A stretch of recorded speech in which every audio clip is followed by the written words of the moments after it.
doors open, but thank you for the meet and greet and thank you for clarity on everybody who is here. I welcome you to the May King County Dems Central Committee Executive Board meeting. We take all of those words quite seriously tonight. Thank you. As we begin, I think it's appropriate to start our meeting with acknowledgement of the beautiful land that we inhabit. Thank you, Josh.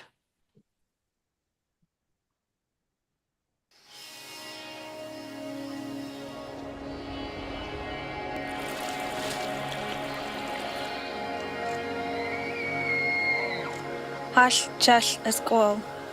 It is good we are together. We acknowledge that we are on the indigenous land of the Coast Salish peoples, who have reserved treaty rights to this land, including the Duwamish, Duh Duabj, Suquamish tribe, Duh Akwabj, Muckleshoot Indian tribe, Buckleshoot, and Snoqualmie Indian tribe, Stokwabuch. We thank these caretakers of this land who have lived and continue to live here since time immemorial. And we thank you for taking the time to know and understand the true history of this place, and to practice allyship in taking care of these shared lands. In good health. Hoi.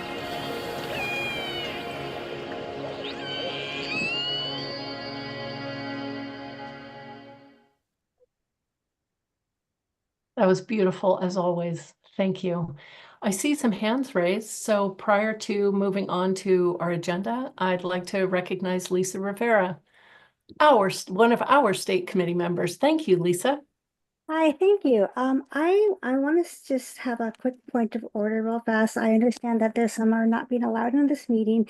I understand that non-voting members will not have voice in this meeting, and I absolutely agree with that. I'm just worried about the message it sends that we're not allowing this meeting to be open to Democrats. Saying that we're open to the public, I know, is an overstatement. We are not necessarily that. Otherwise, Republicans would come in and the meetings and take advantage of that. But under at least the state charter, all Democratic Party meetings of the Democratic Party of the state of Washington should be open to Democrats. So I'm a little concerned with that. I don't want to set the precedent that we can just decide from meeting to meeting that they are not allowed in. At bare minimum, public office holders, Democratic public office holders should be allowed in, of which I think we had some trying to get in. So I would like a point of order to where the ability to bar them from today's meeting is coming from. Thank you for that point of order. I'll defer to our parliamentarian, which might take a moment. Thank you, Kat, or thank you, Beth. I was just looking into this and I don't see anything in the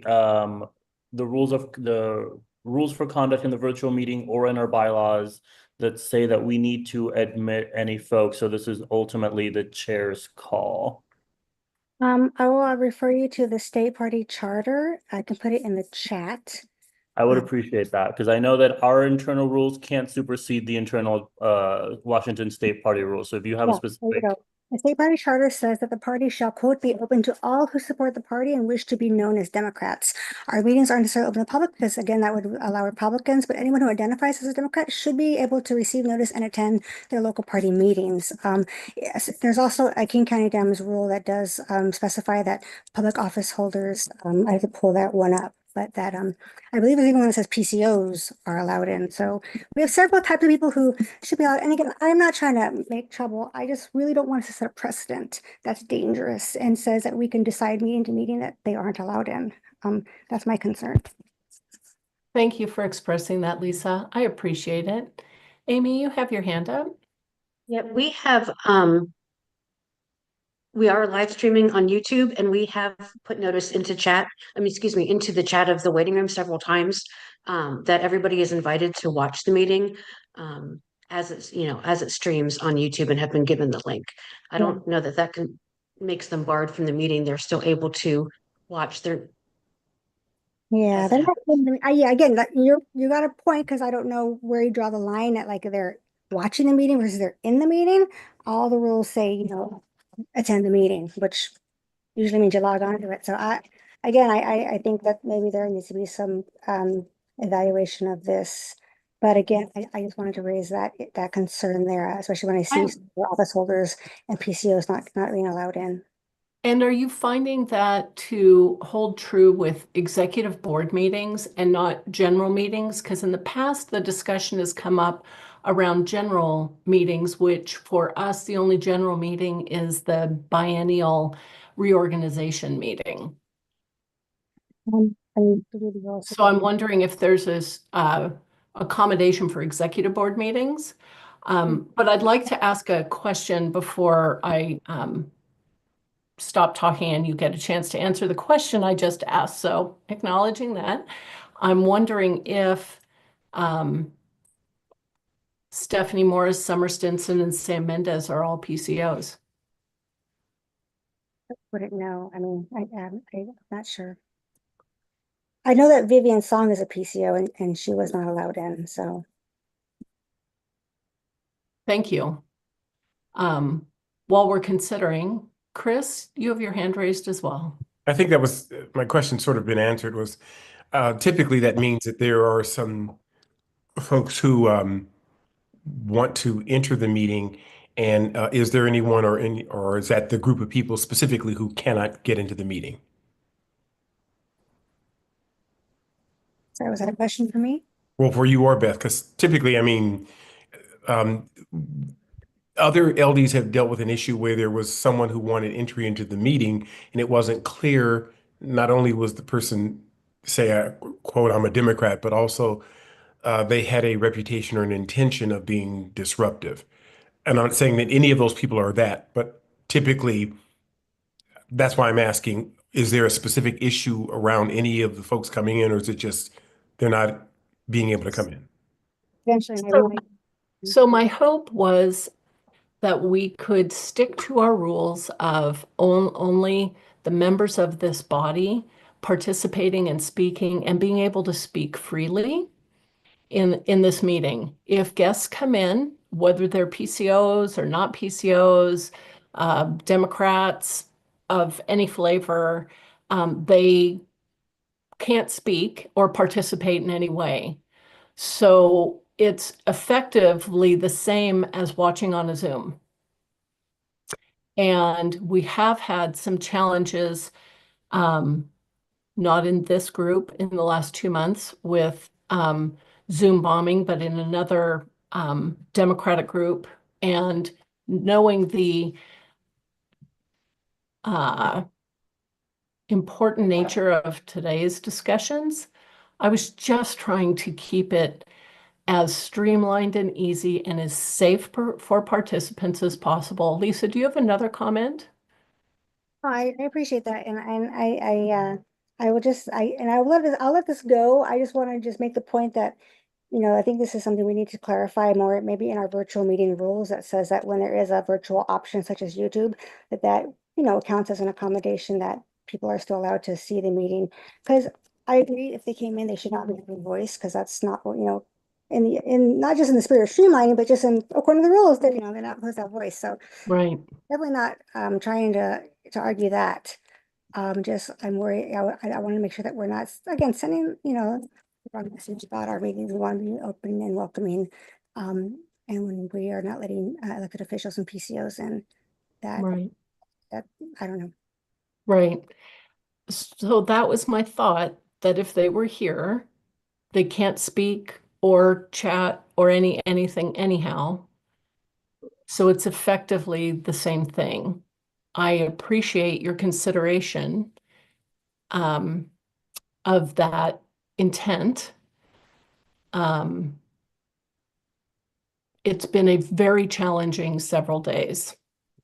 And I felt like this group's safety of conversation was of my top priority. So maybe I acted a little heavy-handed in clamping down on this group's ability to come together safely to talk. And for that, I apologize. I do understand your point about it appearing heavy-handed because it is.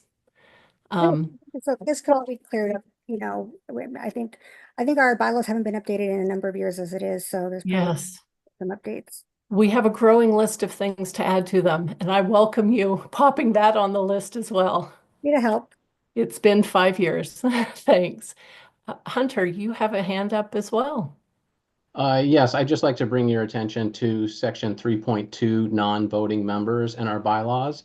A non-voting member shall have the right to attend KCDCC meetings, speak and debate, and make motions, but shall only have the right to vote if they are also a voting member.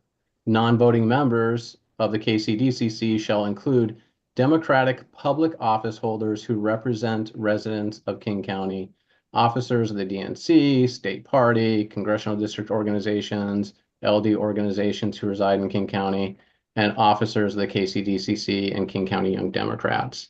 So I believe that a couple of the names that I heard in there earlier are actually public office holders, and they do identify as Democrats and would thus be eligible to attend this meeting. Thank you, Hunter. Andrew? This is just a point of order. I just wanted to ask, were candidates or were people informed prior to this? I'm so sorry, Andrew. I'm having a hard time hearing you. Give me both earbuds worth. So I was just saying, were people informed that they will not be able to attend the meeting, the candidates involved?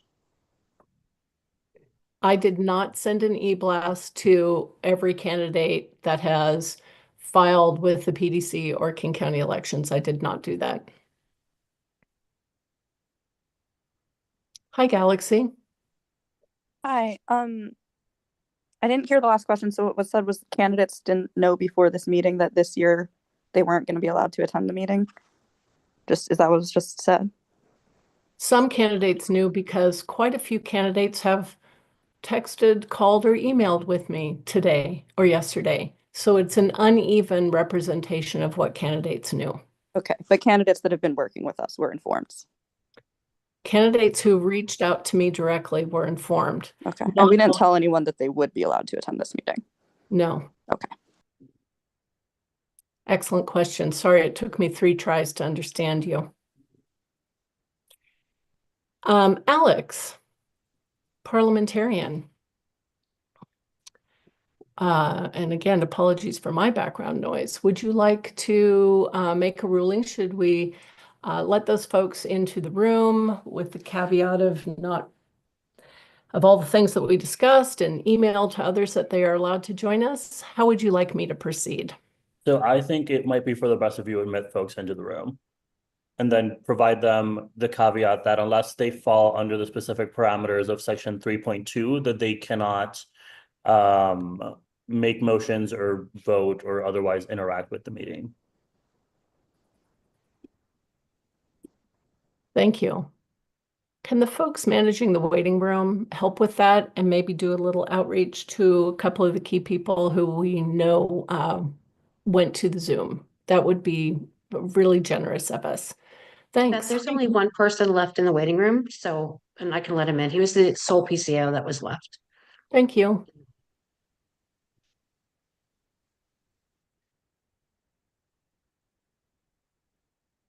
Thanks very much. I appreciate all of your help with that. Thank you. The joy of intricacies of these rules. I wonder if you could please screen share the agenda again, and I'd love us to review and decide if we're good to run with this agenda for today.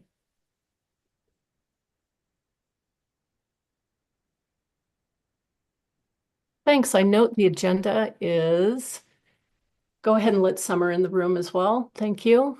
Go ahead and sorry guys, the agenda is in the chat if you'd like to link to it. It's also being screen shared right now.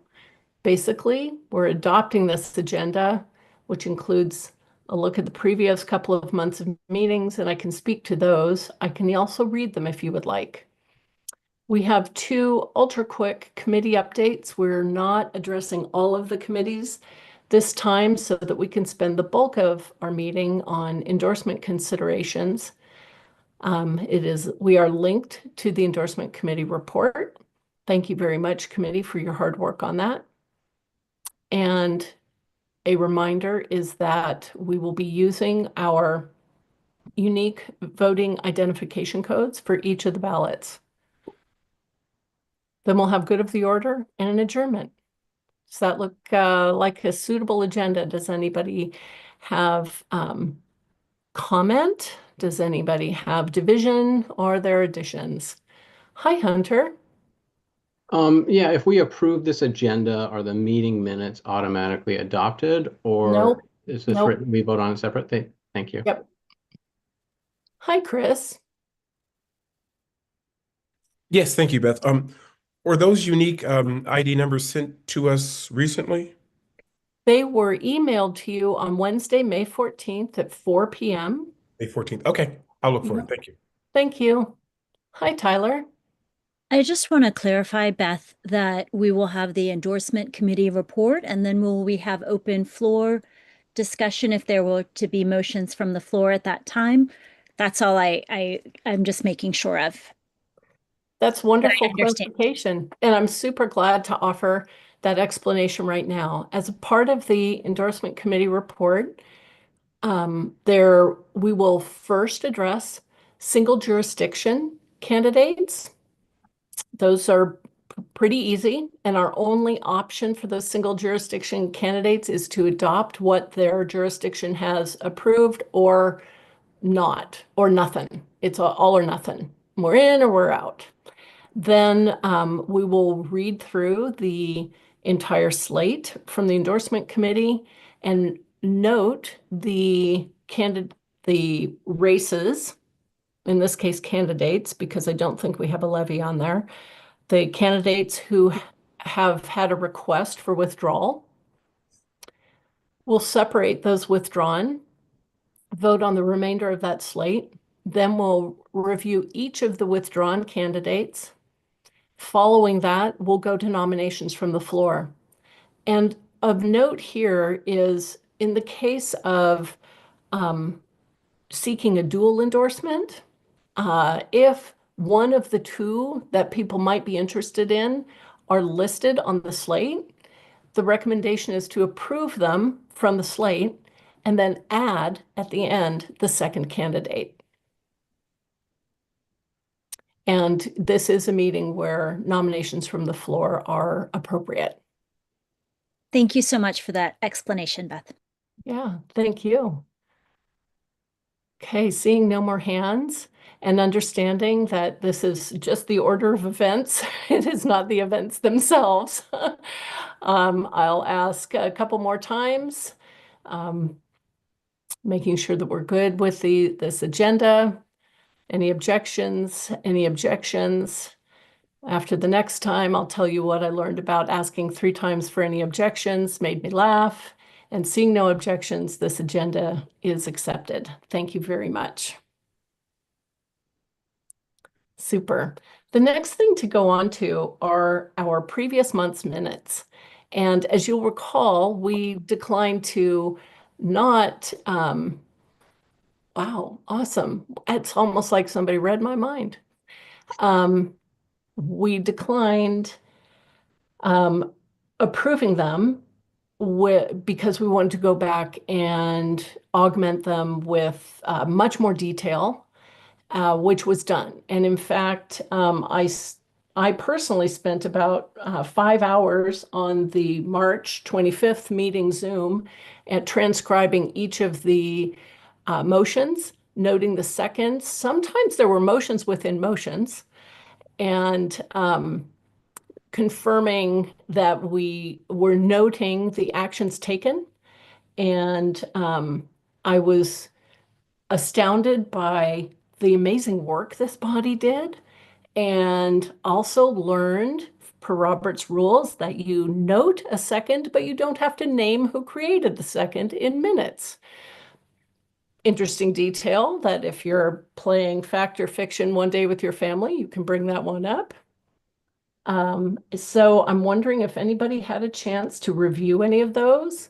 If you'd like to go ahead and look at them now, if you'd like to postpone approving them to have a chance to review them along with the Zoom recording as I did, or if we are happy to accept them as drafted and as revised by our secretary, Ricky Klein, and myself, Beth Baisley. I'm opening the floor to conversation about the minutes. Hi, Hunter. Thank you for raising your hand.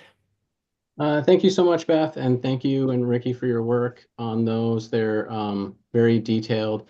I just want to ask if we can table these until our June meeting or postpone these for consideration until the June meeting. I'm happy to postpone them, and I'm so delighted that you use that word because that is the correct word, to postpone them. We don't table things, we postpone them. Yet another detail of Robert's rules. Apparently, the reason you asked 3 times is it was an anecdotal problem for meetings that went on too long. And when a vote was called for, too many people missed it. So they would call again, which caused people to wake up. And on the 3rd call was when action finally happened. So that is that archaic custom, which apparently isn't required, but it is the custom. And yes, thank you, Zaid, for that chuckle. I find it comical too, but I have to admit, sometimes it's me. And it's because I'm reaching over to get my bag of Skinny Pop and crunching and not listening. So we will continue the process of asking 3 times. And now that you all have those minutes and everybody in this room can access them, they will be postponed for further review. Knowing now that we have so much time to look at them and extra time because this monthly meeting is actually early, I will request that changes and additions be made to us in writing prior to the notice to the meeting so that we don't have to address it in the meeting again. Fair?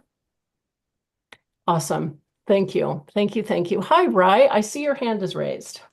Yeah, I'm not sure if the postponement needs a second, but I'm happy to second that motion for postponement. Thank you. Thank you. I appreciate it. Just in case, because I'm not going to pause to look it up, we will take that motion and that second and postpone that. Thank you very much. So some ultra quick updates. We got an exciting ultra quick update from our very own Vice Chair for Fundraising, Melissa Taylor. Melissa, would you like to come on camera? I'm trying. Okay, there we go. So some of you may have heard that on June 14th, we are going to celebrate a new holiday, No King's Day. It also happens to be the current president's birthday. But so our national organizations have called a nationwide protest in honor of our new holiday, No King's Day. Unfortunately, that overlaps with when we had rescheduled our fundraiser too. In support of our nationwide protest and my new favorite holiday, No King's Day, we will be moving our event until September 15th. I have updated the Act Blue just today, Beth. I think you'll be happy to know that I managed that. We are going to continue raising money and spending money out of the school board project as part of the primary.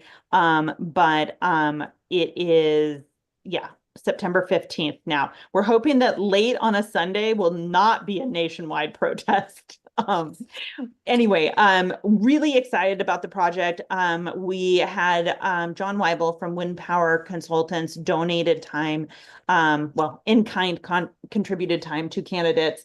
And so we had a bunch of candidates last weekend and this weekend that were able to get free photos in time for their voter pamphlet statement as part of our school board project. So thank you to all of the volunteers. We have had such an amazing engagement from across all of the LDs for this project. And as soon as I'm done talking to you, will drop a link in the chat so that you can get your ticket. I know that it was because it was on April 5th or June 14th that you weren't coming, but now no excuses. September 15th, I hope you all plan to come to our luncheon to fight for our future and support our school board project. Beth, did I forget anything? I would just like to give you a shout out to so many of our first time candidates taking advantage of our headshots, taking advantage of office hours to help write their candidate statements. They are thrilled to engage with us, and it's so awesome. I've gotten a lot of thank yous to the school board power team. So that credit is very definitely shared across all of the people contributing to the power teams, including our chair, Beth, who wears so many hats for us. So thank you, Beth. Thank you, Power Teams folks. And I will get that link in the chat now. Thank you. Thank you. Hi, Amy. Hey, I'm so sorry. Unless I'm really misreading it, September 15th is a Monday. So is it the 14th? Oh, you're right. You're right. I corrected it in my head and then I uncorrected it. Thank you. I'm fixing the website now. I appreciate that, Amy. So it is the 14th. Yes, it's Sunday. Awesome. It's the Sunday, and I think you're right that it's the 14th, and I'm going to triple check it and update the act book. Thank you. Thanks so much. Appreciate that. Oh my goodness. Let's hope 3 times the charm and we get to actually do this thing. Otherwise, I'm going to be eating a lot of cookies and crying by myself. I need your guys' help to come together and celebrate this amazing work. So thank you. And thank you, Melissa. And again, thank you guys for receiving in good humor my Please Support Our School Boards, just not on June 14th at Highline College. I know a few folks read over that, but I was just trying to have a little fun with it. Our next report will be Diana Phillips, our treasurer.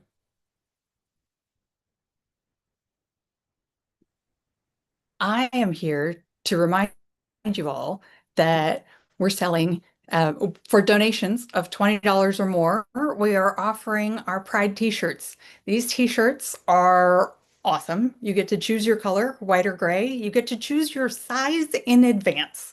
So please, not only purchase one of these fantastic t-shirts, union made, local made, all the things, union printed. They're spectacular by a woman-owned business in Seattle, which we are thrilled about. And we're also looking for, Andrew's going to kill me, but we're looking for volunteers to come walk with us. So make sure you sign up on the Google form to do that also, so that we get a good showing with everybody in their fancy shirts that are beautiful and so on point for this year. That's so great. Thank you, Diana. Thank you. I see that Julie has a question. Hi, Julie. Hi, thank you. Diana, do you know what the fiber content is of those shirts? Like polyester, polycotton, cotton? I do not, but I can find out. Great, thank you. Yeah.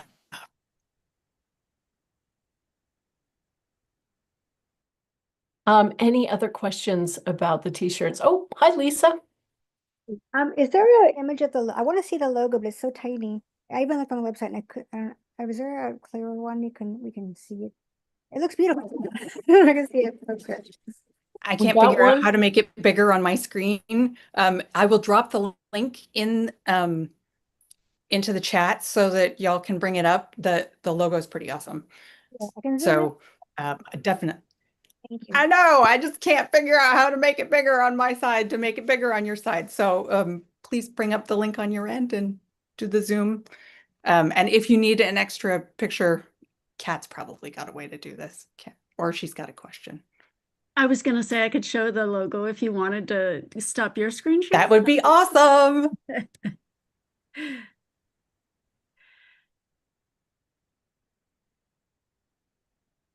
Can y'all see that okay? I wonder if anybody remembers the actual wording for the theme. Isn't it like Pride Louder, I think? Which was the idea. Louder.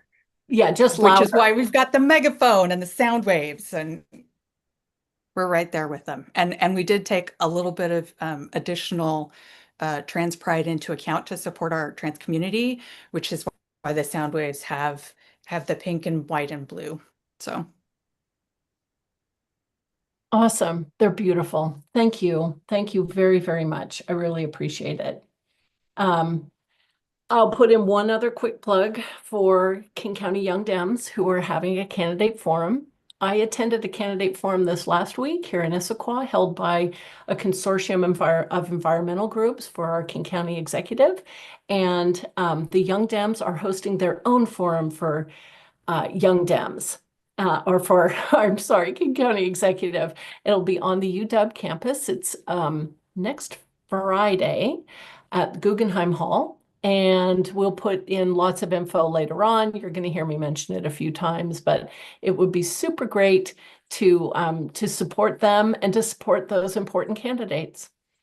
With that, I have the big part of our meeting coming up, but since we've been here for almost an hour, I would like to suggest that we take a 3-minute bio break before we get started, that everybody has a chance to turn off their video for 3 minutes, stand up, do a stretch, grab your water, hydrate, maybe deal with overhydration, whatever that is. And my clock says 4:52, and we'll be back at 4:55 to begin our endorsements. No elevator music playing in the background. Sorry, we're just going to count on you to show up, and you'll hear me shout, "Come back," 3 times, because we know 3 is what we need. Thanks, everyone.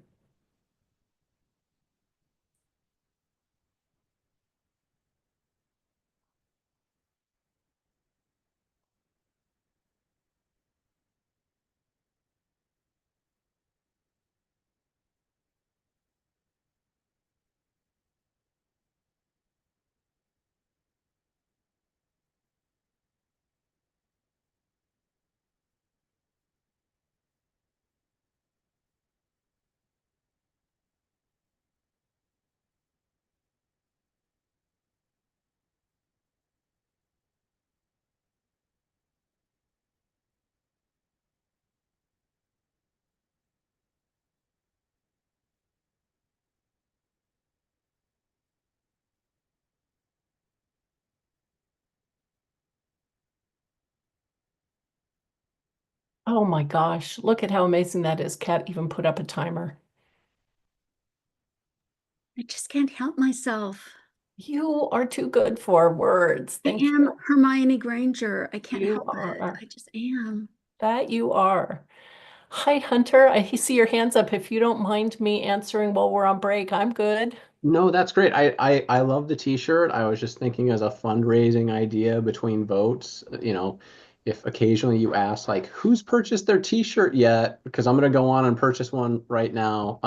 But yeah, they're great t-shirts, and I was just thinking it's kind of like the ask at like a candidate fundraiser, Right. maybe treating it like that, the social pressure possibly. I love it. I love it. At the very least, we'll all be logoed at some point in our wonderful life. Most of these shirts are at nearly cost. So we're fundraising about $1 each. But Right. I mostly want our logo out there, and I want to encourage people to participate. I can't march alone. I'd be so sad. It would be really pathetic just to have some lonely grandma out there with her boa holding the banner all by herself, and that would be me. So more t-shirts and more marchers is better. Yeah, thank you so much. Thanks for the great idea, Hunter. I appreciate it. Hunter, have you placed your order? No, I'm going to right now. I really Then appreciate it. it's a race. I think I'm going to beat you. Oh, okay. All right. I'm on it. And Beth, I will see your bag of Skinny Pop and raise you 1 bag of Dot's pretzels. Ooh. Yeah. All right, Bunny, you've got me on that one. Yeah. Show us your snacks, guys. Come on. I love that idea. Yeah.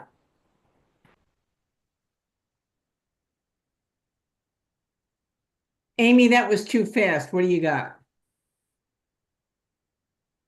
Snyder's pretzels. They're not like as fancy as the flavored ones, but they'll have to do. All right, well, we wait for everybody to join us because it's time. If you can hear me across the room, it's time. Three's a charm. Come on back, everybody. Ian, you have your hand up. Hi. Hey, hello. I just wanted to clarify because in Hunter's recitation of the rules, are candidates allowed or not allowed to speak during motions? I don't want to cause a big kerfluffle. I just want to make sure we're all on the same page. Candidates who are guests are not speakers in this meeting.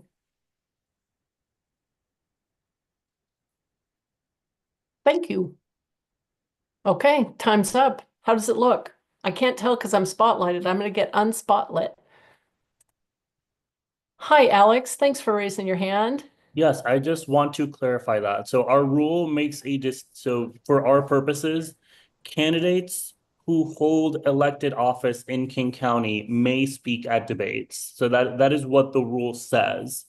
Candidates who are not elected officials in King County and do not fall within the other categories of section 3.2, which are officers of the DNC, the Washington State Democratic Party, congressional district organizations, and the legislative district organizations who reside in King County, or are officers of KCDCC and the King County Young Dems. So if a candidate doesn't fall into any of those sections, they cannot speak in a debate or make motions or anything else that a fully credentialed member can do. And so that's wouldn't apply to somebody who's like a board member of their LD in some other position unrelated to King County Dems. They would not be able to participate. Am I understanding that? If they are a member of their board and they are a member in officio of the board, they should be able to. Because again, the rule says that a member of a legislative district organization can or has the right to vote, has the right to speak in a debate, and has the right to make a motion. Okay. And I'll paste the text of the rule in the chat just so that everyone can refer to it if there are any questions. Thank you. I tried to dig through the rules and I couldn't find it. Appreciate you, Hunter. Don't we have a killer great team? Just kick ass. I'm so impressed. Thank you. Thanks very much. Okay, with a couple minutes of grace, even though I'm not seeing a whole lot of smiles on the screen here, it's all right because we're going to go to a little screen share and we're going to put up our endorsement committee report. And Josh, I wonder if you have that report? Oh, somebody does, so that's beautiful. Thank you. As a preamble, I'm just going to. Sorry, Madam Chair, Josh, could you please refresh the document? You made a copy. You need the one. It's now labeled V2 on the drive. Sorry. But it wouldn't be endorsements if there were last minute changes. That's right. As a preamble, some of our LDs were in their endorsement meetings until after our meeting began. Before I continue, I'll call on Tara Gallagher. Tara. Yeah, going back to the speak and debate, that is for King County Democrats general meetings, which would be a meeting of all the PCOs. This is a King County Central Committee meeting. Does it apply during that also? Which I think the answer is no. I believe the answer is no also, but I will defer to others who may have been in these meetings for many, many more years than myself. I'd also like to ask our credentialing team to check the waiting room. My preference is that we try our hardest today to make this a whole discussion about elevating amazing people to run for public office, to sacrifice their time, to give all of their energy, to devote themselves to the betterment of our entire community as a whole, and to acknowledge that their willingness to step forward and do that is our mission, to bring them to that point, to give them the confidence, and then to help them become elected, whether they're endorsed by us or not. And to remember that we're all here in the spirit of service. This is not blood sport. And in this era of partisan dissatisfaction among the general population, I think the better we do today, the better we do in our communities, the better our party will do overall. So I really want everybody to keep in mind that we're here to provide a service to the candidates as well as to our communities and each of the bodies that we are endorsing to elect to. I see a hand was up a moment ago. Is that hand still up or we're okay? Alex, you're Yeah, I had good? one more follow-up about voting members, but this can wait until afterwards. Okay. Does it need to be addressed before we start voting? Correct. Go for it. So just following back to the 43rd, I'm sorry to wrap back one more time. We had discussed previously that the order of succession is followed, and for the 43rd right now, that would be Ryan, Charlotte, and Bryce. But they were saying they wanted to defer one of their votes, but I believe in a previous meeting we said that wasn't possible unless the other person wasn't in the meeting. Is that still correct? I believe that is correct, that it needs to be their chair followed by the two KCDCC reps. And then if one of those three are not able to attend, then it steps consecutively down the line of succession. I'll let Alex, other Alex, tell me I'm wrong, but I'm pretty sure that's it.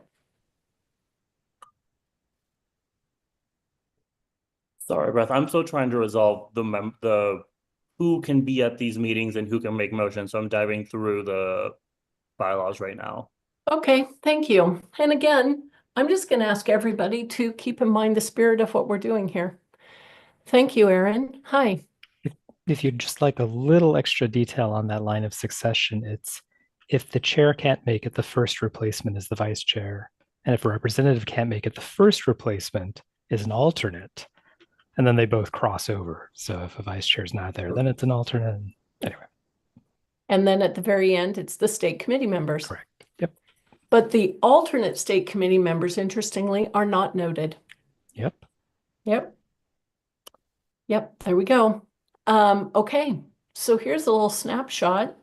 And before we get going, I would love for Kat to read us the snapshot that she prepared. Thank you so much, Kat, for leading your amazing community with incredible representation across the county and yielding these wonderful results at this early time.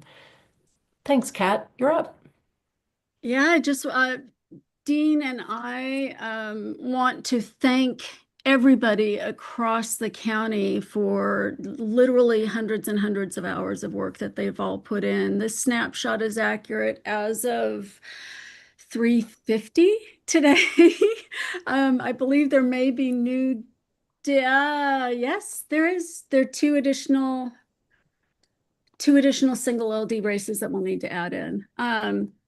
So far we've had 196 questionnaires, 83 interviews completed by KCDEMS, and we have another 35 plus scheduled. We have 7 additional dates to interviews scheduled before the next meeting, which is in June.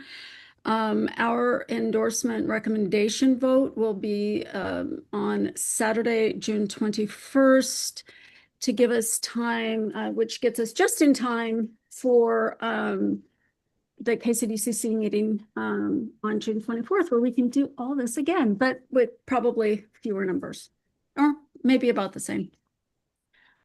There are 2 additions, Beth, to the single LD. Can I make verbal additions at this point, or do you need me to change it in the document and then pull that up? It's 2 LD, it's 2 legislative representatives. Well, what I was hoping to ask you to do is to read to us, scroll forward in your document and read to us the single jurisdiction races. Right.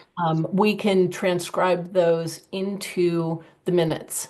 And again, a reminder for single jurisdiction races, our only option is to approve what the LD has decided upon or to not act. We can't nominate anybody else. We can't do a dual endorsement. It's a pass-through of the LD that solely owns responsibility for this decision, or nothing, all or nothing. Great. Josh, you might want to click on that little plus magnifier at the bottom of your share screen there, just so people who aren't auditory learners can, there you go. We'll go through these alphabetically as opposed to by LD. So beginning with Bothell City Council, Bothell Council Position 1, Prasad Angaluri. There's one candidate in that race. Bothell Council position 3, Jenny Alders, 2 candidates in that race.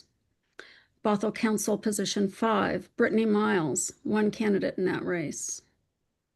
Bothell Council position 7, Ramiel Cabra, 2 candidates in that race. That ends Bothell. There is another Bothell single LD just for the Bothell for the LD1 folks on the call. There was one additional single LD pass through, but that person had not yet submitted a questionnaire, so we can't pass that through until next month for you, if assuming they get their questionnaire in. Okay, moving to Kenmore. Kenmore Council position 2, Tracy Benazinski. Kenmore Council position 4, Nigel Herbig, 2 candidates in this race. Kenmore Council position 6, Eric Admin, 1 in that race, and that ends Kenmore. We'll move to the state legislature. Legislative District 5 Senator. Sorry, these are all in a kind of hinky order. LD5 Senator Victoria Hunt. LD33 Representative Position 1, Edwin Obras. LD33 Senator Tina Orwell. 2 candidates in each of those races. Legislative District 41 Representative Position 1, Janice Zahn. 3 candidates in that race. There will be a primary. Late additions not noted currently on the screen, if that's permissible, Madam Chair. Yes, please. And if the screen could scroll, please. They're not on the screen, literally. Oh, okay. I in, just am seeing a Newcastle seat. Yeah, so here it is, though, the Cracker Jack note taking here. 48th Legislative District Senator Vandana Slaughter and 48th District Representative Osman Salahuddin. Wow, that is an incredible list. How many single jurisdiction races have you noted? So far we've noted 1, 2, 3, 4, 5, 6, 7, 8, 9, 10, 11, 12, 13, and we've got a whole nother page to go. All right, sorry, just a few more to go. Not too many more. In single jurisdiction, yet to come, but not this meeting. Thank you. For this meeting, yes, for this meeting. If you'll go ahead and scroll, continue to scroll now, Josh, you can get the rest here. Mercer Island City Council position 4, Ted Weinberg, running unopposed for re-election. Newcastle has a bunch of seats up this year, so I'm glad we're able to get these candidates in. Newcastle Council position 4, Chris Villasenor. Newcastle 5, Karen Frost Blakely. Newcastle 6, Paul Charbonneau, running for re-election. Newcastle 7, Andy Jacobs. Final 3 on single LDs, CTAC Council position 2, Caitlin Konya. 2 candidates in that race. CTAC Council position 6, Bedria Abdahali. 3 candidates in that race. Did I miss Muhammad Agal? Tukwila Council position 3, Hannah Hedrick, 1 person in that race. Hang on, let me make sure that I got everybody. If you could just give me one moment here. Absolutely. Just so everybody knows, these LD endorsement meetings were continuing through to today. And this is a result of this very compressed timeline and us trying to do our very best to get a decision that can be mentioned in the candidate statements in the voter's guide. So thank you, Kat, and thank you everybody from the legislative districts who have been doing an incredible amount of work in making these endorsements and then conveying them to us. This is the most successful year I can think of in recent history. Thank you. Alexander. There is one last, it is Muhammad Agal was missing from the list. I apologize. He got his questionnaire in yesterday or the day before yesterday. And that is CTAC position 4. Great. Thank you very much. I appreciate that. Thank you. Alex, thank you for waiting. Thank you, Madam Chair. I just want to readdress the issue that was brought up earlier about section 3.2 of the bylaws. After a quick review of the bylaws, it appears as though the bylaws describe the reorganization meeting as a quote unquote PCO meeting under Article 6. The language used in Article 3, Section 2 describes the meetings under which non-voting members may participate as simply KCDCC meetings, and as such, Section 3.2 of the bylaws apply to this meeting. Thank you. Can you tell us in practical nature what that means? It essentially means that any person who is labeled a guest in this meeting who is a number one Democratic public office holder who represents residents in King County. Number two, an officer of the DNC, the Washington State Democratic Party, a congressional district organization, and a legislative district organization who resides in King County, or an officer of KCDCC or the King County Young Dems may speak in a debate, may be at this meeting, and may make a motion, but shall not have the right to be a voting member unless they satisfy any of the other reasons why they would be a voting member. So they fall under the line of succession as appropriate for this meeting. Thank you, Alex. I recognize Drew Eastep.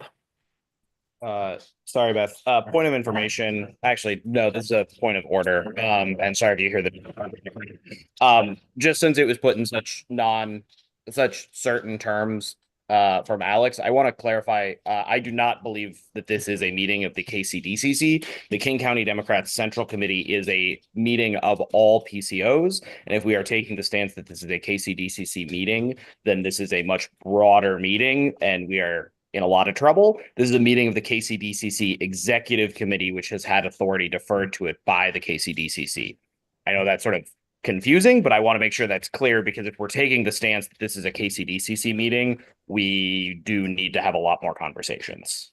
Right. And I would agree, this is not a KCDCC meeting. As I mentioned earlier, this is a meeting of the executive board that has so far done almost no business in an hour and plus. So I implore us to move forward. Andrew. Oh, no, you just, there you go. You just answered. I was going to ask, do we need a motion to move to do this? But you just answered my question.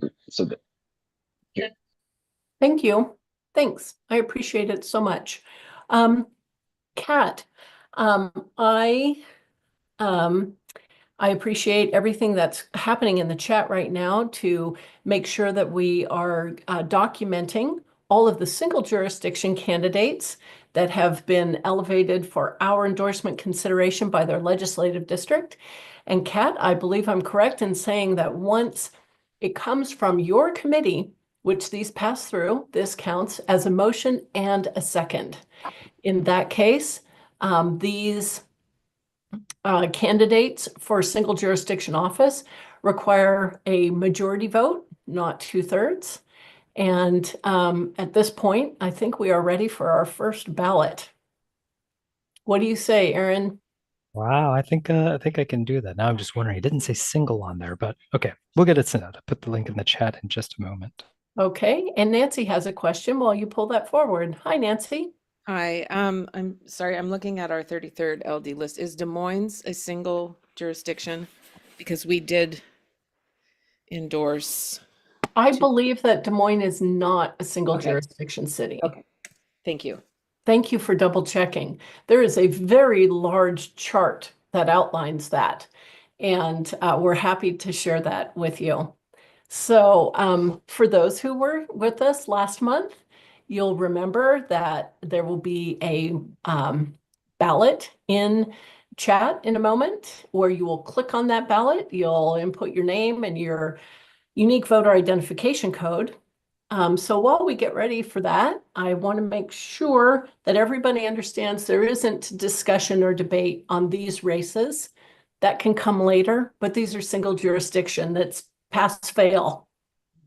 Okay, we'll take 2 minutes and see if we can't complete this, this ballot in that amount of time. Ready, set, go.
Thank you, Erin. I feel successful.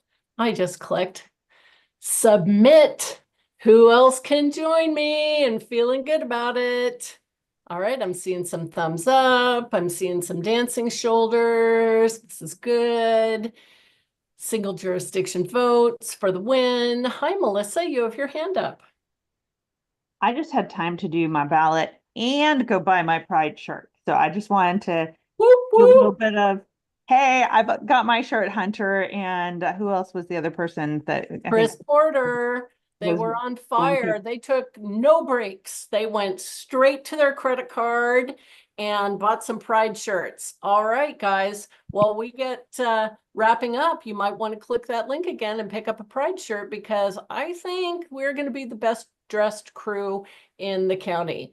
Everybody in this room, let's get a shirt. Super. Thank you. Thank you. Oh, there's shirt donation. I love it. Check out that chat. Okay. Thank you, Melissa, also for putting the endorsement report, which I'm going to assume is the latest version, in the chat. And now that V2. V2, I love it.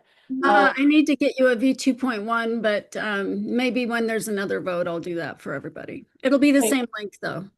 Awesome. Thank you. Okay, before I describe the rest, Erin, how does it look for having everybody have a chance to vote? Do we think we have most votes in? The reCAPTCHA does not like me. I am still clicking on cars. I don't know. Oh no, you got booted out of your own ballot. In that case. Okay, hit recorded. I'll start to take a look. The number I was sent does not work. And Okay, is this take a look at that. Please just paste a message in the chat and I'll go see if I can get that fixed for you. Yep, we want every vote to count. You've seen my license plate frame. Voting is my love language. We want everybody's vote counting today. Thank you, thank you. After we complete this and before we move forward, we will do something similar, where I will read the committee's recommendation slate. Erin will be able to help us out with races that were polled. I don't actually have that list. In fact, he might have a report that has those noted. We'll find out in a sec. It's a mystery. And a reminder is that this whole list comes as a motion and a second. They can be polled by the form. They can be polled again today. We were just hoping to get a handle on what back office work we were going to need to do, and that's why we asked for the form in advance. So thank you, guys. Once we get to the point of not removing, or the official word is dividing, not dividing any more races, then we will vote on the remainder of the slate as an entire entity, all of those races together. We do have the opportunity when we go back then and consider the polled races to first have discussion, a question, sort of question answer to the endorsement committee, because they are the ones making the motion to endorse. Then if needed, we can have a maximum of 2 pro and 2 con for each of those races. Our rules allow for 2 minutes. And seeing as it is 5:20, I'm inclined to ask if the body might be amenable to 90 seconds each rather than 2 minutes each, to just try and reduce it by a couple of minutes each time. I will ask again while we all think about that. After Erin presents results for the single jurisdiction races. I'd love us to be able to get out of here before it gets too dark. And then following the divisions, we'll take nominations from the floor. And I heard a voice, but I didn't see a hand, so I'd love to recognize whoever would like to speak.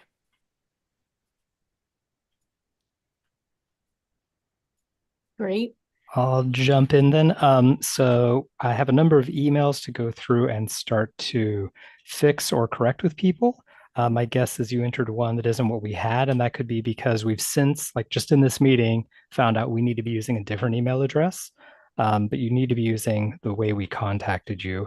So I'll maybe be in touch. As it stands, even with the votes we have, it is currently 100% and clear majority favoring that we approve the single LD slate. So even if all of the other ballots that I'm curing were to be opposite, that won't change the outcome. Which makes the outcome approve. We approve the slate. Beautiful. Thank you. Thank you, everybody. Thank you for participating in the vote and using this as a bit of a trial run. So a couple good reminders from Erin there. On your ballot, please use the email that you received your unique voter identification code from. That helps us validate that it is indeed you. So it's a double super secret validation because these votes are important. And congratulations to all those single jurisdiction candidates. That was a lot, Kat. I thought it'd be 5 or 6, and we were into the double digits. That was incredible. Looks like Ricky had to go and is coming back. Glad that we're recording this. He'll be able to catch up there. Erin,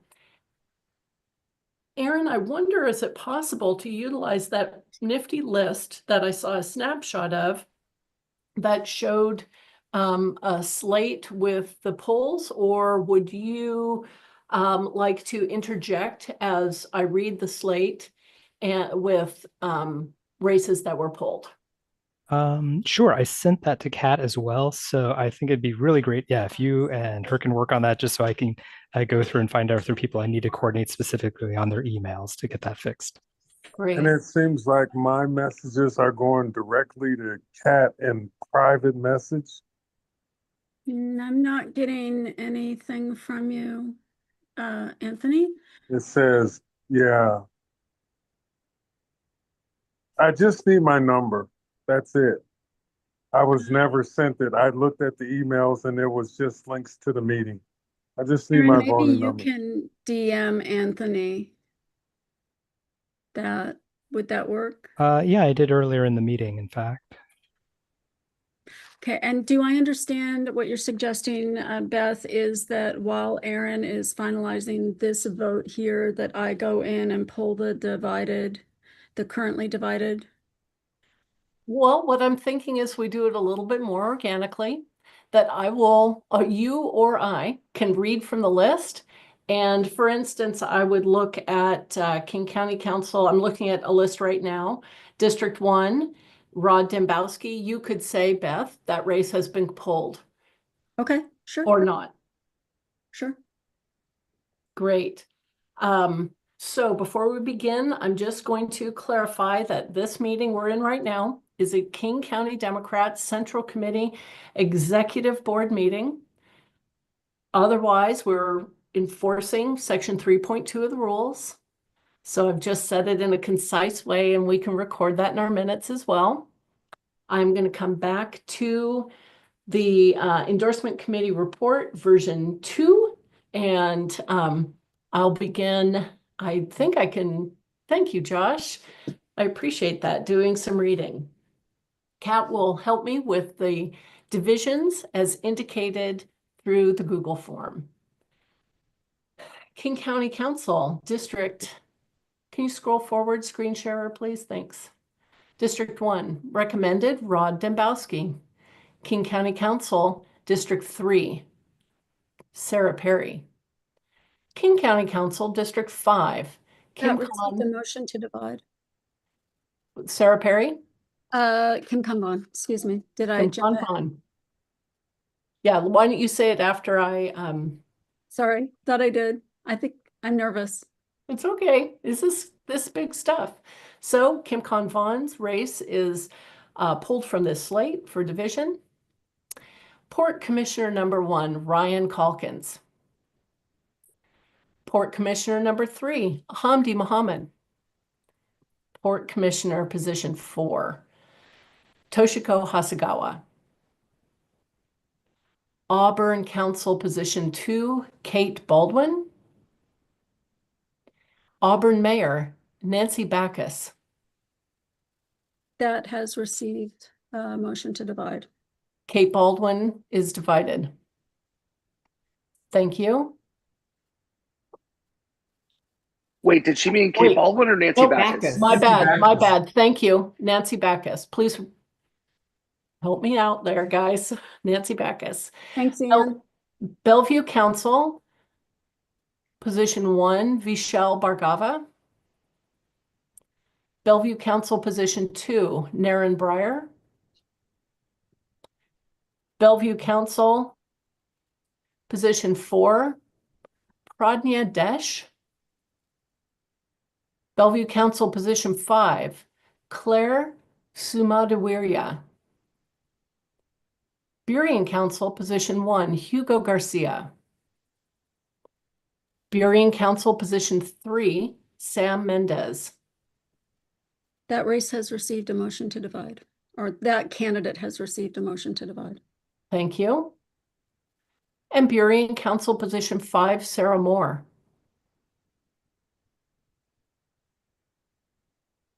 Thank you. And if we could scroll. Thank you, sir. Burien Council, position 7, Rocco DeVito. That race has received, that candidate has received a motion to divide. Thank you. Issaquah Council, position 3, Barb D. Michelle. Kent Council, position 2, Satwinder Kaur. Kirkland Council, position 1, Jay Arnold. Kirkland Council, position 3, Shilpa Prem. Kirkland Council, position 5, Neil Black. Kirkland Council, position 7, Kurt Dresner. Redmond Council, position 2, Steve Fields. Redmond Council, position 4, Melissa Stewart. Renton Council, position 1, Michael Westgard. Renton Council, position 2, Carmen Rivera. Sammamish Council, position 3, Sid Gupta.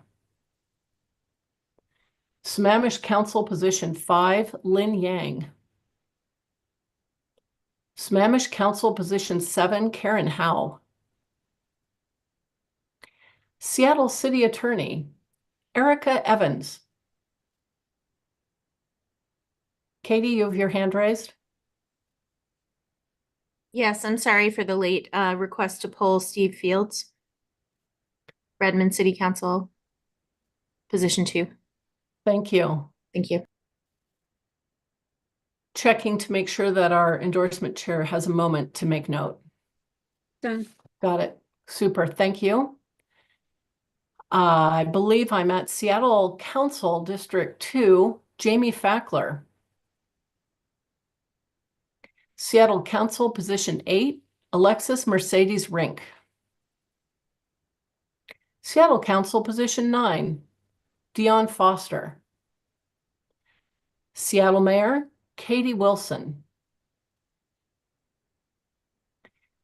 Bellevue School District Director, District 5, Jane Eris.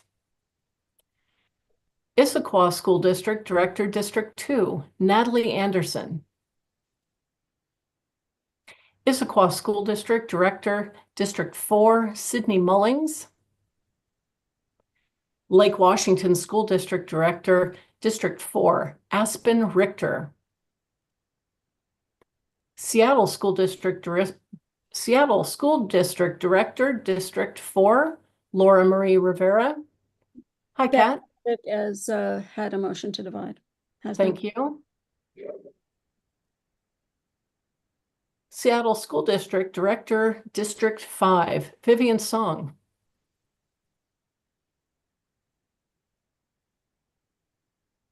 Kat, would the committee like to move forward on that or potentially reconsider that? Hang on a sec.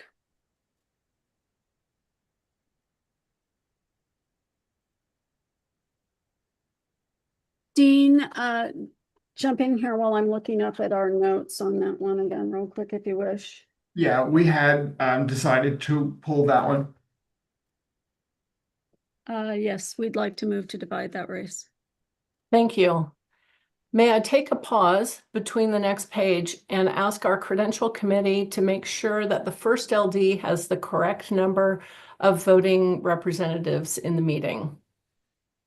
And just as a reminder, if 80% of your LD is within the county, 80% or more, your chair and 2 representatives are here to vote. And then we've discussed the line of succession, so I won't go into that again. Thank you. Lisa, I see your hands raised. Request for information, under what grounds is the Seattle School District Director, District 5 recommendation being pulled? Discussion on division can happen at the end of the reading of the. Argue the. I can't hear you. I can't hear you. I'm not trying to argue the choice. I'm not trying to argue the person thing. I just want to know under what grounds can that be pulled after it's already been recommended. It's now belongs to the body. I don't believe the committee can rescind a recommendation. I'm speaking as a King County Democrats 41st District representative. Oh, okay. I'm sorry. I make that motion. He was pulling it. That's why. Thanks, Elisa. Yeah, good clarification. My apologies. No, that's good. We want to make sure that we get all of this done correctly and then recorded well. So repeating it is helpful. Thank you. Hi, Alex Jones. Hey, regarding the first LD's voting members, I currently don't see any in the meeting. Previously had Karina Feel, but right now I don't see them. Zabella Pastor just joined. Point of information, Madam Chair, as I have just joined coming from the first LD meeting, do I understand correctly that there isn't anyone here and I'm the only one here? That's what Alex Jones just mentioned. Yes. So we're very glad that you joined. Karina was in the meeting earlier. Perfect. I am here to support. Thank you so much. Thank you. We appreciate it very much. And congratulations on spending all of your Saturday on endorsements, first from your LD and then to King County. Thanks for doing that for us. Thank you. And I must admit, I am not prepared as I've just jumped into this meeting. Is there any information I need to forward as a participant of this meeting? And I apologize for disrupting the order. Thank you. Not a disruption.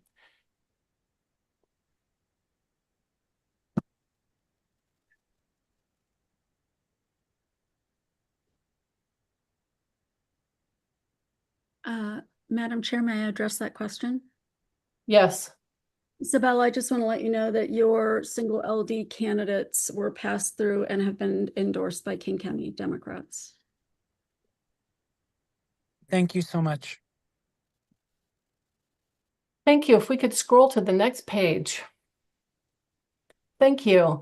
King County Superior Court Judge Position 36, Benjamin Santos III. King County Superior Court Judge Position 56, Todd Tinker. Kirkland Municipal Court Judge John Olson. And Renton Municipal Court Judge Position 1, Jessica Geiner. Giner. Giner. Ah, I know, I get it wrong every time. yep. She's Thank been very you. patient with us. Thank you. I appreciate that. Kat, as scribe in this situation, can you tell me a count of how many races were pulled? Yes, that would be 7 races. Great. Total. Would you like me to summarize? Yes, please. King County Council District 5, Kim Kanvan as the recommended candidate. Auburn Mayor Nancy Backus. Burien Council Position 3, Sam Mendez. Burien Council Position 7, Rocco DeVito. Redmond City Council Position 2, Steve Fields. Seattle School District Director, District 4, Laura Marie Rivera, and Seattle School District Director, District 5, Vivian Song.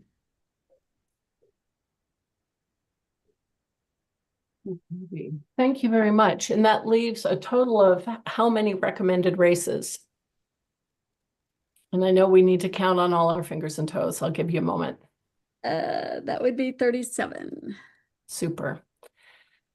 37. Well done. Thank you, everybody who served on that committee. And thank you, all of the LDs who've contributed their individual LD endorsements. That's been a lot of work all across the county in every group. And I'm very grateful for the work they've done. A tip of the hat to you all. Thank you.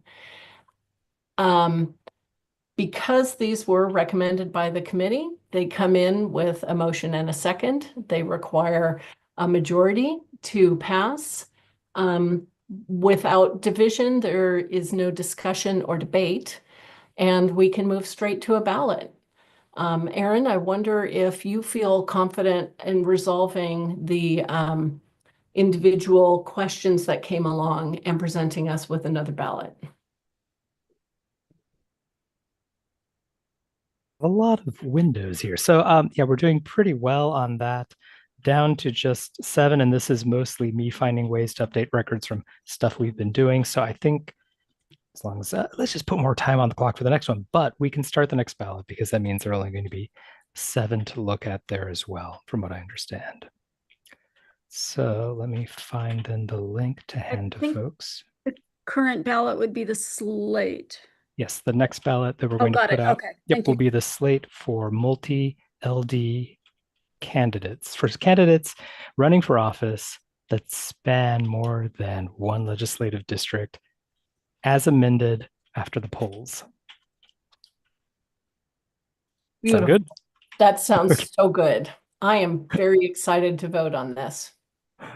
I'm excited to give you that chance. We're still a few seconds. I want to make sure I get everyone a response. And that's okay. We have another question. responses. So that's good. Hi, Andrew. What's your question?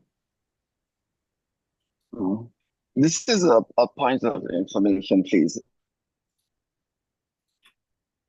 I don't feel comfortable voting on a slate that I cannot see an updated list. So I would like if you could see an updated list of the candidates we're voting for as a slate. With you're asking for the updated slate with the polled candidates removed? Yes, please. We'll do our best. Thank you. Alex, you had a hand up. I just want to make sure that was resolved. Just a quick point of information. As a non-voting member, I cannot make a request for division, correct? No, not lost at all. Sorry. Who said that? Wasn't me. It's the room. It's the room. Cracked me up. Thank you very much. And thank you for your understanding. Hi, Sabella. Welcome. We know we have some catching up to do. Please ask your question. Yes, thank you so much. Just to make sure, what is the mechanism of vote? Is this an online vote similar to the state party vote earlier this year or last year? Or is this via Zoom? This is an online vote. Awesome question. Erin is going to put a link in the chat in a couple of minutes. It will come to a Google form that will ask you for your name and your email address. And please use the email address where we send you communications. And then it will ask you for your unique voter identification code that was sent to your email on Wednesday, May 14th at 4 p.m. And if you have trouble locating that quickly, you'll have a couple of minutes here. Please send a direct chat message to Aaron, who has nothing going on right now, and he's the most patient man on the planet. And Aaron will definitely help you with your UVIC because we want to count your vote. Thank you so much, Madam Chair. I will look for all of this information right away. Thank you. Again, May 14th at 4 p.m. You can search from infrastructure at kcdems.org, or you can search for any of those keywords like unique voting identification code. It contains that phrase. Kat, I'm wondering if we're able to prepare that list that was requested by our amazing Vice Chair for Outreach, Andrew Ashiafu. Yes, Madam Chair, I only need a moment. Okay. Luckily it's a table, so I'm changing and we'll update the table real quick here. I'm almost done. Since we have a couple minutes, we're all going to take a moment. We're going to reach up to the sky. We're going to have a nice big stretch. We're going to bring those arms down and we're going to do a little turn to the right and turn to the left and get that blood flowing. Maybe stamp your feet. If you can, stand up. Activate the all of the muscles and nerves in your body, because otherwise we're just going to grow a flat spot on our bottom and maybe even a little red spot in our chin from holding our head up, and we don't need any of that. So thank you guys for having a stretch. Thank you for getting hydrated. Mine is as big as it can be, and I will admit to, next to my bag of Skinny Pop, having an ice bucket that has more ginger ale and then an emergency Diet Coke, because that happens. And all of those sit at my desk with me next to my trusty Robert's Rules of Order, and then the more important Robert's Rules for Dummies. If you don't have it, I recommend it. It's great nighttime reading. For those of you who have not done yet your closet augmentation, have not bought into supporting Seattle Pride, and are going to feel like you're missing out on the fun of this group, highly recommend you click that link, make a donation, and get a t-shirt. They're really nice. They're cotton. I can't tell you if they're soft, but I can tell you they're not slippery. And you'll be proud to wear them in any size. So take a look. And now I'm going to answer some questions. Diana Phillips. I have an answer on what these shirts are made from, because our printer is amazing and is answering stuff at Saturday 5:45 on a Saturday. The white t-shirts are 100% cotton, and the gray t-shirts are 90% cotton with 10% poly. My contact, my printer, assures me that these are not slippery, that they feel really good, and that they're very comfortable. Keep in mind that the sizing is unisex. So that is something to keep in mind. Well, unisex sizing isn't as bad as one size fits all, which in my life is one size fits nobody. So please pick size. Hi, Bryce. Nice to see your hand up. What's your question today? Hi, thank you, Madam Chair. I wanted to see if we could get that list of the candidates that were pulled from the endorsement slate. I'm not exactly sure on who are the candidates that are being included in the ballot that was sent by KCD Technology. Absolutely. In fact, Kat Pipkin, our endorsement committee chair, is going to present the list of candidates on the slate for approval. So these have not experienced division. And then shortly after, we can make a note of the 7 candidates. I just had to look to the side and count them.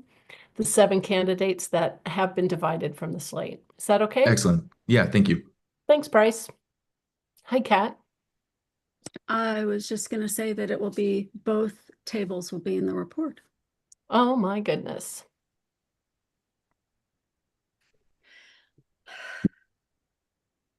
Well, we will just sit here and enjoy each other's company and maybe do a little more stretching and have wistful looks of how comfortable we're going to be in that all or almost all cotton t-shirt that says very loud and proud, King County Democrats. Hi, Sabella. You have your hand up. Thank you, Madam Chair. I just wanted to inform you I'm all caught up on the voting process and credentialed in and has cast the vote correctly. Thank you for your patience. Well, let's back up. I was just about to message you. If you could revisit the ballot that got returned to you, check the email that was in there and see if there's a typo, because I'm looking for what it should be. I make you the could just- note that I did mistype the email incorrectly, but I had received a comment from Alex Jones that will be corrected for this time and that I am to make sure it's correct the next time. I just Okay, want great. to get some clarification. If that's the case, I can recast the vote if needed. Oh, it's good. If Alex is on it, great. I'm going to let him get that handled. Thank you. Thanks. Hi, Rye. You have your hand up. Yeah, hi. I am a human with many emails. Aaron, I don't know which email I should be voting with. If you can let me Whatever you know did in the last chat. time, we've got it working. That one worked? Okay, Yep. great. Thank you. Excellent. Okay, are we ready with that report, Kat, or do you need another minute? Do you want the PDF in the drive or do you just want to view it? Let's view it. Can do both. Okay. And then we can also put it in the drive because we want to have that for perpetuity. Hold on.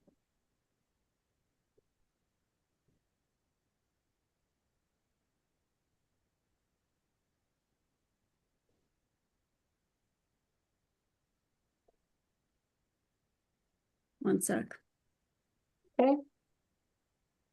I don't know about you guys, but my computer is telling me, heavy rain. And if I look outside, I'm like, it's right. That's heavy rain. It is a torrential downpour out here. Very glad for wonderful storm sewers. I hope you guys are not going to experience any power outages. This is power outage level rain for us.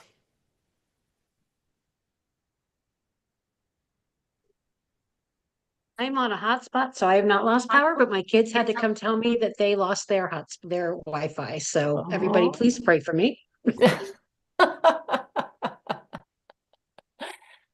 Nancy's got clouds. It's raining here. I'm just happy I can use my things because there's no candidates to distract. Oh, you weren't there. I got in a little bit of trouble because I would like to use my React during interviews. I mean, I didn't get in trouble, but I Hey, realized, come on. I realized it was an absolutely appropriate thing to say and to correct, but it was really hard for me to not. I hear you. Kat, and if you're ready, please display. And then I do see a hand up from Carmen Rivera from the 11th. Oh, I just wanted to say that I voted and I bought 2 t-shirts for Pride, and so I'm looking forward to seeing you there. Thank you. You know, earlier in that first break, there was a race, and I think it was neck and neck between Hunter Brown and Chris Porter on who purchased the first t-shirt during this meeting. And I'm happy to award 2 first place medals to that. And now 2 is an amazing number. And I wonder if we can, if we have anybody else who's going to buy more than 2 t-shirts this week. I got 11 on order. Oh my goodness. Hi, Hunter. I was going to say that award goes to Chris Porter. I backed out to do 1 purchase, 1 for me and 1 for Lisa, and I was just waiting. We were coordinating sizes, so Chris definitely won, and Melissa beat me too. So, but we're in now. You're still in the medal round. In all fairness, I'm Second a and seasoned third. shopper. We'll go for it. Okay, so thank you everybody who asked about the slate. What we're seeing on the screen right now are the races that have been pulled for, am I right, Kat? Yep. Right. The division, divided from the slate, I should say. This is also in the chat. if you want to look at it on a separate screen at home. And we will scroll up to see the final slate. And I'm here to entertain the question from Bryce Colton. Thank you. I would like to entertain the motion to divide Erica Evans. I recognize that there may not be a large desire to do that, so I will entertain that motion. And if anyone else would like to move that and then second that, I just don't want to make the motion myself, just in case we want to continue moving forward and there's not a ton of popularity behind that. So I have to say that we are actually in the middle of a vote, so we can't entertain a motion to divide quite yet. I think we're good with this. If your thought was you might want to see a dual endorsement in that race, the way to do that would be to have, if this candidate was one of the group to be endorsed, this could pass through with our slate as recommended by the endorsement committee, and then we can come back at the end under floor nominations and produce another. So Thank you, Madam Chair. Thank you. I think clarifying all of these rules is so important, and we'll just keep doing it all day long. So we have a ballot in the chat. And it is in the chat titled Ballot to Vote Regarding Approval of the Endorsement Slate of Candidates for Offices Spanning Multiple Legislative Districts. I will repaste that there just because there have been some other messages, and I know some people were waiting to see that pulled list. So there it is again. Yep, there we go. So just above it is the revised slate with the divisions noted at the bottom. Below this is your ballot. And the question on the ballot is approval of the races that have not been divided. Right now on the screen, I'm seeing those races divided. Everything else is what you're voting on with a thumbs up or a thumbs down. Binary for the group. And we'll take 2 minutes to do that vote. 2 minutes beginning. With that amazing timer. Thank you, ma'am. Alex, do you want to share your timer or do you want me to? I just started the 2 minutes now. Sweet. Oh, yikes. I think you have immersive view or something weird going on. It could also be I've got the error that it's reached the 45-minute time limit for my free plan, which I warned you, like, I can only share you the timer that's in my app. And Right, that may be what it's because you doing. didn't sign in as chair. Okay. Well, there we go. Hopefully people can see the 2 minutes. The least accessible timer we've made. Yeah. Do you need me to queue up a different timer? Or can you log back in? I didn't want to break the meeting by trying that. I was worried about doing the same thing, which we have done in the past.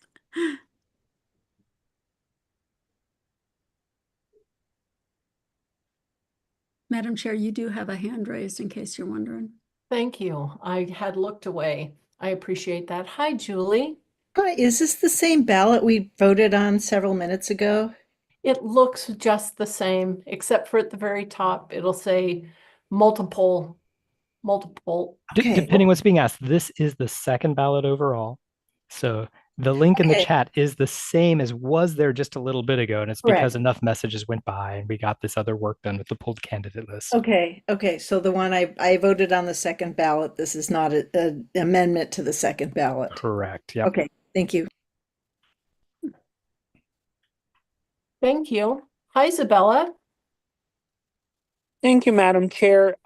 Just a point of information. So I'm requesting access to the slate, and I don't have access to the email that the unique code was emailed to me. It's on a Proton or Photon email server that is not on my phone, and it redirects to my personal email. So I've made a request to view the slate with my personal email. Am I still able to view the slate with that email? Give me one give me 1 sec. Tell you what, it would be Sabella@sabella.com. Got it. One sec. While Kat makes that adjustment, because Isabella, we want you to be able to see the slate, I would like to make a request of our credentialing team that there's a significant time zone difference for our parliamentarian, Alex Bejaran Estevez, and he is going to tap out the second half of the meeting. His alternate parliamentarian, who we've been so grateful to have in our meeting already once before this cycle, Jack Wisner, is in the room. And I'd love to do a couple of things. One, make everybody aware that we're passing the baton in parliamentary responsibilities. And also, we need to credential Jack Wisner. Thank you. Which is because he is separately a part of the LD line of succession. Hi, Alex. Hey, so regarding that credentialing, would you like him to be star KCD then? Like a KCD vote instead of 36? I don't see the list of who all is here from the 36th. The 36th. Oh, I see. I'm sorry. It is 36th. My bad. Awesome. That's good. Thank you for the clarification. I appreciate that very much. How are we doing with receiving critical mass of ballots on this second ballot? Oh, we're great with the critical mass. Do we have an announcement? Now I have to realize, I'm like, oh, okay. I'm parsing it. Okay, it's actually really simple over there. There are, wait, why does it say it? No, it's not simple. I'm getting confused. Oh, I understand. Okay, there are 47 ballots cast, 1 abstention. All other 46 are in favor. And we have just a few that I am still curing. I think just typos, it looks like. But Can you say those numbers again, Aaron? yeah, sorry. At this point, we have 47 ballots. 1 was an abstain, and 46 are in favor of the candidates for offices that have jurisdiction spanning multiple legislative districts. And 0 opposed or reject the measure. Thank you very, very much. I appreciate that. So at this point, we move to the oh, thank you, Cap, for noting in chat. For everybody applying to review the report, please try again. What I'd love to do is address one at a time each of the races that has been divided. My understanding of our endorsement rule is that we take each divided race one at a time. There's a chance for discussion, and then there's a chance for pro-con. We are still in the phase of approving or not approving the person on that has been recommended. We're not yet in a phase of who else instead. That makes sense. I think that was not eloquent, but I'm just going to go with no giant question marks coming up, bubbling out of your Zoom. So, and a million hands did not fly up. So we're going to go with, okay, so one at a time. And the first on my list is King County Council District number 5, Kim Con Vaughn. I welcome a question from the body to the endorsement committee about this race. So if you're like, gosh, why did you pick her? Or what did you think of this? Now is the time to ask them a question. We'll then have a time for 2 speakers for, 2 speakers against as a maximum after opportunity for a question. Hi, Isabella. Thanks for raising your hand. You have a question?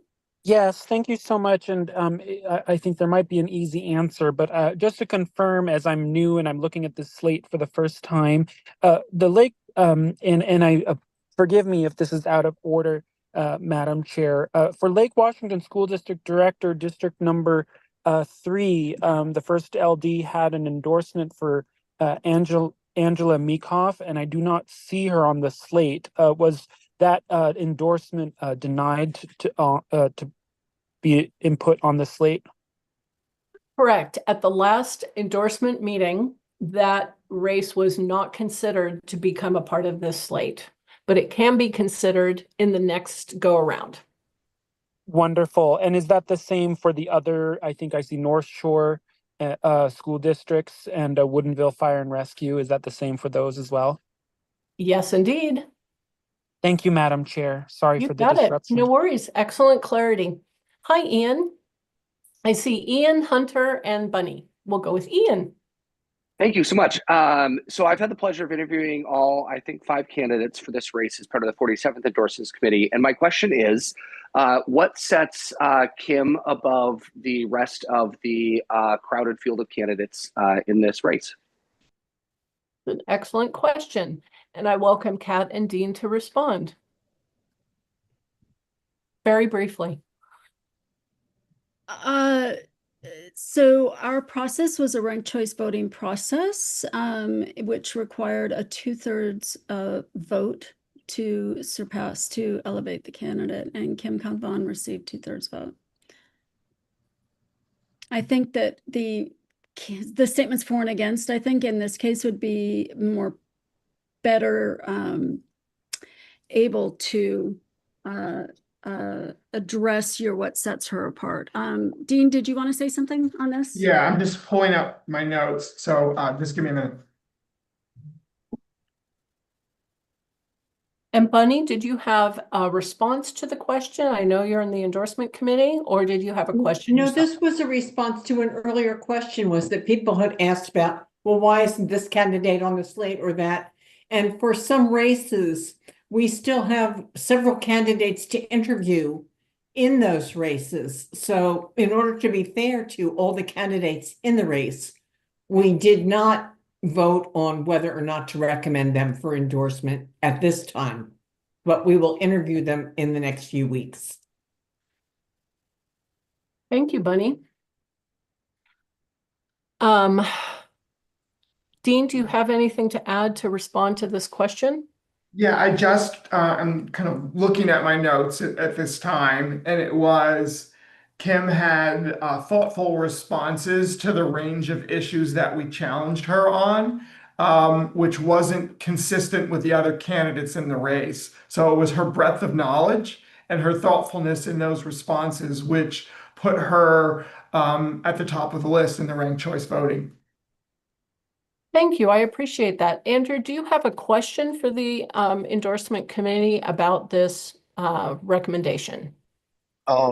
No, I don't have a question. I wanted to, my hand is up for debate, but I wanted to know, is this a good time to take a motion? Yes or no? I'm just about to ask for speakers who might want to speak in favor of endorsing Kim Kong-Von for King County Council District 5. Please raise your hand. If you would like to speak against endorsing her, please also raise your hand. We'll clarify which is which. Put that list in the chat, and we'll get about to those 90 seconds each. So we have one speaker. Do we have any other speakers about this race? Can I clarify, Andrew, are you speaking in favor of Kim Kong or opposed to Kim Kong? Opposed to Kim Kong. Thank you. I'll allow the endorsement committee to be in favor of Kim Kong, and unless Isabella, you would like to speak, are you in favor or opposed? I would be in favor, but if the endorsement committee can share, of course, I defer to them so they can share about this candidate. We have heard from the endorsement committee, so I would be very happy to hear from you as well. More voices make for better discussion. Thank you for volunteering. Okay, Andrew, thank you so much for waiting. I would love to hear, and if we have a timer, gosh, sorry about that timer. Otherwise, I'm happy to just do that myself right here. Yep, I got it. Okay, one is there are great candidates in this race that I feel like it's too early to make an endorsement. Then I've also seen, I've watched Kim Khan as a Renton City Council member and how toxic, rash she has been to other city council members.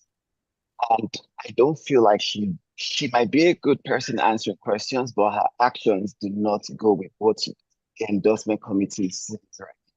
And I feel like if we endorse, we're endorsing her character that she actually does. Actions, she's toxic, dangerous. And people have complained about her in renting. We need to, no, I feel like we need no endorsement in this race for now. Andrew, thank you very much. I really appreciate your thoughts there. Isabella, I wonder if you have something you'd like to say. Thank you, Madam Chair. And to clarify, do I have 90 seconds to say it? Yes, you do. Alex is helping us out in his Zoom screen. Needs to put it in front of his face. There we go. Thank you, Alex, and thank you, Madam Chair. I do not want to ever deny anyone's experience as it is their own experience. That being said, my experience with Councilmember Kim Vaughn has been the exact opposite. I've been a community organizer now for over 5 years, and Councilmember Vaughn has been a community organizer with me. In fact, I met her in the community organizing space before knowing her as a council member. I've only known her to be a force of good, and a very powerful one at that, who advocates for the historically underrepresented communities. I myself serve and support veterans, and I have seen her do a lot of work for veterans, but many other historically underrepresented communities. Thank you, Alex, for the time. I also can speak that from what I have witnessed and observed in her position as council member, she has really advocated for the needs of the community, and I certainly support her endorsement for the body today. Thank you so much for your time.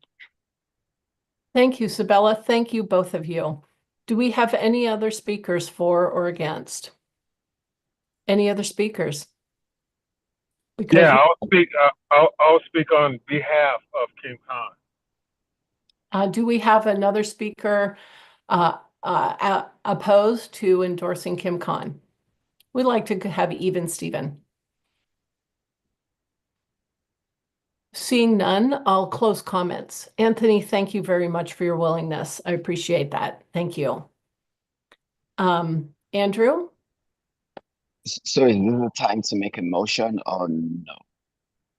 Nope, now is not the time. Thank you, though.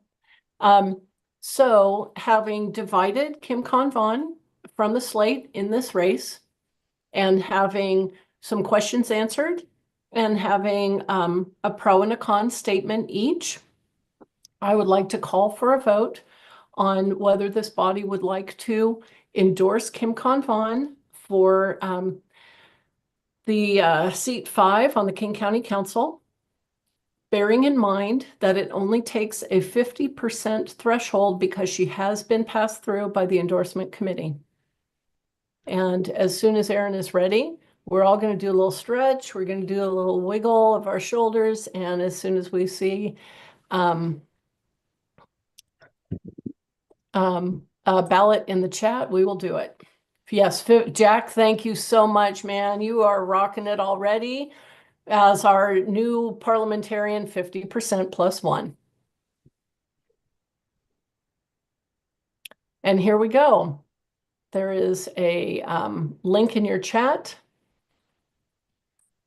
Please take a moment, utilize your unique voter identification code on this. Make sure the email you type in matches. Madam Chair, how much time do you want on the clock on that? 2 minutes maximum, but I will say if our voting team of 1 notices we reach critical mass, just shout it out. Oh, okay. And also at the same time.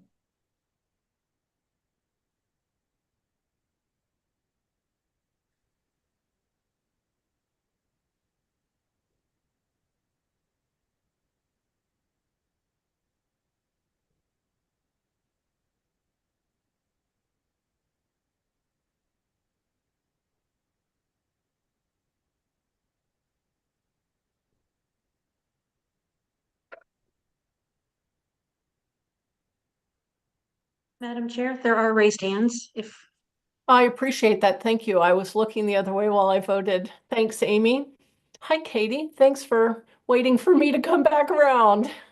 No problem. Thank you, Madam Chair. I just have a question. I know now is not the time to raise any other candidates, but my question is this body one that can endorse multiple candidates for the same position or not? Indeed, this body can. The endorsement committee is only able to recommend one candidate per race, but the King County Democrats Central Committee Executive Board is able to nominate multiples. They need to be done at the end of dealing with the slated candidates, but yes, they can. Thank So you, Madam Chair. I'm glad that answers the question. Thanks, Katie. Hi, Lisa. Real quick, I mean, you might be doing this anyway, but could you just announce when ballots are being closed so anybody who is still trying to vote can kind of let you know, like, oh, I'm still trying, and It's a great idea. Thank you. So great. That's like meeting hygiene. I love it. Thank you. Yes, please. And do we feel that we have We just hit the minimum guaranteed threshold to approve this ballot. to So we have, complete the ballot? So does that mean we're closing and nobody can ballot anymore? it sounded like, yeah, by your instructions, we should go ahead and close because that will give us a result. So there are 53 people credentialed for the meeting. 3 abstaining ballots means we need a threshold of 26. We have 29 that approve the endorsement of Kim Con-Vaughn for King County Council District number 5. So my audio cut out. I apologize. Did we vote to endorse her or Yes. not? Yes, we have voted to endorse. Okay. Thank you for that help. I appreciate that. And perhaps that too, Lisa, is a bit of meeting hygiene call when balloting is closed, and then restate in plain language that in this case, the division for Kim Con-Vaughn, King County Council, position 5 has passed. Okay, our next division from the slate was, I want to make sure I get the first name correct because I think I'm getting it wrong. Nancy Backus, the Auburn mayor race. Do we have questions? Oh, I see your hands up, Lisa. Do you have a question about Nancy Backus? Dang, I was hoping for a good one. Any questions for the endorsement committee before we move to statements? Seeing no questions, we're sure questions for the endorsement committee. Hi, Christopher Roberts, a question for the committee or a statement? I just want to speak against. Thank you. I appreciate that. Seeing no questions, we will ask for statements for or against. We have a statement against. I thank you, Hanan. Do you have a statement for? Correct. Okay, super. Thank you very much. Are there any other statements for or against? Hands up or jump around? Seeing none, we will start with Christopher Roberts. Hi, Chris. Thank you so much. Thank you, Madam Chair, members of the committee. I usually support the recommendations of the endorsement committee because they've done usually do a really good job at interviewing and understanding the candidates and the stuff they stand for. However, I am a believer, and I believe most of this body is a believer in progressive revenue. And while I think many of us may be sort of disappointed with the legislature in what they passed this year, what the legislature proposed and what the legislature did pass went a long way in making sure that corporations and the wealthy pay a larger share of their income and taxes. And that's the direction we need to move forward. With reluctance, I saw the mayor of Auburn lead a coalition with several other mayors, largely from South King County, who said, no, we do not want that. We want an all cuts budget. And I do not think that we as a body, the King County Democrats, should give the stamp of approval to any candidate who was opposed publicly opposed to what the legislature was doing and who was opposed to an all cuts budget this year. We can't have that. We need to have candidates who reflect our values as Democrats and live up to the standards of our Democratic platform. I urge a no vote. Thank you. I appreciate that. Thank you, Chris. Hanan, you're up next with a positive statement. I live in Auburn for years, so I know Nancy Backus from the time she was as a council member. She's Democrat. She lived the Democrat value. She's strong Democrat. She's the one who recruited for the 47. Nancy, during COVID, we did not lay off any person. Second, when King County were looking 2021 for a hotel shelter, Auburn took it. We approved $6 million to buy the resource centers to support the homeless because the mayor brought it to us as a council to vote.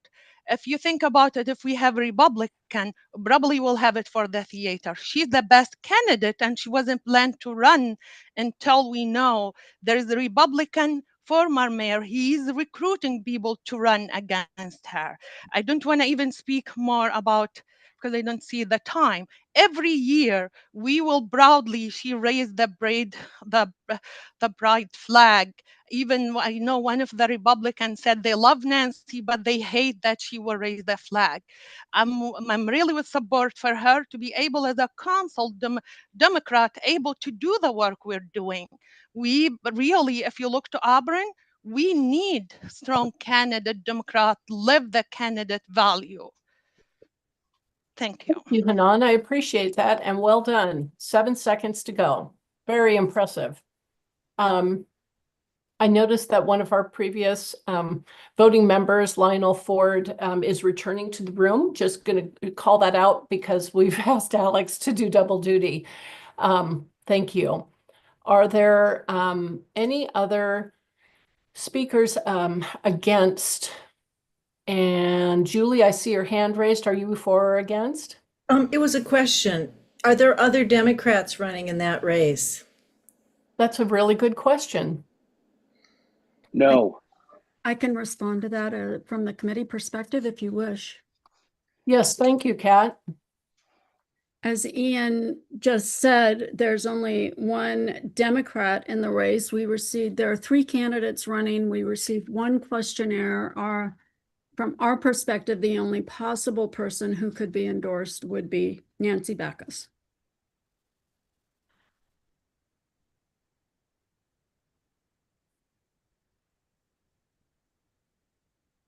Okay. Okay. Chris Roberts, you have a point of clarification? Yes, Yolanda is a member of the Democratic Municipal Officials and has participated in those meetings. She's ineligible for endorsement, Chris. She hasn't submitted a questionnaire. That's not the question. That's true. She still has time to submit the questionnaire. Am I correct there? Yes, thank you for the correction on that. That's correct. Point of information. No, this Friday. Point of information. Hanan, Melissa's next. Okay. Thank you, Chris. Hi, Melissa. Would it be possible for us to postpone this until June? Is a motion to do that acceptable at this time? I am going to say some things out loud and ask for help with our parliamentarian on this because I'm forming my opinion and will do so with his wisdom. Can I speak first? No, I'm gonna answer the question first. Thank you. Thank you. But I haven't forgotten. I promise. You're top of the screen for me. By her name, Nancy Backus being on the slate from the endorsement committee, she is thereby nominated for our endorsement. So I don't know that we can postpone it once a nomination has been made. We would not call it tabled. It would be called a postponement. So I'm not not sure if we can do that. And I'm going to ask Jack to take a flip through the book, and I'll ask Hunter and Lisa, who I know deal with intricacies like this at their LD regularly. As and while they're helping me with that, I'm taking under advisement that a point of information is an interrupting motion. So Hanan, if indeed it was a point of information, go for it. Yolanda, if I submit the report, she identified herself as a Democrat, but all the time she will run as a Republican. She will screw any Democrat. She done it to me. She endorsed the majority of the Republican if you check her endorsement. I'm just want to be clear, and you can look to the historical data in Auburn. Thank you, Hanan. I appreciate that. And once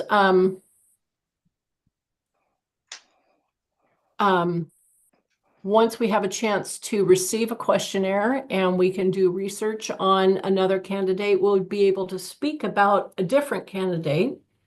But at this moment, we're just discussing the candidate who has received the recommendation of the endorsement committee, and we're debating whether we accept their nomination or not.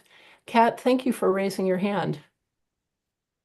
Yeah, I wanted to refer Jack to the endorsement procedures document, where in Rule 8, Section 5 states endorsement motions are not amendable, nor may they be tabled. However, they may be postponed to a future scheduled meeting if that meeting will take place before the next election. I don't know that that applies. I believe it does. I'm not sure. That's up to you guys. So we could postpone this endorsement vote because our next meeting will happen prior to the primary. Is that correct? Correct. If that rule applies to polled candidates, which I believe we're voting on separately. So we are voting on it separately. Thank you, Melissa. I would like to make the motion to postpone it until June. Second. I received the motion and heard a second, and I see a hand up from Amy. Hi, I don't know. I'm sorry, I don't know the verbiage if it's point of clarification or information, but I have a question. And I'm very sorry if you just answered this, but if we postpone it, is it still considered from the endorsement committee? So it's still only 50% needed? Correct. Thank you. Correct. Thank you for that. Okay, so we have a motion and a second under the motion to endorse, and the motion and the second is to postpone this to the June meeting. Seeing that, I'd like to stop the screen share for this motion and a second. I suppose gosh, I would just love to use green checks. Can we do that for a postponement? Yes. And it is only for, the only thing that we are postponing is discussion of Nancy Backus for Auburn mayor to the June meeting. All those in favor of postponing this vote on endorsement, please go to your react button and select a green check for yes, we'll postpone, or a red X for no, we'd like to manage this mischief today.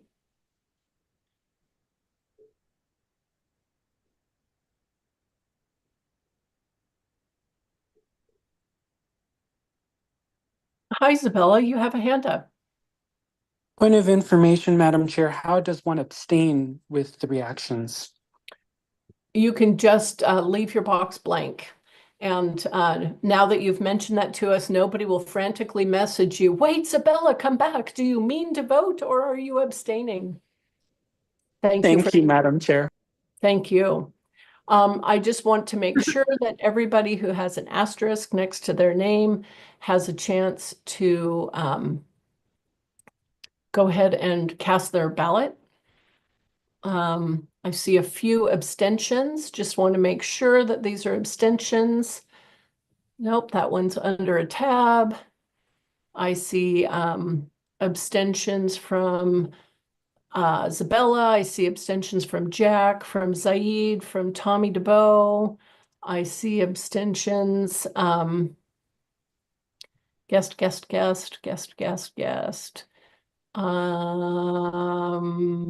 Sharon Mast. And I think those are all the abstentions that I'm seeing. So if you did not intend to abstain, please, you have 5 seconds. 4, 3, 2, 1. One more time, because we'll ask 3. Make sure you vote. I mentioned you as abstaining. And we're going to ask the tally committee to please count up green checks and red X's. Motion to postpone passes at, well, it varied. We'll go with right now 27 in favor, 18 opposed. Thank you very much. Okay, we can clear our check mark. I'll clear the feedback. People don't need to click. Thank you. Thank you for that challenging yet very civil conversation. Hats off to us. I love it. Okay, the next race in our divided list of candidates is Sam Mendez, Burien Council, position 3. I wonder if we have any questions for the endorsement committee about this candidate. Any questions? And any questions? Seeing no questions, I'd love to call for folks to raise their hand, whether they'd like to speak in favor of or opposed to. You asked for questions. Yes, Sorry, I didn't know how. Yeah, can anybody on the endorsement committee say why they picked Sam over the other candidates? I wonder if there's some notes. I can tell you for sure, Judy, that the endorsement committee in its entirety met and did a ranked choice voting exercise, and it was clear that Sam was the leading contender from the bank of candidates that we met with. Okay.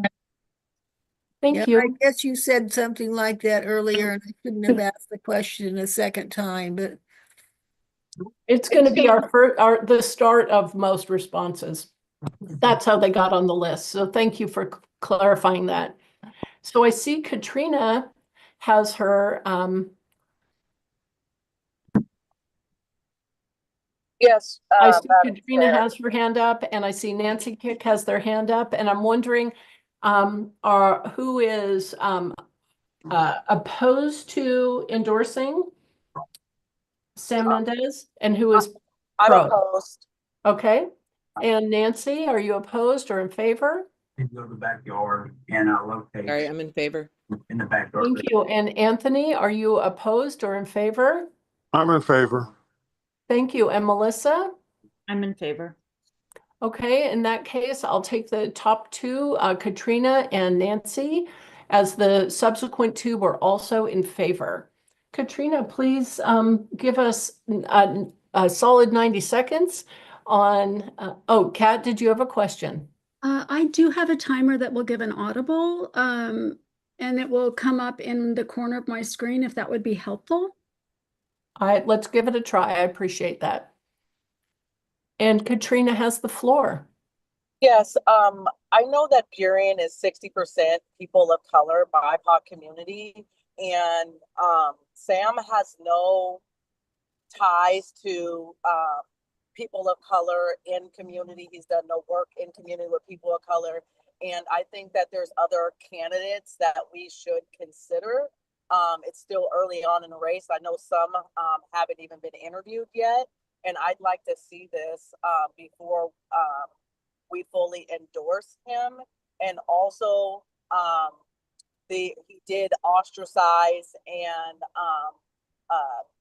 one of our PCOs in the 33rd and made them feel very uncomfortable without merit, and also made another woman of color feel very uncomfortable by really getting into her secured building and coming to her door, and after repeatedly saying, I don't want to interact, he continued to do so. And so for all those reasons, and knowing that Burien is 60% people of color, I would like to see someone in there that isn't going to scare our people of color away and out of the process.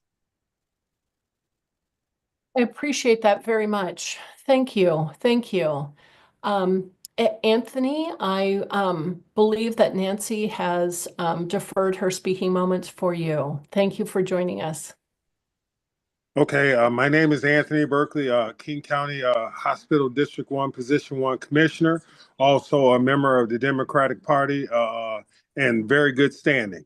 I've known Sam Mendez for a long period of time, and all I've known about Sam is that he's a good family man with a beautiful young family. He's been engaged from my ties to the union. I see Sam out there rallying right along against us, and he shows up from town hall meetings to the picket line. That's where I've seen Sam, and also I've had personal dealings with Sam from a legal standpoint, and all he was a very good steward of my family and my family's interests. So yeah, I find it unfortunate that that's the I guess take you have on Sam Mendez, but I've been knowing Sam for north of 10 years. And all I've known is a good family guy with strong progressive values. Thank you. Thanks very much. I appreciate that. I wonder if at this time there's another voice against this recommendation. I could have one more of each. Judy, do you have a comment against nominating or against endorsing Sam Mendez for Burien Council Position 3?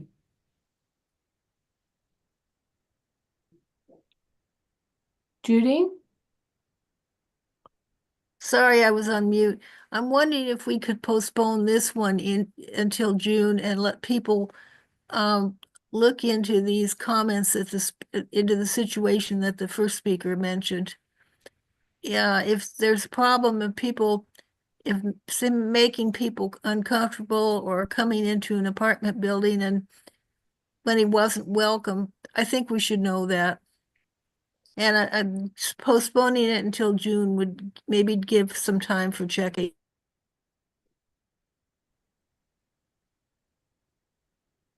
Judy, is that a motion to I second that. Judy, is that a motion to postpone? A motion? Yes, that is a motion to postpone until June. Thank you, and I see it seconded. Everybody, please hover your mouse over your react button. Anybody in information? favor? Yes, thank you. Are we allowed to debate this motion? Are we allowed to debate the motion? I cannot think of a reason why we would not debate this motion. Melissa Taylor. Madam Chair, Yes? we're using the term postpone. It seems very similar to a motion to table, and motions to table are not debatable. But if your rules say that you can discuss it, that's something else. I'm not familiar with that exact rule. I appreciate that, Jack. Thank you very much. Thank you. Melissa, I wonder if you are offering insight onto the postponement question. I was actually going to debate. I was going to sign up to debate. And historically, we have debated motions to postpone. Maybe because there's a difference between postponement and tabling. To be honest, I'm not totally sure about that, but we have historically been able to debate motions to postpone. Well, who am I to stand in the way of precedent? Especially since I am seated. I appreciate that.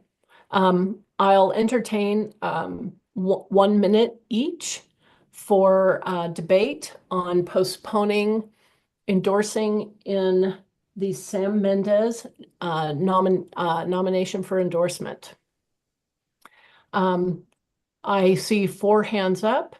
If you could use your voices kind of gently to let me know if you are in favor of postponement. Anybody? Could you use your voices if you are? Actually, I have a point of information. How many people submitted questionnaires for the position that Sam Mendez is being considered for? Thank you for that good question. I defer to my endorsement committee to let me know how many candidates have submitted questionnaires for the Burien City Council position 3. I believe 2. Is that what you have, Kat? That's correct. Do you want information on interview status or anything like that, or just Just the other person who submitted the application would be fine. Rochelle Luzowski also submitted a questionnaire. Thank you so much. And just a reminder that voting on the committee's recommendation for endorsement represents the motion in a second, a recommendation from all of the members of that committee who can only recommend a single candidate. The body can act on more candidates, but the committee can only recommend a single candidate. So I'm going to circle back to the motion on the floor, which is, do we postpone the vote on, not on the position, but on Sam Mendez as an endorsable candidate? And we have speakers. We have 2 hands up. Chris, are you pro postponing or con postponing? Con postponing. And Nancy, are you pro or Also con? against. You're also against. Thank you. And Katrina, are you for postponing or against? I'm pro postponing. Okay, since you've got the floor, why don't we just keep rolling with it? And Katrina, can you tell us why you would like to postpone this in a minute, please? I would like to postpone because I believe that the other candidate hasn't even been interviewed yet, which is Rochelle Lozowski.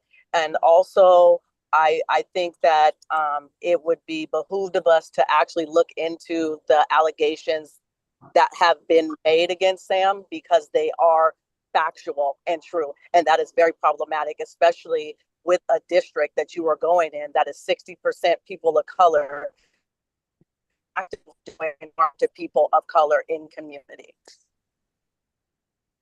Thank you, Katrina. I appreciate that very much. As I see Chris's hand up first, Chris, I'd like you to speak about the postponement issue, which is Yes. at hand. Yes. Thank you, Chair. One of the most frustrating things that happens in this process is we get to this point where we, in a sense, are looking for, quote, the better candidate. What we have in front of us is a viable, good Democrat who is up to the job. It is a tremendous time-sucking, life-changing thing to run for office. And I'm sorry, making someone uncomfortable or going to some place where you're not invited. When I was campaigning for the King Conservation District, I did that too. That's what was reported. I certainly hope no one wanted to investigate that. I'm looking for things like he's an unreliable Democrat. He doesn't show to meetings. He doesn't embrace the values. He speaks openly against those values and have endorsed Republicans. Let's not do this. Let's move forward and continue with the process. If there's another candidate, well, that's one of the things about this whole timeline. Those are decisions and things that candidates have to make, and it doesn't always work out in favor of them. Thank you. Thank you, Chris. So I appreciate that. We have heard from speakers in favor of postponing and a speaker in favor of not postponing. I see 1 hand raised. I see 2 hands raised. 1. I would need to have 1 for each side to continue debate. Nancy, you were, am I correct in recalling you were in favor of postponement? No, I'm against postponement. Against postponement. Okay, so anybody else in favor of postponement at this time? No? Okay, then I will consider debate closed. And I'd like us to utilize our green check buttons because the motion was to postpone. So green check will be to postpone to June. Red check or red X will be to consider in this meeting. And for fun, I always suggested that we use coffee cup for abstain. And that lets us know that you're not just opening your fresh bag of Skinny Pop. You're actually voting. So please take a moment to utilize those reaction buttons. Green check to postpone, red X to handle in this meeting. I'm going to take a quick glance through and look for folks with an asterisk. I do see some abstentions. Thank you very much. I appreciate that. I see one voter in LD 48. Oh, but it might be the alternate number, so that's a never mind from me. I see a few voters. Got him. Zabella, did you want to participate in this vote or abstain? I just want to make sure we count as many as we can. Thank you, Madam Chair. I am unfamiliar with this candidate question and I am abstaining. Thank you. I appreciate that. I will, seeing as pretty much all of us have voted in our boxes, I'll ask the tally committee to deliver a report if that's possible. It And this is. report The is motion, oh, sorry. Go for it. The motion to postpone fails with 8 in favor and 33 opposed. Thank you. Thank you for lowering all of our votes. I appreciate that. And at this time, I would love a reminder if I believe we did complete debate on the candidate and we can move forward to the vote to endorse the candidate per the endorsement committee's recommendation of 50% plus one. But before we do, I see Bunny has her hands raised, or just her hand, not all of them. Sorry, Bunny. No, not all of them. I just wanted to, for the group that I think that maybe some people prefer another candidate, and that to remind people of what you said, that endorsing a candidate today does not preclude co-endorsing a candidate at the next meeting. That just because you may favor another candidate, endorsing today does not remove the opportunity for your preferred candidate to get a co-endorsement. Thank you, Bunny. As a seasoned veteran of the endorsement committee, I appreciate those words of wisdom. And Rai, I see your hand raised as well. Yeah, I just want to offer a point of clarification that there is a weight to the voter pamphlet stating the KC Dems endorsement, which would happen after this meeting and not before the next meeting. So that weight also can affect the endorsements for this evening.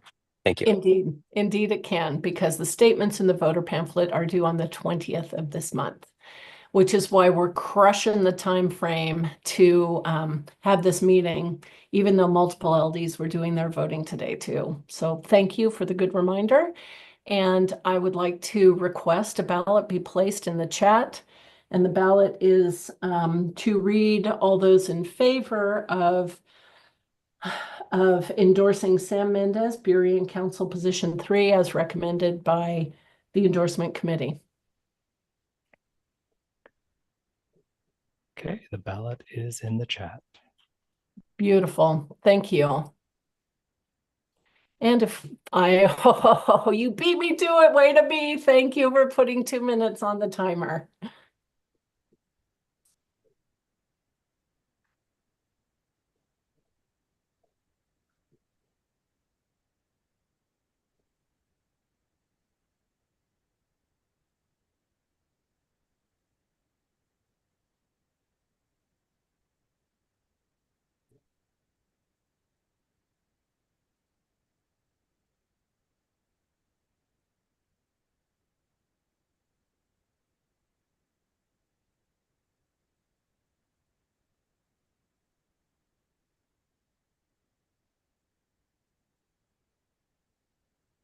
There's something very pleasant about seeing that submission has been or the vote has been submitted. That's a good feeling.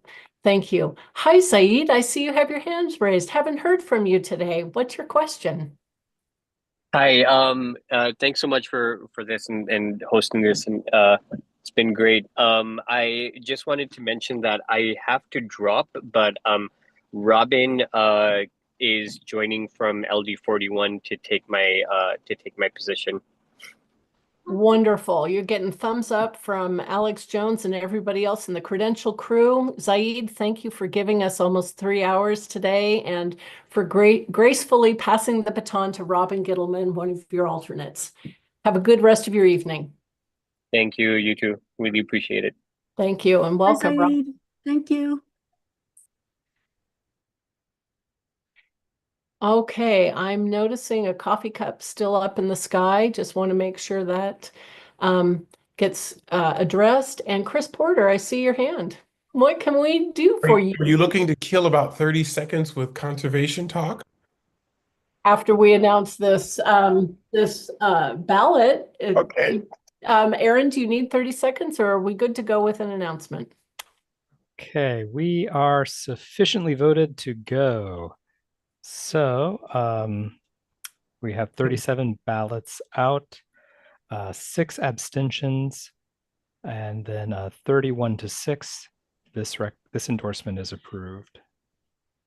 Wonderful. Thank you very much. Before we go on to Rocco DeVito, I would love to hear a little bit of conservation news, Chris. Oh, thank you. Go on. Before we go on, I thought I voted to reject and somehow my vote did not get counted. What happened with the voting? I Why do you voted to believe reject. it's I why do you voted to believe it's not reject it. counted? Pardon? Why do you believe it's not counted? You're one of the 6 Because who voted because against. there were no reject votes counted. There were. It was by 31 to 6. Oh, you said abstain, Aaron, not. Oh, okay, sorry. There were 6 abstentions to begin with, and then after that, of the 37 ballots, it was 31 to 6. Oh, okay. So the 6, that's not the 6 abstentions. They happen to be the same number, but those are different ballots, yes. Okay, thank you. That wasn't clear. Thank you. Yeah, thank you for catching that. Thank you, Judy. And thank you, Aaron, for the clarity. I'm so glad. I appreciate that. Hi, Chris. Just briefly, because it's raining, unless it's torrential rain where you live, this is a beautiful time to take your house plants, if they can go outside and get some rainwater. Rainwater has nutrients in it that tap water does not, and the plants love it. And I always try to balance those two in weather like this. So this is the perfect time to get your plants outside, get them some rainwater with different nutrients that help them, and then put them back in. That's all. That's And wonderful. you can collect rainwater too. I understand that, yes. I do. I'm so proud of myself. That's so great. Thank you. Hope my new grass seed sprouts from this rain. Thank you. Thank you. Yes, our grass loves it. Okay, we're going to move on to the 4th race that was called for division from our recommended slate. And that is Burien Council Position 7, Rocco DeVito. So I wonder if we have any questions for the endorsement committee other than he won the vote. If there is any questions about Rocco, or if we'd like to move directly to debate. Seeing no questions, I'm going to go ahead and ask for hands up. First, I'd love to see hands up of those who are opposed to the endorsement of Rocco DeVito.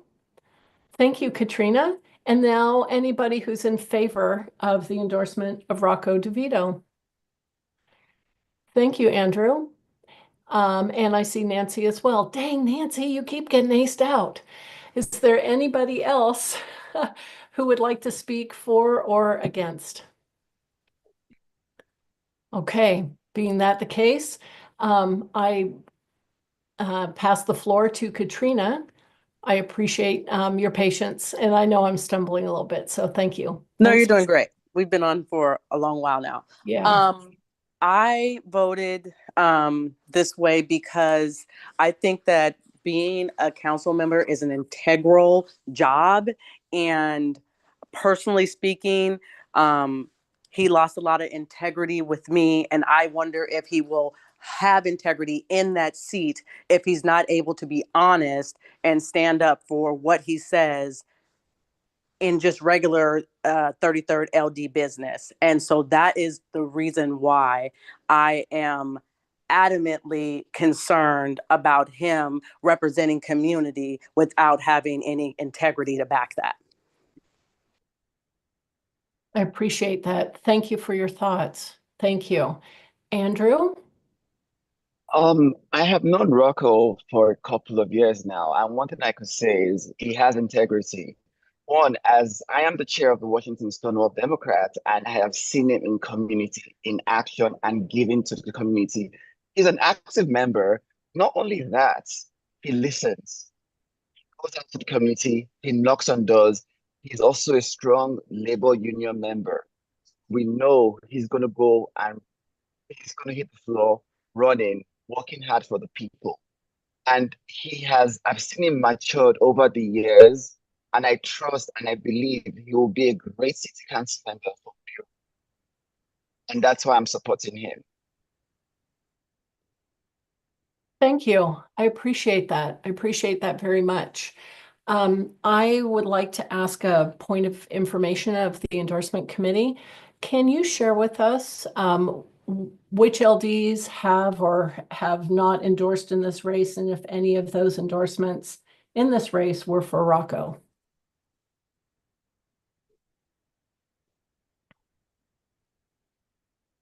You're on mute, Kat. Sorry about that. Which LDs have endorsed in this race? You're in council position number 7. Rocco was endorsed by the 33rd. Okay. We don't have any results yet from 30th or 31st has only done a couple races, and I'm not sure how many other LDs intersect. Part of Fury and a small part is in the 34th. We haven't done our endorsements yet. Almost all of Fury lies in the 33rd. Yeah, so the primary LD endorsed. Could I mention something on behalf of the endorsement committee? Or that I think for the good of this information, Rocco is the only Democrat running in this race, and he's running against an incumbent Republican. I mean, I could go on and talk a lot more about him, but I just that point I think is important and not being mentioned. And there are only the 2 LDs, which is 33 and 34, and he won the 33rd endorsement. Thank you for picking up where I left off or where I forgot. Okay, thank you. I appreciate that. I'll ask one more time. Are there any new speakers for debate? Any new speakers? Judy, I see that you have your hand raised. Are you raising for debate or with a question?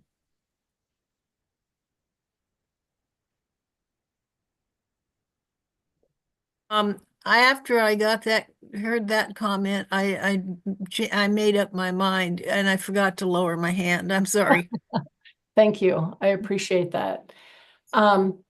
Okay, seeing no more speakers, I'd like to call for a vote on the endorsement committee's recommendation of Rocco DeVito in Burien Council Position 7. When a ballot is ready, it will appear in the chat. And there it is. And everybody, please take a minute to copy that link into your browser and let us know your preference in this case. Perhaps a point of order during this vote, Beth. Yes, thank you. For the Young Democrats, I do not see alternates listed, especially right now they were looking at Vivek. Yes, we can allow Vivek in as a KCDCC alternate Understood. For the Young Democrats. for Young Dems. Okay. Yes. I just don't see a password in there, so I will talk to Aaron about that as well. Thank you.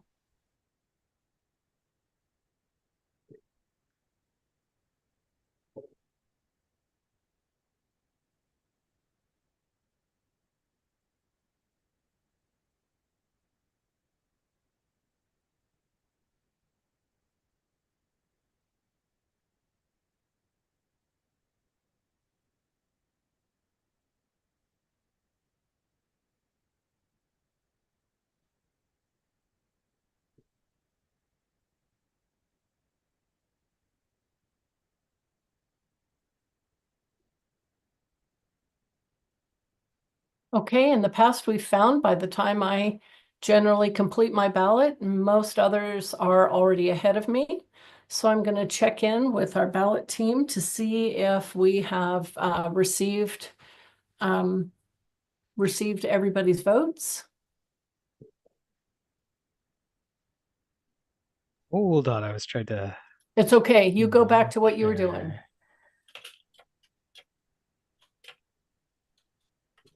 And we're all going to do that thing again where we stretch Oh, and that do our sounds so nice. cactus. I want to do the thing. And a little left and a little right. Okay, let me take a look where we are. And you can all do as I'm doing and consider the wisdom of too many large glasses of water. And after we finish our divisions, we'll take a bio break. But I do encourage you to simply turn your video off and enjoy.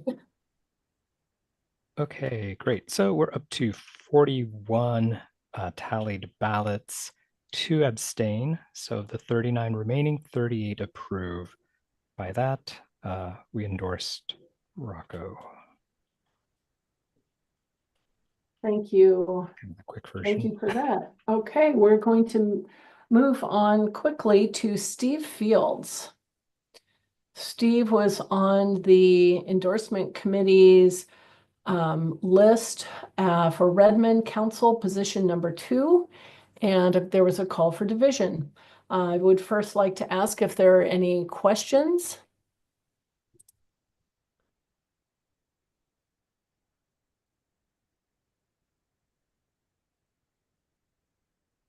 No questions? Excellent. In that case, I would like to ask for hands up to speak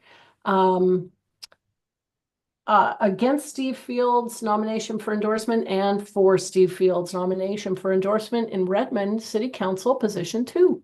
I see one hand up. Scott, are you for or against Steve? I'll be speaking against. Against. Do I see anybody for Steve? And a reasonable version of that is anybody from the endorsement committee that made this recommendation?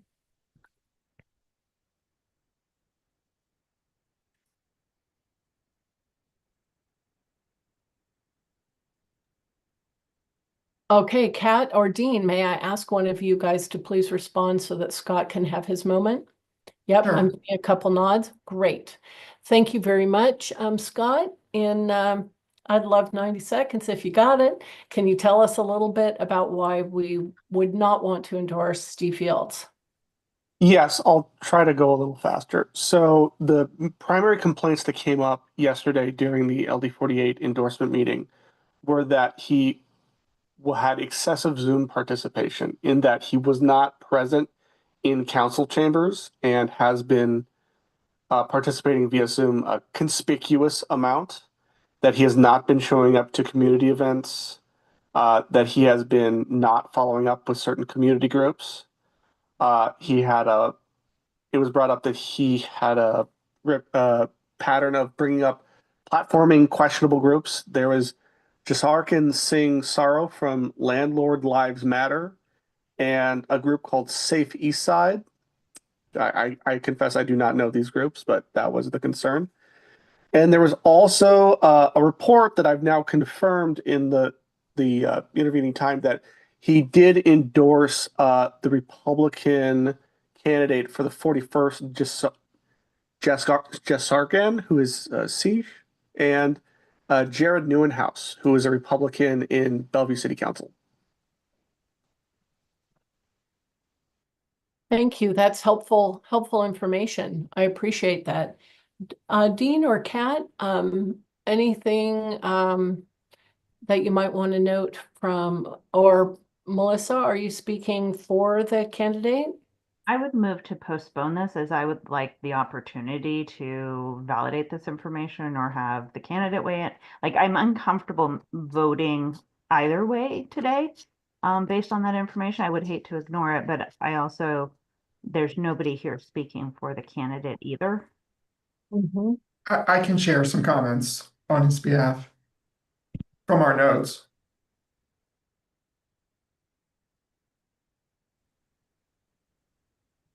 Thank you, please. Okay, all right, sure. From the interview that we had with Steve, we found him to be a sound candidate with insight around the issues across government. He was the person who led the finance and budget chair for the past two budgets. He was often at odds with the mayor, but stayed firm on his perspective.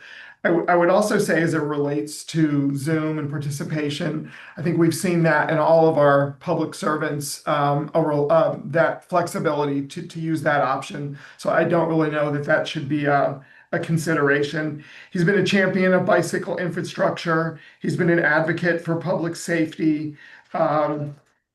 And he was able to provide comprehensive responses to each of the questions in a thoughtful and meaningful way. Thank you. I appreciate that. So I'm glad that we were able to have both, an against and a for. And I'd like to revisit Melissa's question. And now that we've had one of each, shall we entertain your comment as a motion to postpone this? I will withdraw it. Part, oh, okay, withdrawn. Thank you. Thanks, Melissa. Judy, I see your hand is raised, and I wonder if you are speaking for or against this candidate. I'm saying that I'm uneasy about this candidate if he has endorsed two Republican candidates. So, Judy, it sounds like you're speaking against the candidate, which is totally great. And we'll ask for another statement for, so we can have one of each. Okay. Thanks. Hold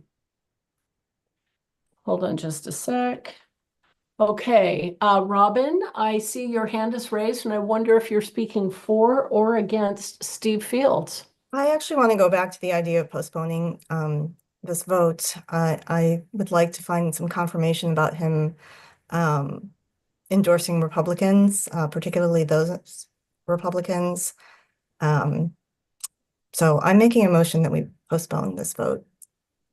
Thank you. I appreciate that. And I see Thomas DeBoe's hand is raised, and I wonder if he is seconding that motion.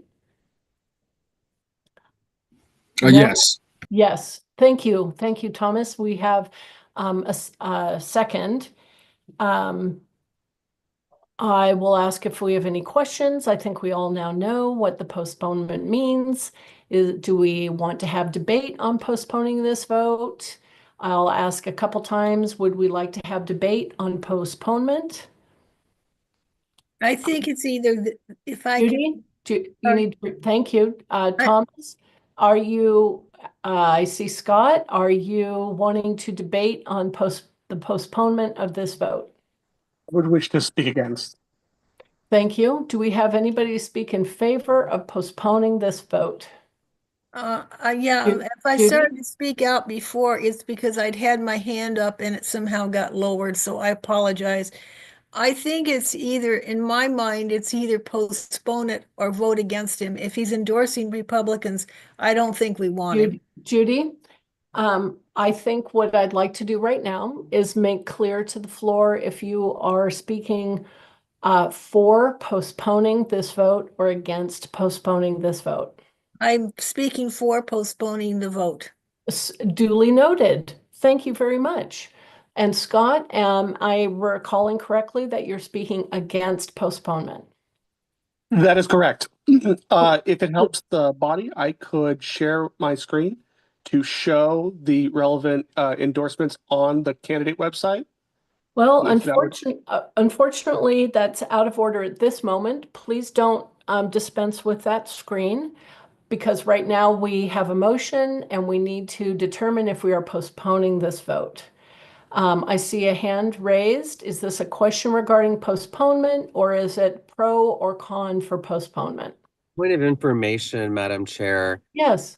Who are the other candidates in the race? Are there other Democrats who are running in this race? I'll let our endorsement committee take a moment to refresh their screens. They've each got like 15 different screens open to answer questions on this stuff, and let's make sure that we get to the correct one. There's a college student named Vivek Prakriya. Yeah. Who is running against him. And there's a person named Leah Ellis. I don't know her status. Thank you, Dean. So there are 3 in the race. And Kat, do you concur? I do. We've received 2 questionnaires. And we've received 2 questionnaires. Beautiful. Thank you. Have we interviewed the 2 questionnaire submissions? Not the second yet. We held off scheduling because we weren't going to be able to do it before this meeting. Yeah, we were to know, where we were. Yep, absolutely. This is good to know. I really appreciate that. And I'm right now we're discussing if we are going to postpone this decision. And Katrina, I see your hand is raised, and I wonder if you are asking a question, have a point of order, or if you are speaking for or against postponement in this race. I'm speaking against postponing. Thank you. Do we have anybody who would like to speak in? Rye, are you in favor of postponement?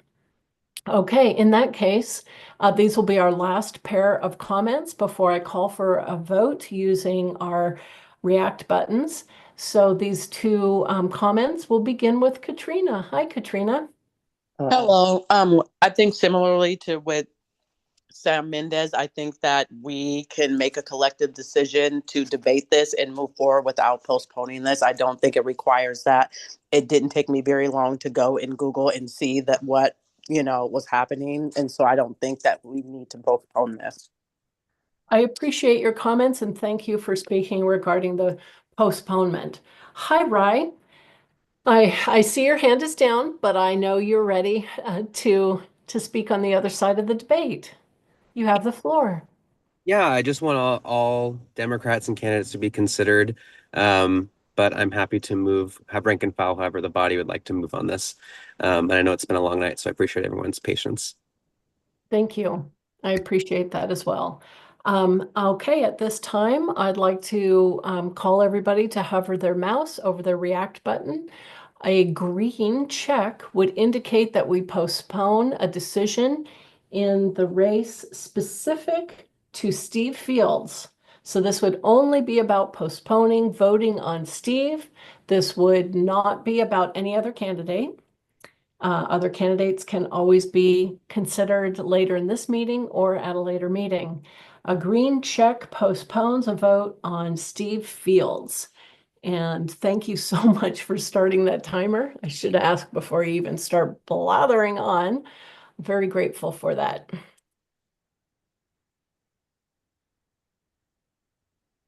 I see a hand up from, Hannah. Are you a part of your 34th LD delegation? I am raising my hand to make it known that we have had a party drop off. And as an eligible alternate, I just want to get confirmation from the credentialing committee now is such before I do anything. Yeah, I validate Hannah. You validate Hannah? Yeah, she is one of our alternates in the 34th. Beautiful. I appreciate that. Alex Jones, thank you for giving the thumbs up. And I wonder, just for my point of interest, if you guys, any one of you, could confirm for me who are the new voting members from the 34th in this meeting now. Bunny, Hannah, and Hannah, who did you replace? I'm replacing Chris Porter, who seems to have dropped off. But Okay. if he comes back on, I will drop back out. And I Okay, see so also then Chair Jordan Crawley Jordan. in the Mhm. meeting. Great. Okay, good. Just want to make sure. Thank you. Chair Beasley, Thanks. I have a question for the credentialing of Vivek Prakriya. Okay. We don't on our roster have Vivek as a representative from King County Young Dems. So I'm trying to Yes. understand. They have recently had a quite a turnover in their leadership team, but my understanding from their chair is that he is in the line of succession. We did not get notification of that, Beth. So have they elected a alternates then? Let me see if I can find if it was an election or if it was an appointment, because that would make a difference, correct? Well, Actually, both of their delegates are already in the meeting, Yeah, and they do not have an alternate position. right. Is it, I so guess, as a they're vice both of their chair? delegates are in the room. I'm just repeating. And the chair is not in the room. Chair's not in the room. And is the vice chair available? Or is Vivek the vice chair now? Waylon is the vice chair, but he's not present. So Thank you. I believe Vivek is in the next line of succession for Waylon. Well, that would mean, so our line of succession is chair, vice chair, KCDCC Alt 1, KCDCC Alt 2, then State Committee Member 1 and State Committee Member 2.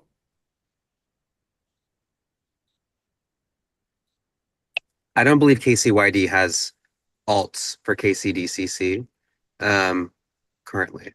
That's Right. my understanding as well. Okay, and do they have state committee members? Not to my knowledge, not that we've been told. Perhaps Vivek can tell us, or Rye or someone. I actually, so I'm Steve's opponent. I had no idea we were going to be voting on him tonight. I just got a message from the chair asking if anybody wanted to hop in on this call to replace her. I see. But if you are not a KCDCC alt or a state committee member, unfortunately, we cannot credential you.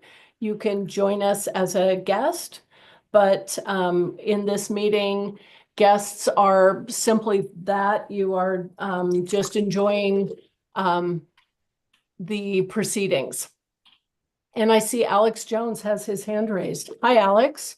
Hey, so 2 points of clarification. I think I'd asked you before. Do they get 3 voting members or 2? They would get 3 voting members if they had 3 in the line of succession. Understood. And as I checked the message that I received, it was about participation, but not necessarily identifying in the line of succession. So that was my misinterpretation. I'm very glad we had the extra time for me to go back and reread it. Okay. And in the attendance sheet, it is chair, rep, and then first vice chair, and none of which are Vivek currently. Thank you. I appreciate that. Thanks very much. Glad to have you here as a guest, Vivek. May I ask if a candidate for the office is able to vote in this race? Yes, anyone credentialed may always vote. At the KCDCC executive board level. Yes, the rules in this room are different than the rules in the endorsement committee room. Okay. Okay, may I ask for a voting report on postponement of the Steve Fields consideration? By a vote of 17 in favor to 23 opposed, the motion to postpone fails. Thank you. I'd like to go ahead and call immediately for a vote. I feel that we've had enough opportunity to discuss. So I know that it's rapid fire for you, Aaron. When you're ready, please put that ballot in the chat. And what we'll be voting on is, for those just joining, we've had a little bit of a turnover. The endorsement committee makes nominations for endorsement to us, the executive board. The endorsement committee can only nominate 1 person per race, although the body can choose to dual endorse after the slate is completed. And what else did I not fill the new people in on? You need to click on the link if you have an asterisk next to your name to get the ballot. It will ask you for your name and the email address that we are communicating with you on. It will also ask you for your unique voter identification code that was emailed to you on Wednesday, May 14th at 4 p.m. So the link in chat is to vote to approve the nomination of from the endorsement committee for Steve Fields I remember what it was I was going to tell you. Steve Fields in Redmond City Council, position 2. Nominations from the endorsement committee require 50% plus 1. Nominations from the floor require 2/3. So please take a moment. That timer's probably clicking away and I got to stop talking and get down to voting.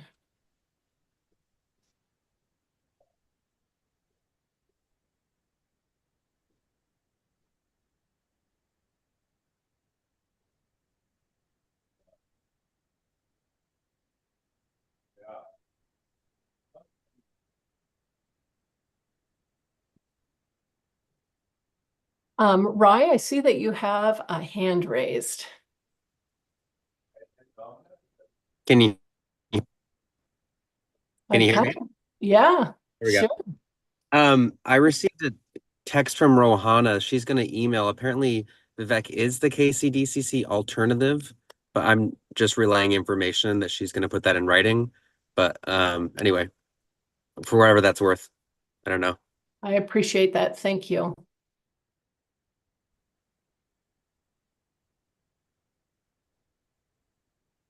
Okay, knowing how slow I am and how long it took me to get started, I'm going to ask Aaron how we're doing on retrieving ballots.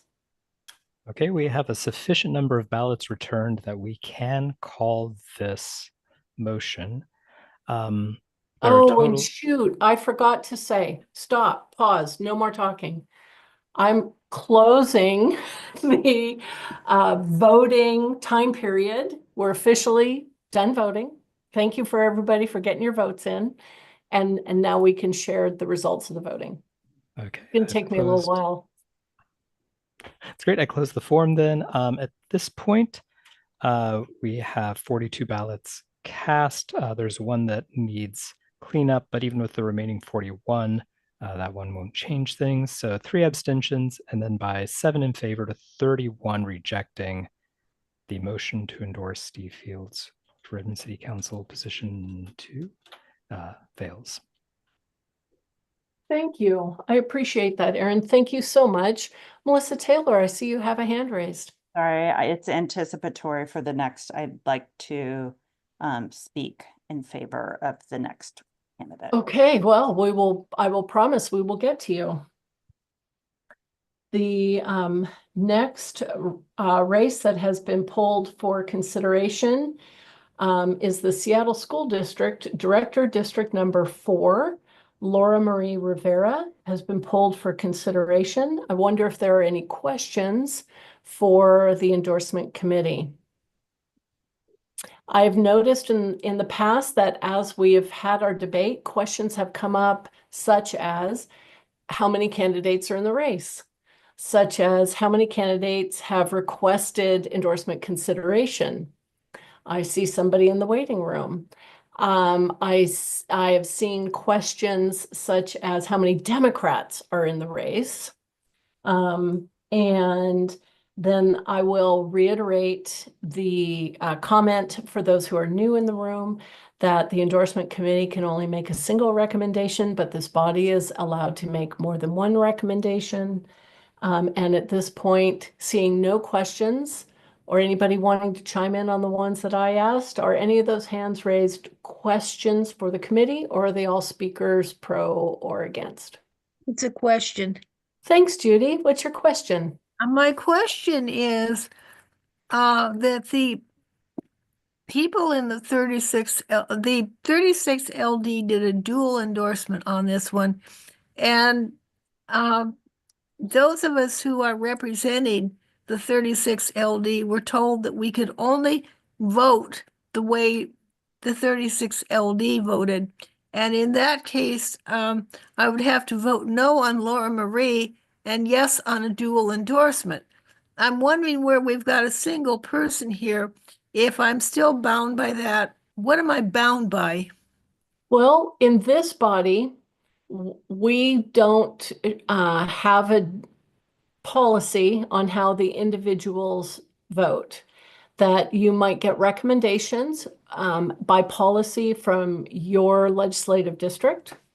And that is perfectly wonderful. But this body does not tell you how you need to vote. Okay, well, I guess what I'm saying is that I would have to vote no on the endorsement.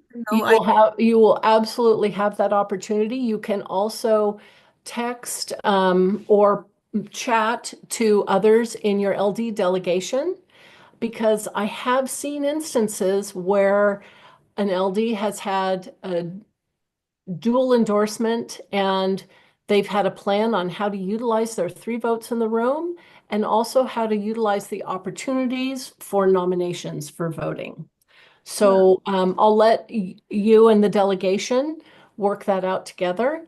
At this time, I'd like to ask for hands raised.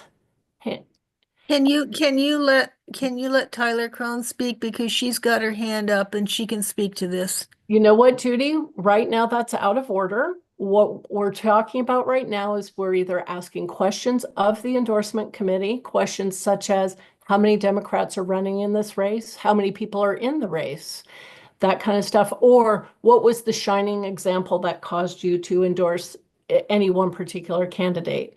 We'll then move to debate on those candidates. And as a reminder, the committee can only recommend one candidate for endorsement, but the body is allowed to endorse more than one. And that would be achieved by a floor nomination following all of the divisions from this. So I'm going to check in with the 3 folks who have their hands raised to see if any have a point of order, a point of information, a question to the committee, or if all 3 hands are either pro or con. Hang on just a sec. I have. Thank you. Okay, so I see 2 hands. Yay or nay I just want to make sure we have one of each. Melissa, are you in favor? Favor. And Lisa, are you in favor or opposed? Opposed? And thank you. And Kat, are you in favor or opposed or a question? Point of information or a question?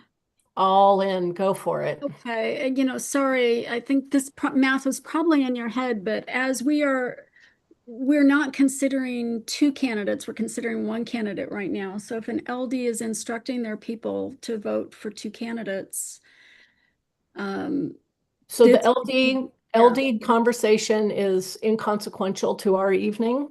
Okay. I appreciate the consideration. Right now, this group is considering an endorsement for Laura Marie Rivera or not. Everything else can follow later. And that's totally great. But we want to look at this one candidate as a standalone individual. So in that case, we have tended to follow suit of speaking of the slate being, here's who we're considering. So we've been starting with the why divide, why not. And so I think I would like to call on Lisa Rivera first.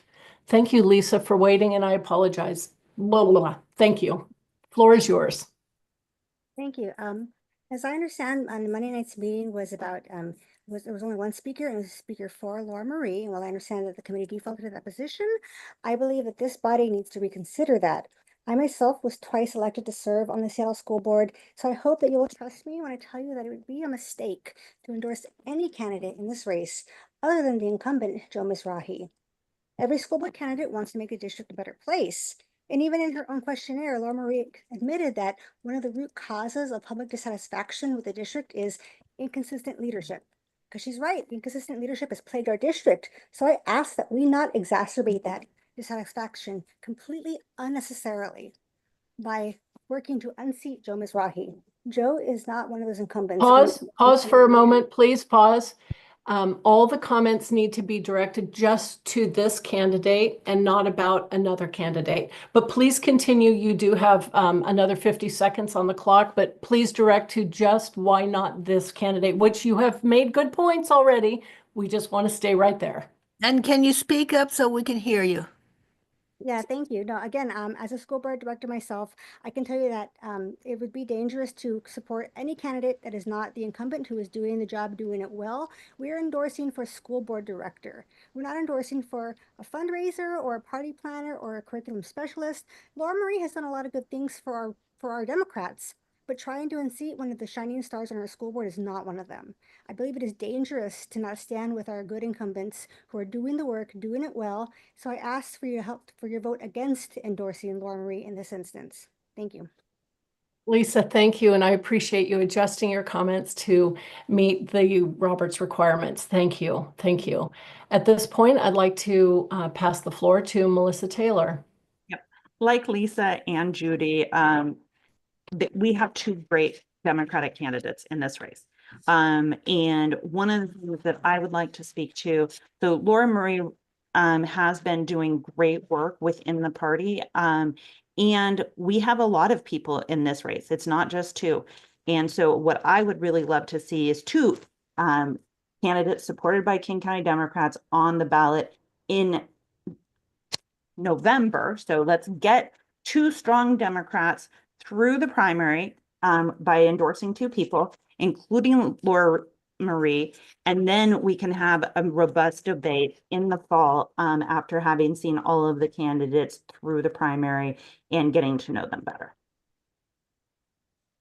Thank you both. Do I have, I see another hand up, Hunter, and I see another hand up, Tyler. Hunter, may I ask, are you for or against this nomination? Just a request for information. Oh, okay. Can we, if we endorse both candidates and they both go through to the general, can we revisit such an endorsement, which would essentially be rescinding an endorsement of one person, and what does that entail? Yes, by our rules, we can do that. Is that simple majority, or is it 2/3 to rescind, or do we just like reconsider the race from square one? I'm sorry, I'll try to find it. It's okay. I know that I read it, but it was after 1 a.m. last night. And I know it's in there, but I'm not going to be able to put my fingers on it. Maybe you could take a look. Maybe Jack could help us out taking a look. While I ask Tyler if she has a question, a point of order, or if you are here to speak for or against the candidate on the floor.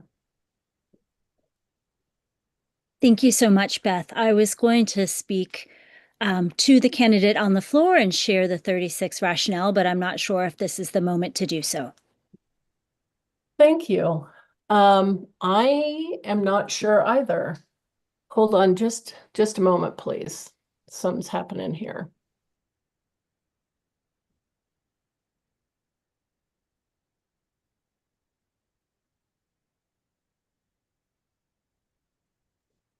Point of order. Thank you. I appreciate that. And I heard a point of order and I see Aaron's hand up. I'm not sure if they were both. Oh, that was Lisa Rivera. Lisa Rivera's. While we ponder the question from Tyler that I'm not certain about, I can respond to the point of order from Lisa. Oh, I just want to ask if Tyler is going to speak in favor of approving this recommendation in order to work towards, a possible duel.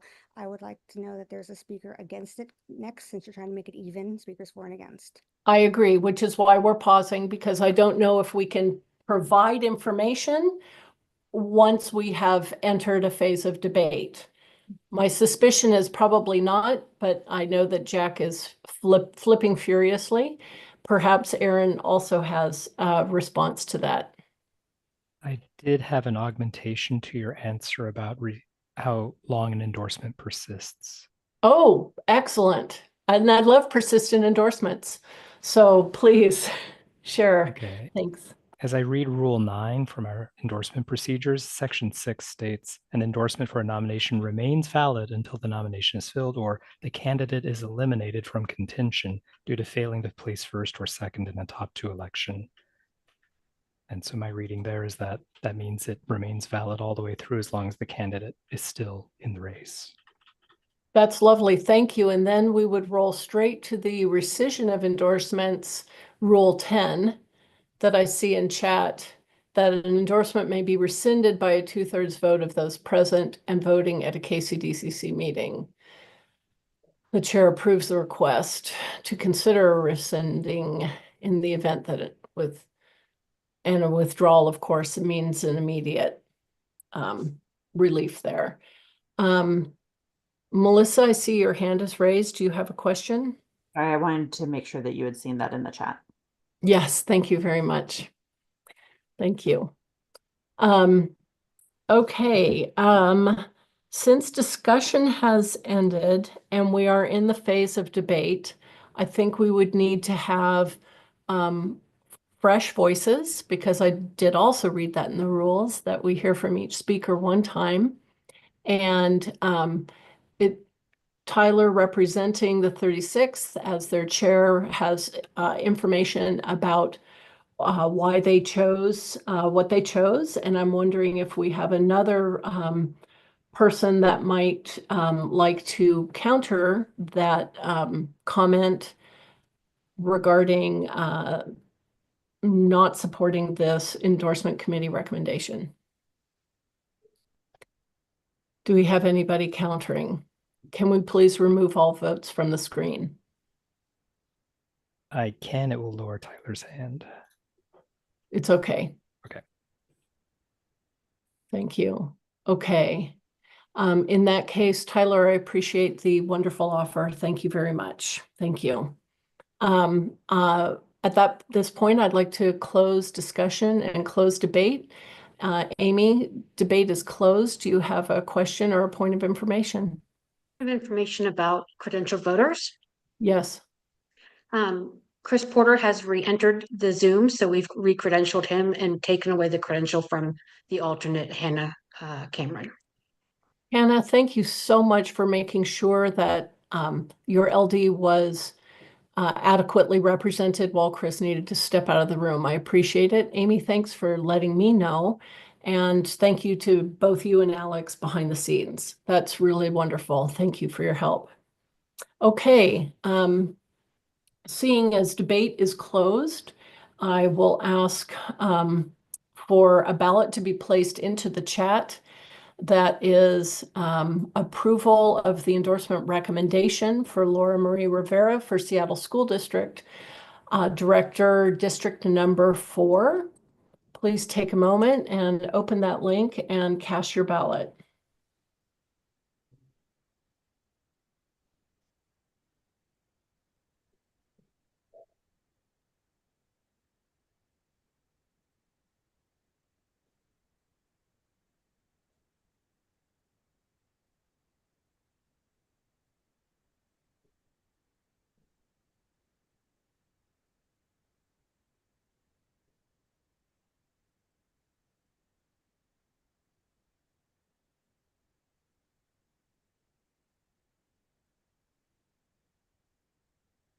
I believe we have about 30 seconds to go before I will not forget to call for the close of balloting.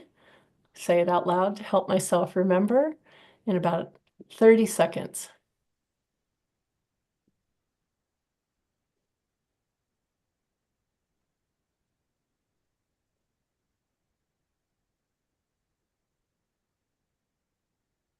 About 10 more. I'll take this moment to point out this lovely step and repeat banner behind me. as Vanna White might. I know. So next time we have a gala affair and we'd like to have a photo booth, we got it going on. Thank you. The timer is now concluding. And there it is. And I'd like to close balloting. Please, Erin, unless you see a reason to keep it open, please close that access and give us the results in the question of Laura Marie Rivera for school district, Seattle School District, District 4. Okay, we have 41 ballots cast, one's currently invalid. So proceeding with the remainder, 3 abstentions by a vote of 23 in favor to 14 rejecting. The motion to endorse Laura Marie Rivera for Seattle School District Director, District Number 4 passes. Thank you. And thank you everybody who participated. I'd like to address one more vote in the divisions and then take another 5-minute bio break. So we have our final race that was divided from the slate, and that is Vivian Song, Seattle School District Director number 5. And I wonder if Kat or Dean might like to speak to this. As I'm asking the question, this is on the table. Among the questions is, can you please tell us why?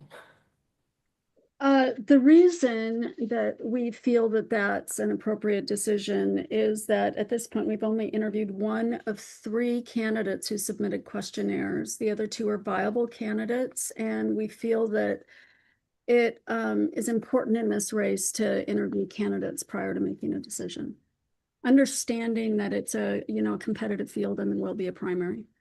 Yeah, I think it's important to note it's not a reflection of Vivian in any way. She's an outstanding candidate and gave a very strong interview. Thank you. So we're still in the question phase. I know I see hands. If your hands are up with a question, if you could please go ahead and speak your question. Question maybe from Hunter? Yeah, request for information. I believe you stated this earlier, but even if we interview additional candidates, I believe the endorsement committee's recommendation carries forward anyways based on the rules that I've read in your statement earlier. Yes, that is correct. And because that was voted on by the committee and published to the executive board. Exactamundo. Thank you. Thank you. Katie, question or speaker for against? Question.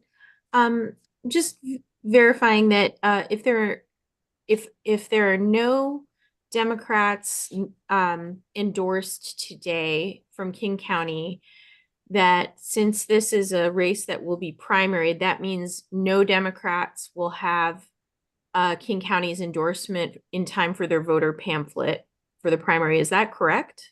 That is correct. And that's why we were racing to have this meeting on a jam-packed full, crushingly overloaded day. Yes, that's right.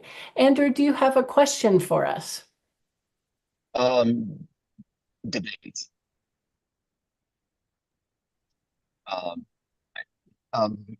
Chair, is it open for debate now? Or Not yet.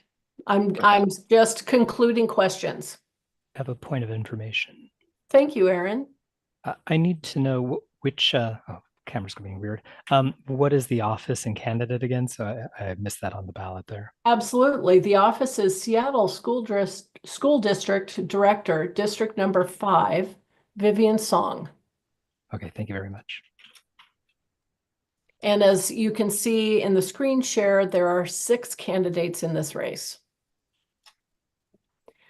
Okay, seeing that we have no more questions and I'm going to ask Aaron if he wants to lower his hand probably, and see if we have any other speakers for or against Vivian. I'll also ask, is there anybody that wanted to postpone this? You can just shout it out. Nope. Okay, great. I'm not going to ask 3 times. And I'm looking for speakers pro and speakers against. I see a couple hands up. That's fantastic. We'll go with those. Andrew, are you in favor of voting for Vivian today or opposed? I'm speaking in favor of Vivian. Thank you. And Lisa, are you in favor or opposed? Over. Uh, In favor. Thank you.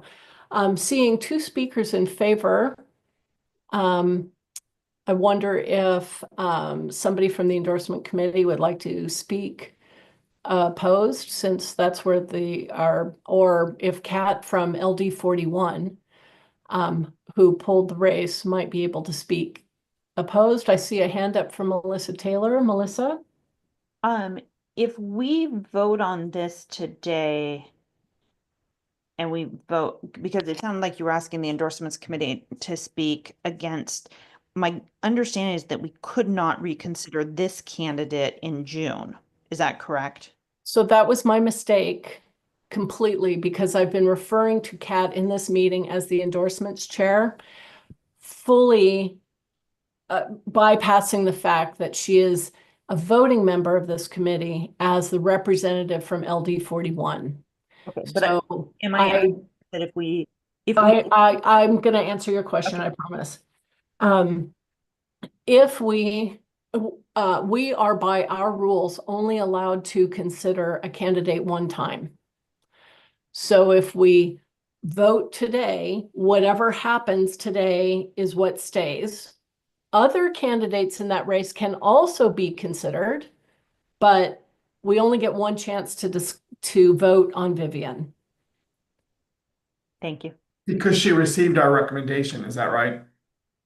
Yeah, yes. And that constitutes a motion and a second.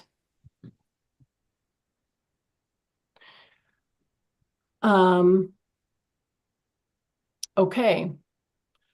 Hi, Eloise. Thank you for raising your hand. Do you have a question, or are you raising your hand to speak for or against this candidate? Yes, hi. I'm wondering if it is too late to move to postpone. I think I'm recalling that a motion to postpone is acceptable at this point. We can also consider other individuals in this race later in this meeting. I don't think there's any doubt that about this candidate. Nobody is speaking against this candidate. I appreciate the clarification that the other candidates can be considered later in this meeting. Correct. That answers my question, and I withdraw that suggestion. Thank you. Thank you, Eloise. And we are appreciating your black cat. That's pretty cool. Thank you. I'll ask one more time, are there speakers against the endorsement of Vivian Song? Seeing no speakers against, I don't feel the need to call speakers for. We recognize that there are 2. Thank you both very much. And I would like to call on a ballot to be placed in the chat after I answer the question from Lisa Rivera. No? No question? We're good. Okay. On this ballot will be all those in favor or against endorsement for Seattle School District Director, District Number 5, Vivian Song. Sorry, Getting District 4, I close. think. Oh, 5, right? 5 on the Yeah, number chart. 5, position 5. Oh, there's a typo in your post then, Aaron. Post, my post where? Oh no. Okay. It's not here right now, right? That's let me just finish getting this ballot then. Vivian is 5, Laura Marie was 4. Oh, Okay. sorry. Oh, I'm sorry. I'm really ready for that 5-minute break. So ready for the 5-minute break. Sorry. Chad, I'm the one wiggling in my seat, you guys. Sorry. Okay, it's almost here.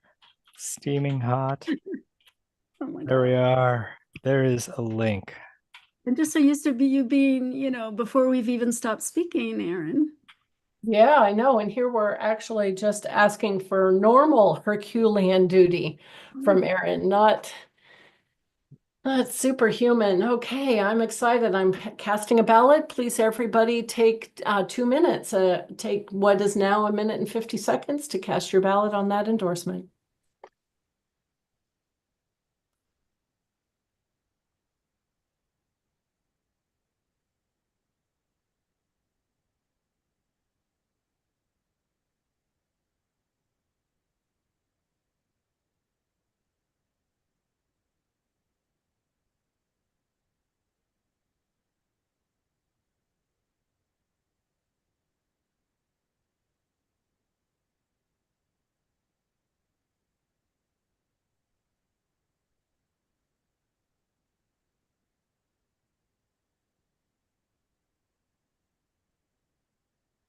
A minute and 2 seconds, unless Erin tells me we have received ballots from everybody credentialed to vote.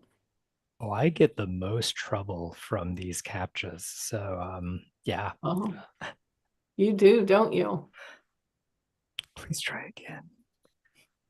I don't know. I think you might need to answer in the affirmative. Am I a robot? You might be.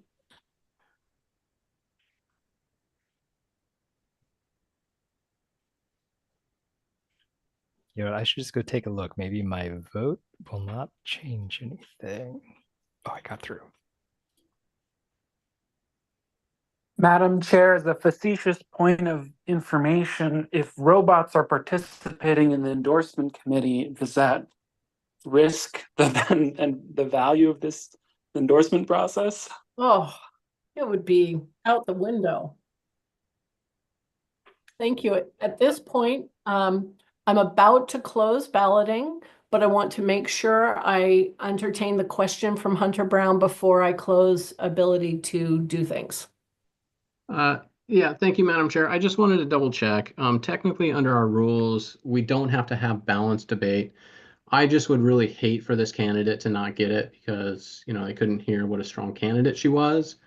And like, then we can't reconsider the candidate. So I just wanted to express my concern with that. I understand that. And that's an interesting point of order that I was completely unaware of. Hold on just a sec and let me have just a moment.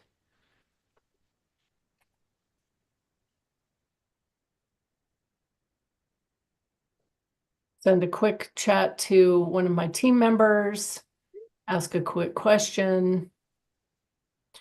I think at this point in time, I'd like to offer Lisa Rivera an opportunity for a ultra brief comment, and perhaps Melissa Taylor too, and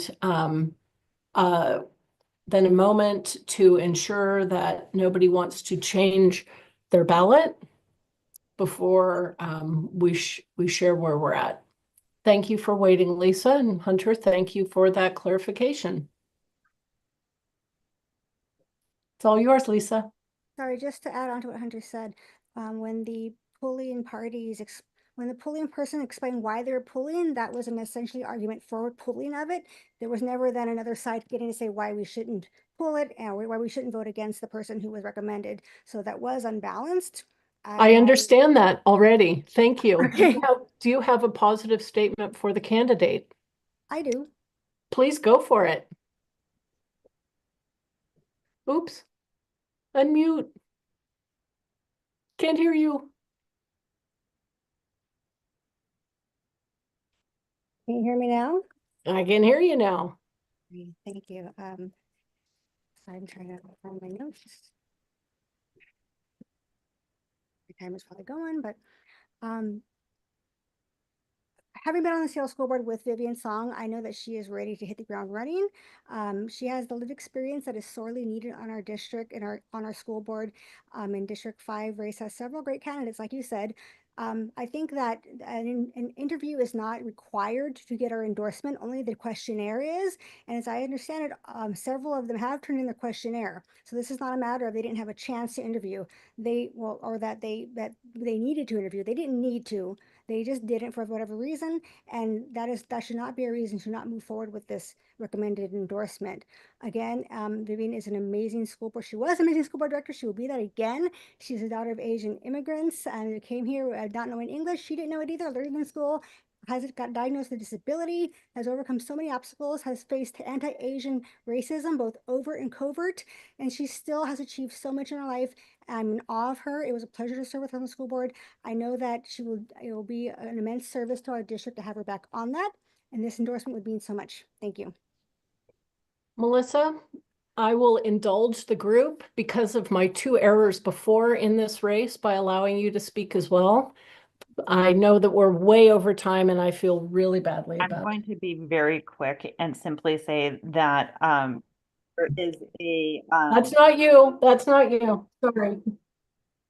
there is a Roberts Rules move to reconsider, which if we had been a little bit further and we had made the vote and it had been improperly made somehow, we could move to reconsider. That's all I'm going to say is that like we could have done that. However, I really appreciate the fact that you gave Lisa the time to talk and are giving all the voters time to vote so that we can move forward. Thank you so much. Thank you. I wonder if Julie has a question or a comment. It's a comment. I sent a message to you, Beth, in chat. I need to go. I would like to hand my credentials to Lisa Rivera. I think we are pretty much aligned. Oh, thank you for that thoughtfulness. Lisa is already a credentialed voter. Is she? Oh, I'm sorry. I didn't see the little. Okay. That's okay. Enjoy your concert, and I hope you make it on time. Okay. Yeah, Tim and Shane already left, so hopefully the bulk of the meeting is over. Okay. A ton of fun. Thank you, Julie. Judy, do you have a comment in favor or opposed to this candidate, Vivian Song, for School District Director number 5? Judy? Hi, Judy. Seeing that Judy's unable to join us at this moment, I will go ahead and get Hunter. No, you can go ahead. It's a separate question. Oh, okay, coolio. Thanks. What I'd like to do is put a minute on the timer and give folks the opportunity. Erin, can they use the same voting link to change their vote? Yes, you can. Okay. The ballot's editable and you can cast a new ballot and we'll just take the new one, whichever you prefer. Beautiful. So it is in the chat approving the endorsement of Vivian Song for Seattle School District Director, District number 5. If you'd like to change your vote, we'll have about a minute on the timer. Countdown has begun right here by me. And please feel free to change your vote if you so need to. Hi, Isabella. I see you have a hand up too. Is it similar to Hunter, a question about something else, or are you telling me that you can't wait to find out and you need to go take that bio break now? Oh, Madam Chair, no, just a point of information about the vote, and I may have missed it as I'm also running out of energy. If we want to maintain our vote, can we ignore this round, this last ballot round? Absolutely. This is Nothing's just an changed. opportunity Yeah, to change anything. we're in the same ballot round, in case that was confusing. Yeah, perfect.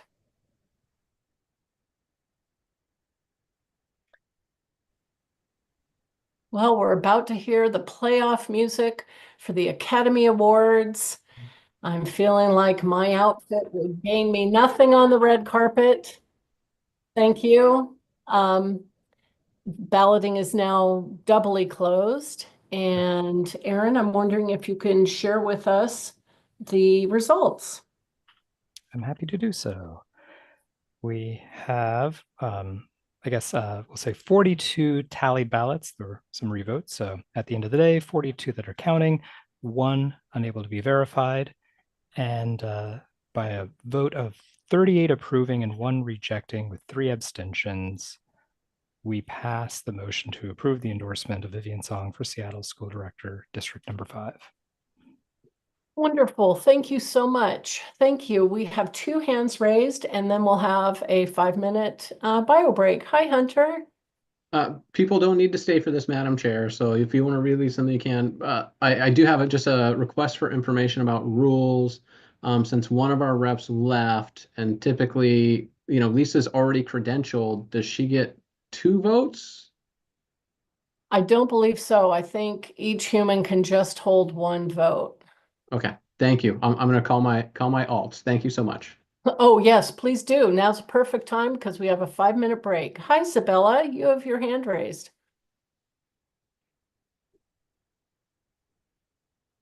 Maybe my apologies. I was going to wait for the bio break to be over for any chair wigglers to. Oh, okay. In that case, I'm going to hold the rest of the comments and take a break myself. And I know that we're probably down to about 3.5 minutes. My question, how much longer do you expect this to go tonight? We were due to be done 2 hours ago. So I'm going to. How much do we have left? I would think that would depend on how many nominations from the floor we get. Exactly right. We're down to the nominations from the floor, Judy. And that's all? Okay. That's all. Yeah. Good Okay. of the order.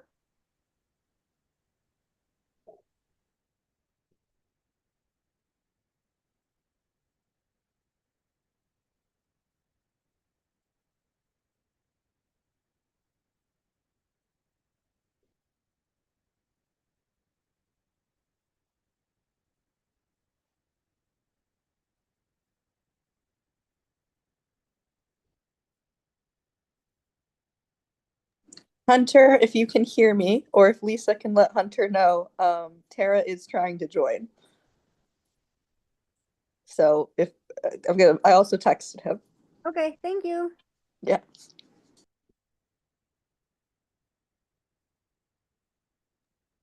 And Tara's going to be there as a voting member for 46.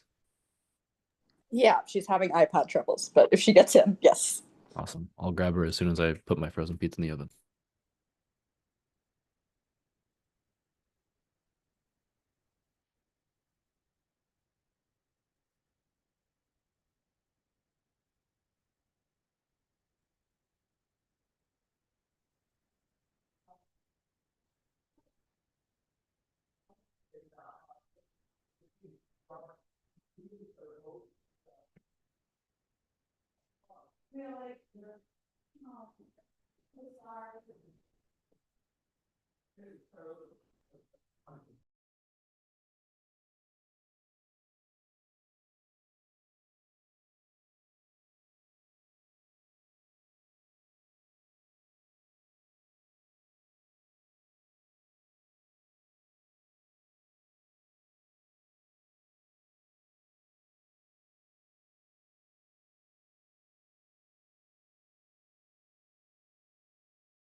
Hunter, are you on?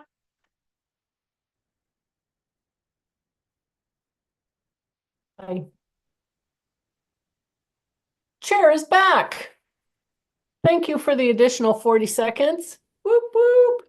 I love it. I think that there's some conversation ready to happen because I'm jazzed up and ready to go and have a refreshed beverage, this time with ice. Got to keep it chilly here. Got to keep it chilly. We're having a party. Come on, Democrats, let's get this done. We've just got the fun part left to go, and I am ready. Melissa Taylor, I see you have your hand raised, and I'm wondering if it's to bring the party to the Dems. It is. I would Did like you order your shirt? I'm just going to ask. I did order my shirt. I am one of the 10 people who has ordered shirts today. Excellent. I love it. Okay. All right. I would like to make it a nomination if that is in order. I would like to ask a question, not having done this part of a meeting before. May I take all nominations, or must I do one nomination and resolve it and another nomination and resolve it? Historically, we've done one nomination and resolve, one nomination and resolve, but I think that is at your discretion.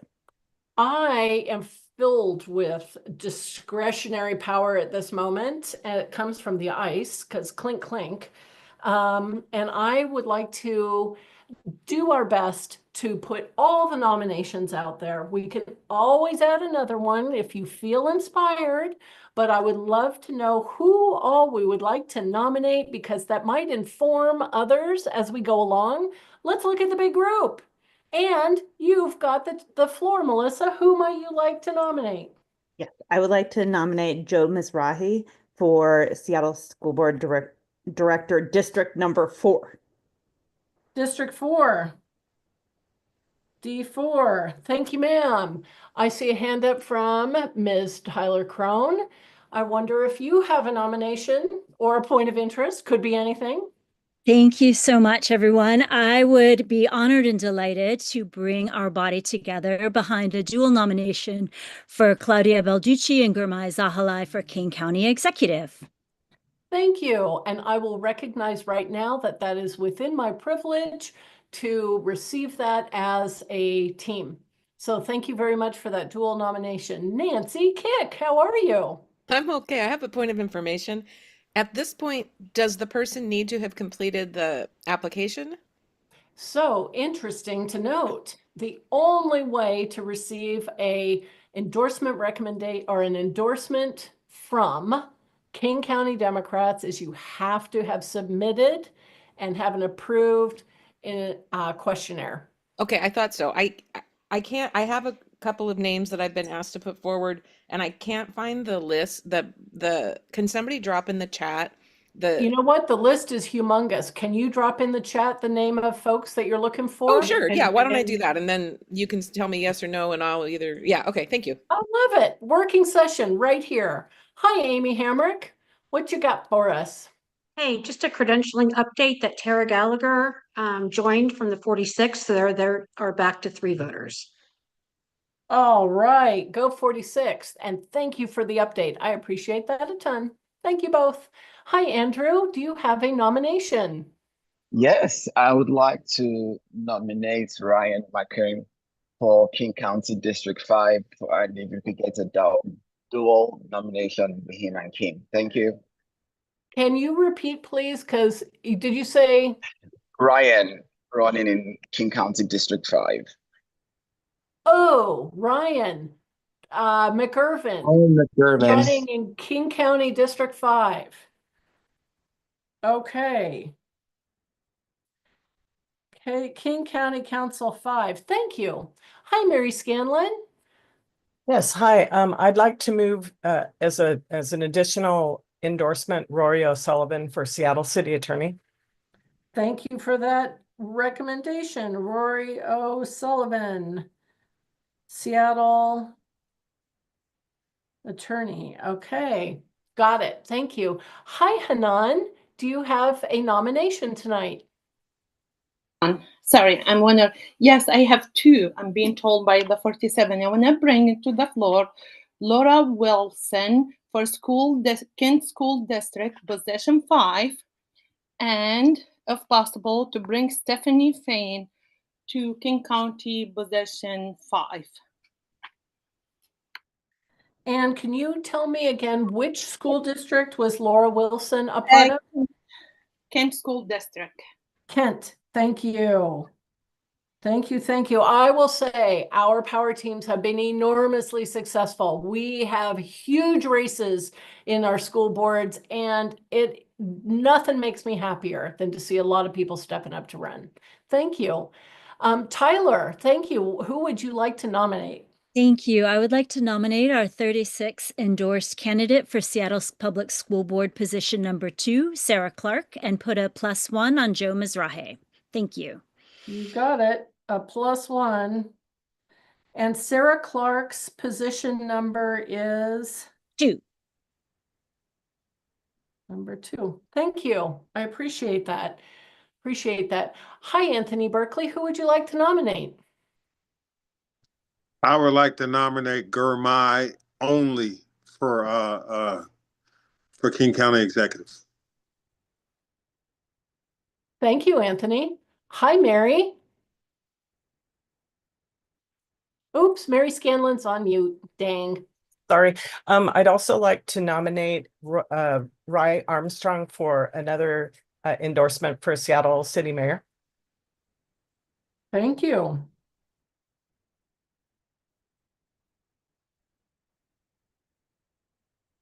Appreciate that so much. I'm gonna assume Anthony's hand is down. Good. Scott Aldridge. Yes, I'd like to move to nominate or endorse Vivek Priyaka for Redmond City Council position 2.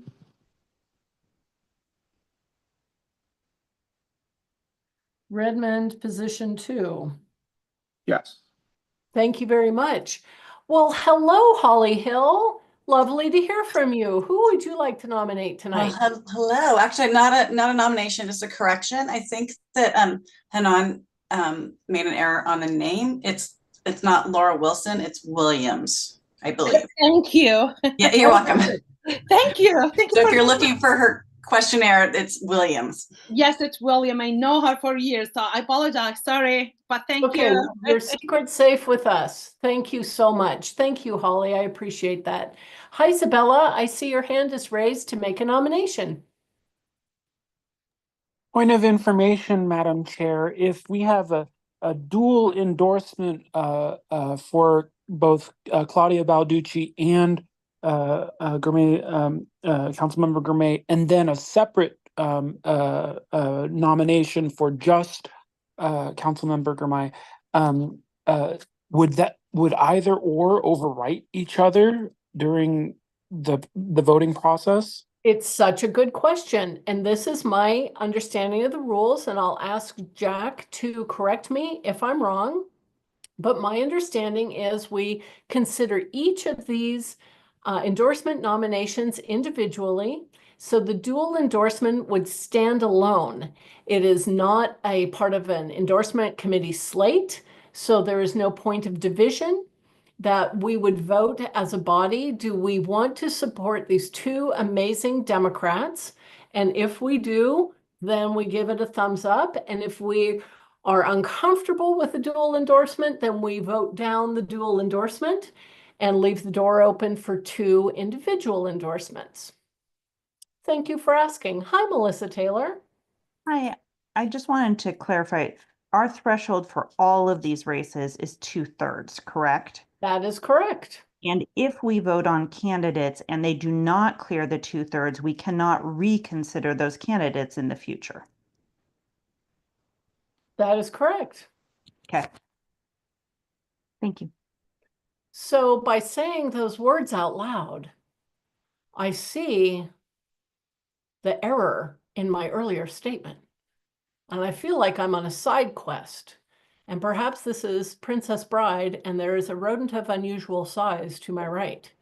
Because if we then consider a dual endorsement of Claudia and Gourmet, then we cannot then later consider Gourmet. So we're either endorsing both or neither. Okay, I see a few heads cocked to the side, and I'm going to let it sit, and I'm going to let them think, and I'm going to let Jack consider as well. Madam Chair, I'm not familiar with the King County rules, but what you said in the second statement makes eminent sense. Only one of the possible motions makes sense. So I think you and the body have to decide the order in which you consider the motions. I appreciate that, and I'm going to ponder that for a moment while I ask for a couple more of these raised hands. Hi, Kat Pipkin. Oh, hi. I just wanted to clarify that if an endorsed candidate does not make it through the top two primary, then we can reconsider candidates, I believe. Others in the race, indeed. Indeed. That would be the case where we can reconsider someone. Yep, very true. Thank you so much. I appreciate that. Hi, Lisa Rivera. Hey, from my reading of the rules, endorsement rule 10, we can rescind. So say we endorse two people now for this duel, and later, if we do want to rescind one, it can be done with a 2/3 vote of those present voting at a KCDCC meeting. Any member of the KCDCC may request that we consider rescinding an endorsement at an upcoming meeting. They have to include rationale, must be made of the chair at least 10 days in advance of the meeting, and timely noticed. So we could rescind one of them later. Thank you. I appreciate that. Thank you, Lisa. Hi, Bunny. Hi, Beth. I believe that a way around this, if we think we have these two good Democrats who both might individually get 2/3 of us to support them, that we consider them individually rather than risk getting a thumbs down on a duel, which would eliminate both of them. So we could consider Gurmai, and then we could consider Claudia. And if each got 2/3, that would be a dual endorsement. We wouldn't be worrying about. I'll take crashing that and under burning. consideration. I appreciate that perspective. Thank you. Thank you. Thank you. Hi, Nancy. I just wanted to let you know I put them in the chat to you because I think I can't figure out how to chat the whole host group. And anyway, the people I don't know if they're on the. Oh, I got a couple of requests, but I didn't see one from you, Nancy. Sorry. Oh, should I send it to you, Kat? Okay, I'll reshare it to you. Well, Beth is busy running the meeting, so I am. That makes sense. Okay, check. sorry. Hi, Amy. Hi, point of information. These all need second to be seconded, correct? They do. Right now, we're amassing a list. Okay. Thank you. Hi, Isabella. Thank you, Madam Chair. I wasn't sure if I heard it in Bunny's comment, but I offered to the body a nomination for Councilmember Claudia Balducci, independent of the dual endorsement. Thank you. I appreciate that. Hi, Jordan Crawley. Hi. So first thing is I'll agree with my colleague Bunny from the 34th. I think that's an excellent approach. An alternative would be, I think, if we were to move forward with a vote on a dual endorsement if it were to fail, say that the failure and therefore the inability to bring that motion back before the body would lie with that motion to dual endorse and not apply to the two candidates that are included in that vote. So if it fails, then we can't bring reconsideration of a dual endorsement back to the floor in the future, but each individual candidate are separate motions entirely. So if we move forward with a dual endorsement vote, I think that would be a good way to go, but I also think that Bunny's interpretation and suggestion is acceptable. Thank you, Jordan. I appreciate that. Hi, Melissa. I would like to offer two requests, I suppose. One is that we consider this dual versus single at the end, and that we actually debate dual versus single. I have strong feelings about it, and would like to be able to discuss dual versus single on this race before we discuss the candidates themselves. So, Okay, as a suggestion. I appreciate that very much.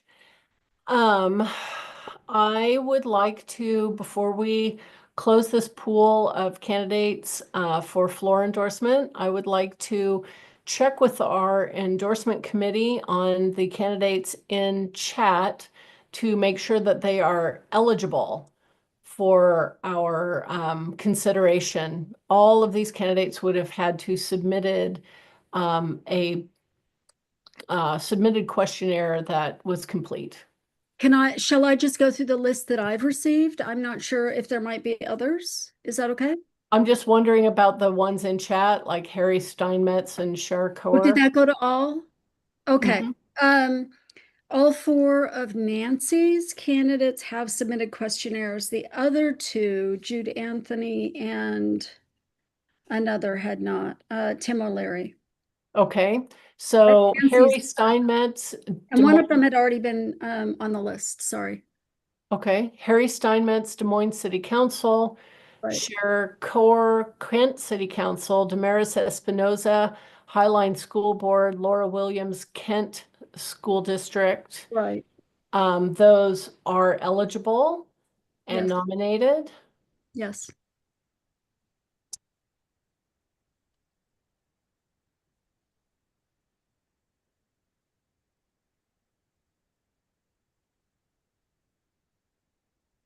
Okay, I need to give some thought to that. Okay, so I have some scribbly notes, and I'm wondering if anybody has some less scribbly notes, or if we would like to go with my scribbly notes in the order the hand was raised on the non-Claudia and Gurmai question at hand while I let that settle in my belly and my heart and my head. Does anybody have non-scribbly notes, or we'll go with my scribbly notes in the order that they were nominated? Excellent. We're going to go with the order that they were nominated, and we'll handle each of these with that exception individually in the order that they were nominated. Any floor nomination requires a two-thirds affirmative vote. And I believe that we have 1, 2, 3, 4, 5, 6, 7, 8, 9, 10, 12, potentially 14. Because in the chat, Kat, I'm just aware of the 4 from Nancy Kick, Harry Those are the Steinman. 4. Yeah, those are the 4. There were no others to chat. Not to me. Okay, Not great. Yeah. Great. In that case, I would like to confirm that we have received a completed endorsement questionnaire from Joe Mizrahi for Seattle School District, D4. Yes. Yes. Perfect. And we have previously, we endorsed it, yes, so this would be a dual endorsement in that race because we did pass the vote for Right. Laura Marie Rivera.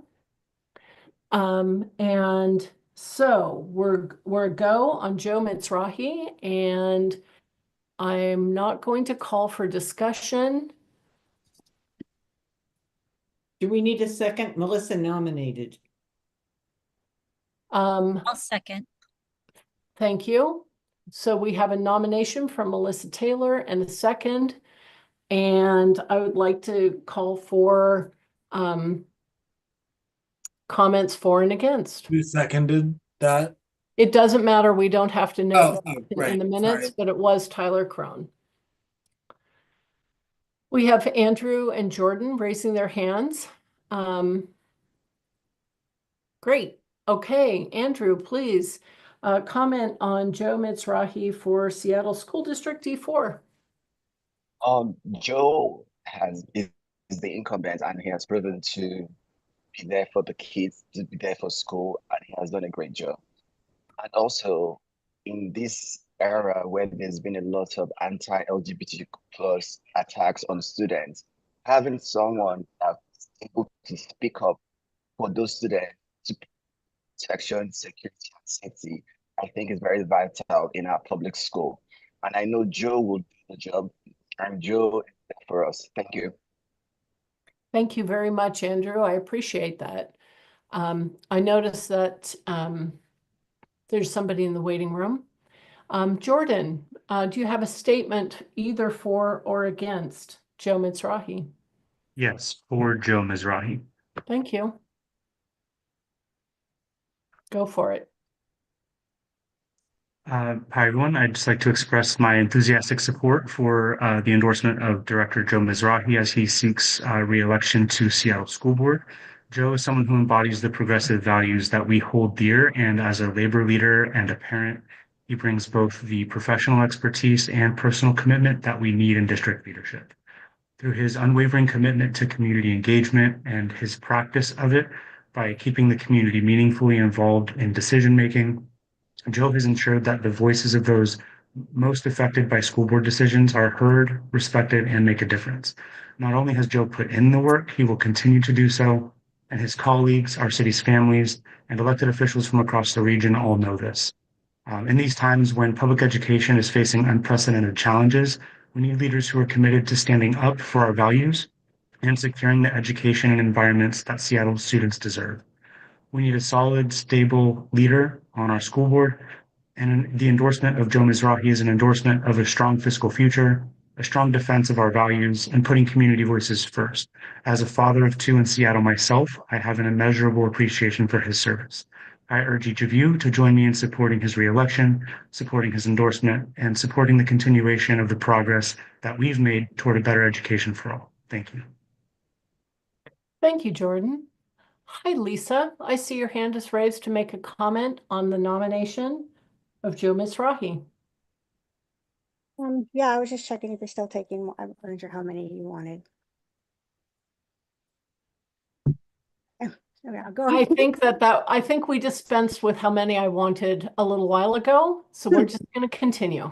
Okay, so as you all know, Joe was appointed to serve in this position a year ago. He's doing the work and he's doing exceptionally well. He's the son of an immigrant and an educator, and his lived experience is the backbone to what makes him a strong, effective, and community-driven school board director. For a district that is forever struggling to serve our students furthest from educational justice, just like Joe was, it needs to keep board members like Joe, a man who fights for our students as steadfastly as he fights for low-wage workers in his day job as secretary treasurer and co-executive director of UFCW 3000.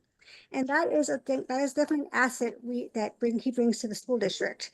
Where other candidates are promoted as being educators, that is important, but you know what every educator at SPS is? They are a union member. And you know what every janitor is? They're a union member. And every bus driver, every cafeteria worker, every secretary, every maintenance worker, even the principals who have an association that operates like a union. SPS is essentially as wall-to-wall union as any organization can be. So when it comes to knowing every student and knowing every adult in a supporting role, Joe knows SPS. He is SPS. And if everyone from School Board President Gina Top to King County Council Member Teresa Mosqueda, and from the Executive Director of the Gender Justice League, Danny Askini, to Congresswoman Camila Jayapal, all know that and have endorsed Joe, how on earth can King County Democrats say any different? And how could we possibly not endorse Joe Mizrahi in this race? Thank you. I wonder, how do you do it? 1 minute, 1 second to spare. Well done. Thank you. Tyler, thank you. You have the floor. I would just like to very briefly add on to the overwhelming support that has already been shared for Joe Mizrahi, that in the 36th Legislative District, Joe Mizrahi enjoys the enthusiastic support of State Senator Noel Frame, who has spoken to Joe as a champion of progressive revenue, and that is a critical piece. Julia Reed is also an enthusiastic and sole supporter from the 36 side. We very happily in our body dual endorsed both Laura Marie and Joe Mizrahi. And as a parent, our children go to school together, Joe's and mine's, at Hamilton International Middle School. And I have to say that I appreciate him having that perspective from the school that my children are at, my youngest child is at, and that we have undertaken trans rights advocacy together to uphold fairness and inclusion in our state. And so I'm thankful that Joe's nomination is before the body. Thank you. I appreciate that so much. Thank you all for speaking in this debate about Joe Mizrahi for Seattle School District number 4, position 4. Seeing no more hands raised for comments, Aaron, I'd like to ask if you could please put a ballot forward for us. As this is a floor nomination, we'll need 2/3 to approve. Beautiful. Thank you, Aaron. And we have 2 minutes on the timer. That's going to sit, I think, in Kat's box. Thank you, ma'am.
About 15 seconds left before I will be closing voting. Aaron, work on your reCAPTCHA. Find out where what boxes the motorcycles are in, where the stairs are, if there's a bridge. I switched browsers and it didn't even ask me this time. Oh man, that's browser discrimination if you ask me. Voting is now closed in the consideration of Joe Mizrahi for Seattle School District Director, District number 4. Thank you all for participating in a wonderful conversation about a sitting member of the school district. And I am requesting now results from the ballot. Okay. We have 41 conforming ballots, 1 abstains, and 40 out of the 40 remaining approve. So with that, we have endorsed Joe Mizrahi for Seattle School District Director, District number 4.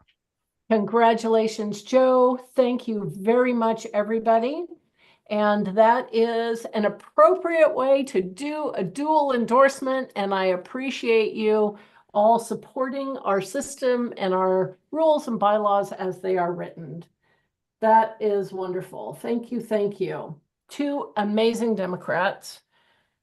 We'll be moving forward right now with a vote for King County Council District 5. And the nominee is Ryan McIrvin. I would love to have hands raised for comments about Ryan for King County Council District 5.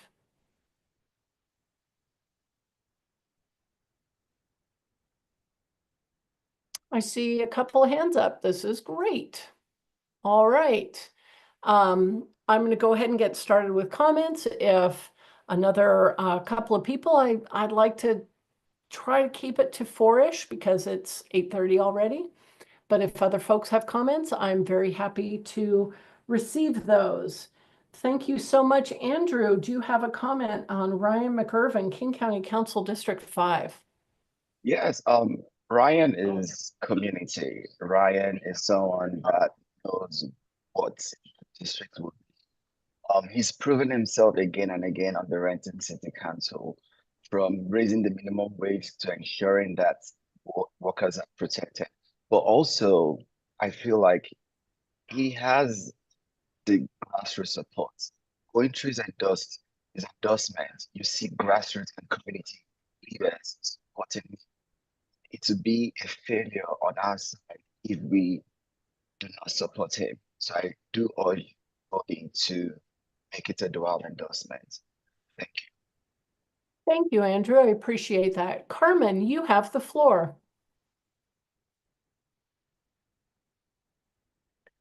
Hi, Carmen. Do you have a comment? Yes, I do. I would love to not only second Andrew's comments, to say that Ryan has been an incredibly collaborative individual. He has really upheld democratic values, not only on the dais of Renton City Council, but in all forms of leadership on the city of Renton. He has also one of the early endorsers of the raised wage and a big supporter of that, as well as, I believe, and I'm going to invite my colleagues Holly Hill or Anthony to correct me on this, but I believe in the 11th LD of the 3 Democrats considered for endorsement, Ryan achieved the highest number of votes, even though none received that 2/3 threshold. He did receive the highest amount. And so I would say I would really encourage us to consider a dual endorsement of Councilmember Ryan McIrvin. Additionally, he's a really stand-up individual and I think exemplifies a lot of those democratic values and really should be considered for that dual endorsement. So thank you again. Thank you, Carmen. And I appreciate the understanding of what happened within your LD. I understand it was a spicy meeting. Spicy. Do I see any other comments for or against Ryan McIrvin for King County Council, District 5?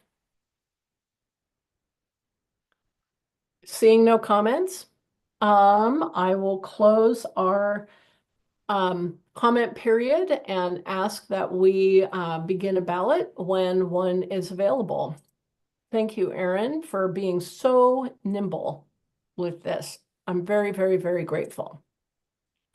All right, in your chat box, do you approve the endorsement of Ryan McIrvin for King County Council District number 5?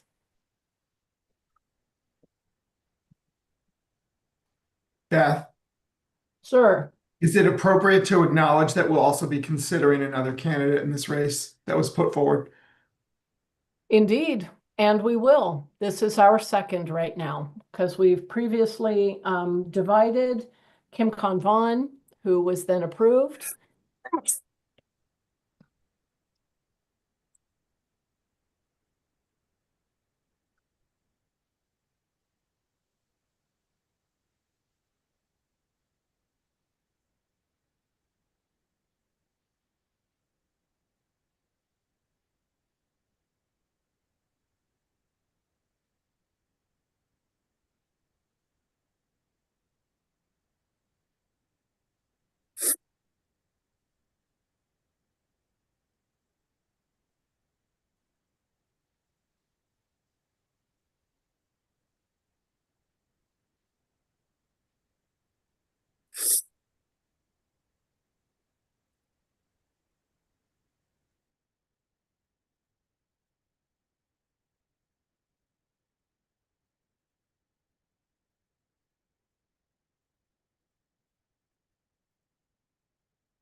All right, I think we are nearing time's up. Just want to double check. Aaron, are you seeing the ballots flood in as you might expect? Mm-hmm. Okay, well, if it's anything like the flood that's happening in the rain gutter out here, I bet you we're about ready to close voting. Let me know if you think that's appropriate. Yes, I think that's appropriate. Super. Thank you. 10 seconds. 9, 8, 7, 6, 5, 4, 3, 2, 1. Voting is now closed. Thank you. I appreciate everybody's efforts on this question of Ryan McIrvin as a second endorsement in the King County Council District 5 race. What you That is got the for us? result. Yep. Okay. So we have 37 tallied ballots. 3 are abstaining. So the remaining 34, 33 are in favor, 1 rejecting, clearly exceeding the 2/3 threshold. With that, we endorse Ryan McIrvin for King County Council District Number 5. Wonderful. Thank you. Thank you. Thank you. Thank you. Thank you. I would like to open conversation regarding Rory O'Sullivan, and I'm about to say that race incorrectly, so I'm going to scroll up, make sure I'm getting this. Seattle City Attorney. I just couldn't get the consonants out together. The nomination on the floor is for Rory O'Sullivan and Seattle City Attorney. And am I correct in recalling that Erica Evans did pass earlier? So this would be a dual endorsement. If it were to come to pass, Rory will require a 2/3 or 2/3 vote of this body. And I see 2 hands raised thus far, and I'm wondering if there are others with comments regarding Rory O'Sullivan. I do like just saying the name Rory O'Sullivan. Makes me ready to travel to Europe. Okay, thank you. Seeing no additional hands, please raise them. If you think of something as we go, I'd like to give Miss Mary Scanlon the opportunity to speak.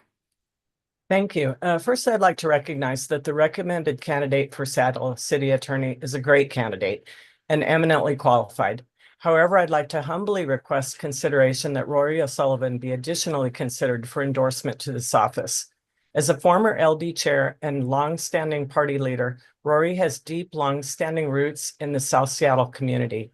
He has not only been endorsed by the 37th LD, but in addition, every LD that has endorsed in this race so far has endorsed Rory either as a sole or a dual endorsement. Rory is a legal aid attorney, and his qualifications reflect a career grounded in ethics and social responsibility. He has argued cases before the Ninth Circuit Court of Appeals and the Washington State Supreme Court.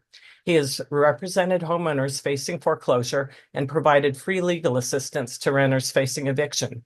He was instrumental in establishing the Seattle Democracy Voucher Program, the very first in the nation. A few years ago, he opened his own firm focusing on representing workers seeking unemployment insurance benefits. And in this capacity, as in his other roles, he has had a front row seat on the inequities in our system. In short, Rory intends to undo the harm that our current city attorney has done with her policies. He plans to develop a system that helps people disengage from the criminal legal system by using therapeutic courts, diversion, restorative justice, and matching people with the services they need. He will continue his work regarding domestic violence cases, working to more quickly prosecute them, and he is and will continue to be a strong proponent of a police accountability. On a personal note, I'd like to just add that Rory is a deeply thoughtful individual, unimpeachably fair, and unwaveringly ethical. I'm very proud to know him, and I urge you to share me in supporting his dual endorsement. Thank you. Thank you very much. I appreciate that. Thank you, Hunter. You have the floor. Thank you so much. That is really a tough one to follow. But I do want to say that both the 36th and the 46th dual endorsed Rory O'Sullivan and Erica Evans. They are great candidates. I'm really hoping that we can dual endorse and we can squeeze the Republican out of this race So we will have nothing but 2 really solid Democrats to choose between on the ballot. I think that both would be great. And our LD, Rory and Erica Evans both got the exact same number of votes. We do approval voting, so you can vote for as many candidates as you want. Anybody over 60% gets it. And I think it was really telling that our LD was split. It seems like a lot of others are. And I think, endorsing Rory so they have the dual endorsement is really the way to go, and ensure that we squeeze out Ann Davidson. Thanks. Thank you, Hunter. I appreciate that quite a bit. And I noticed that Melissa has lowered her hand. So I will take that as a pause on that question. And Hunter, you bring a very good point about bringing forward the 2 strongest candidates, the 2 strongest Democrats, and the 2 strongest people that we want to see rise through the primary and into the general election. I think that's something we can all take under advisement. Go Dems, go! Let's get this done. All right, as you can see, we are ready for a ballot for Rory O'Sullivan as a dual endorsement for Seattle City Attorney. And there it is in the chat. And I think that is a brave person who would like to take on that job. That would be very, very challenging. All right, we have 2 minutes to do this vote, and my clock is a ticking.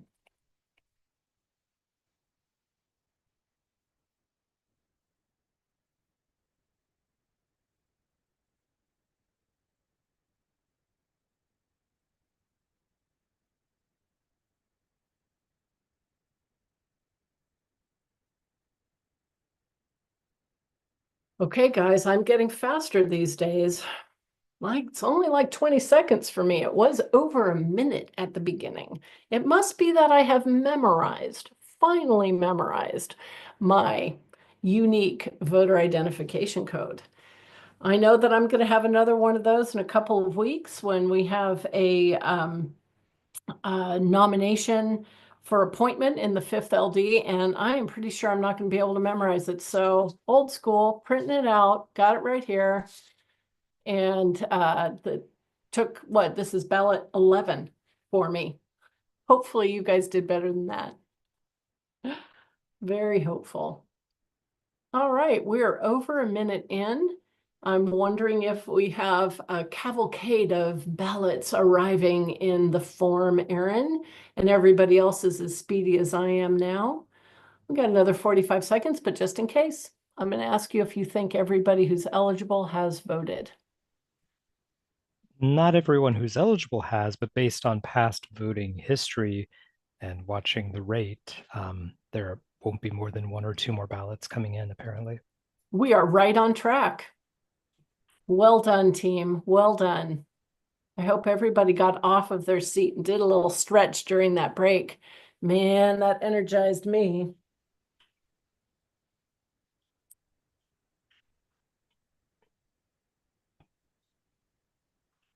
I'm going to go back down to my house and get...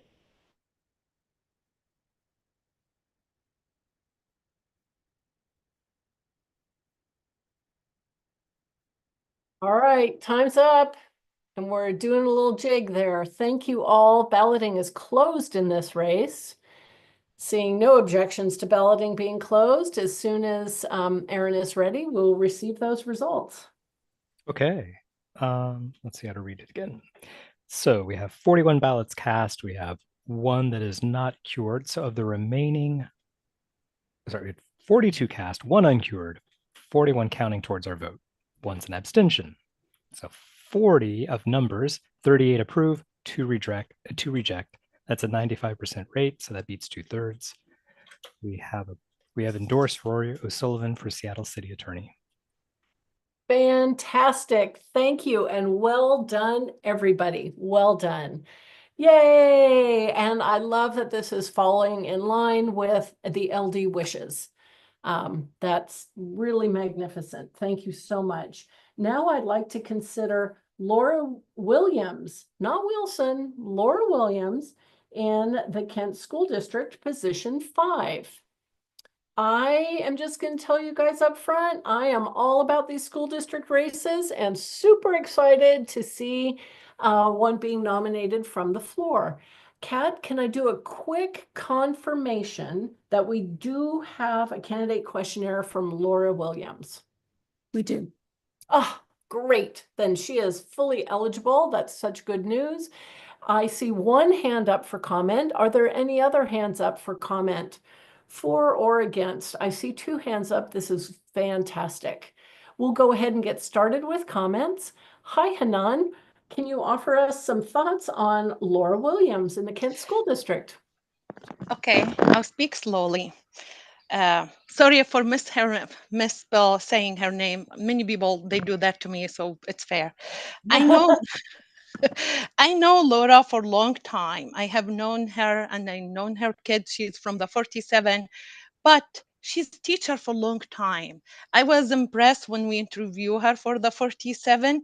She teach in West Auburn High School. If you're not familiar, what's that mean? This is serve usually the kids, they have issue in school. She's amazing. She helped these kids.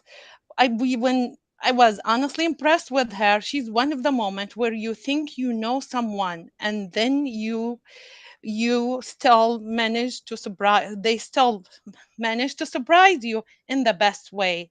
I can really see Laura will bring a lot to Kent district. She work in Auburn and Kent district need teacher like her with heart. That's why I encourage everybody to please vote for Laura William. I hope I'm saying her name correctly this time. Thank you, Hanan. I appreciate that. And I would like to add that in the Kent School District, District number 5, there are 3 candidates who have filed. There were 4, but now there are 3. Thank you, Nancy. You have the floor. Great, thank you. Yeah, I just wanted to add positive about Laura. I know the person who withdrew, and he withdrew. Sorry, I apologize. Dance break. He withdrew because Laura was running, and because and the 33rd LD endorsement committee was very excited to learn that she was running, and really got behind her. And so I just want to add that briefly. I don't need to say a whole lot more. I think Hanan said a lot. So beautiful. I appreciate that very much. Hi, Rita. Nice to see you tonight, and you have the floor. Thank you.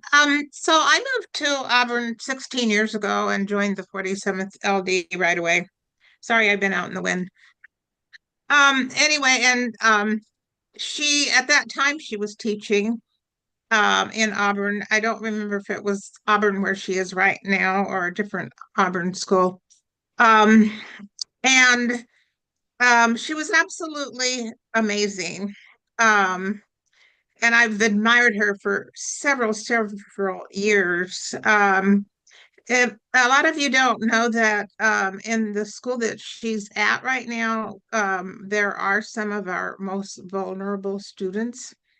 And Laura is aware of that, and she has made a tremendous contribution to assist these students in what they need to move on and become responsible adults. She's just amazing. What can I say? So I would highly recommend her for the school board. I don't think we could ask for a better person, a more knowledgeable person than Laura. And I was surprised at how young she was, and yet how effective she was in teaching these students. And her commitment not only to these students, but to Auburn schools is tremendous. Thank you. Thank you, Rita. Thank you, all 3 of you. I appreciate that so much. Seeing no more hands raised for comment, I'd like to ask for a ballot. regarding endorsement of Laura Williams, Kent School District, position 5, who does have a primary.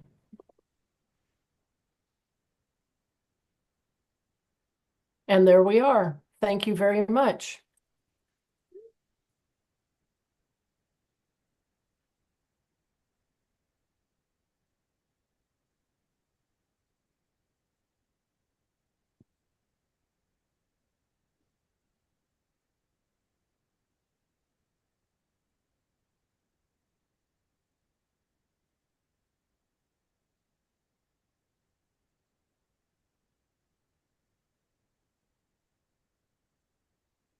Heard of it.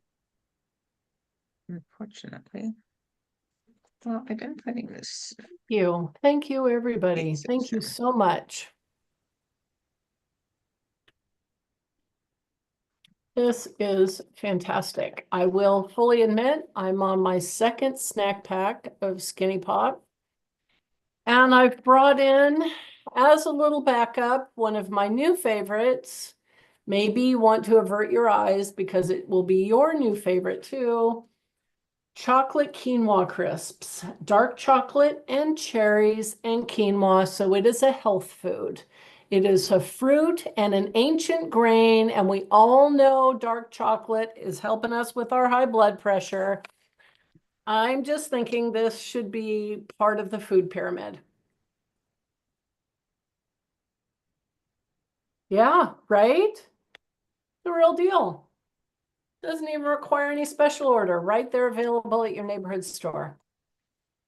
Thank you for hanging in there. Hey, Hunter, while you were tabulating votes, do you have a thought for us? Perhaps your own chocolate treat? Madam Chair, I was just wondering whether or not KCDCC has ever considered doing advertisements in a fundraising effort. Oh, I love this. We should be getting endorsement money. Boom, right there.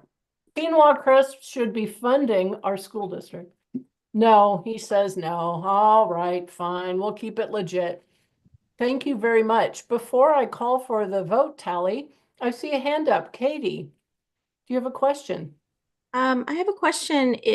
Depending on how many more votes we have to get through, but if there's still a lot, I wonder if you might try calling the votes when they're determinative rather than waiting the full 2 minutes because we're getting long in time. It's a great idea. I wonder if our system allows for that. It's I don't know that we'll say necessarily too much just because we have a large number of credentialed voters and not the whole body is voting. So it's conceivable that at the end, a lot of, say, no votes would come in, which would be that third threshold and change the outcome. Thank you. I appreciate that.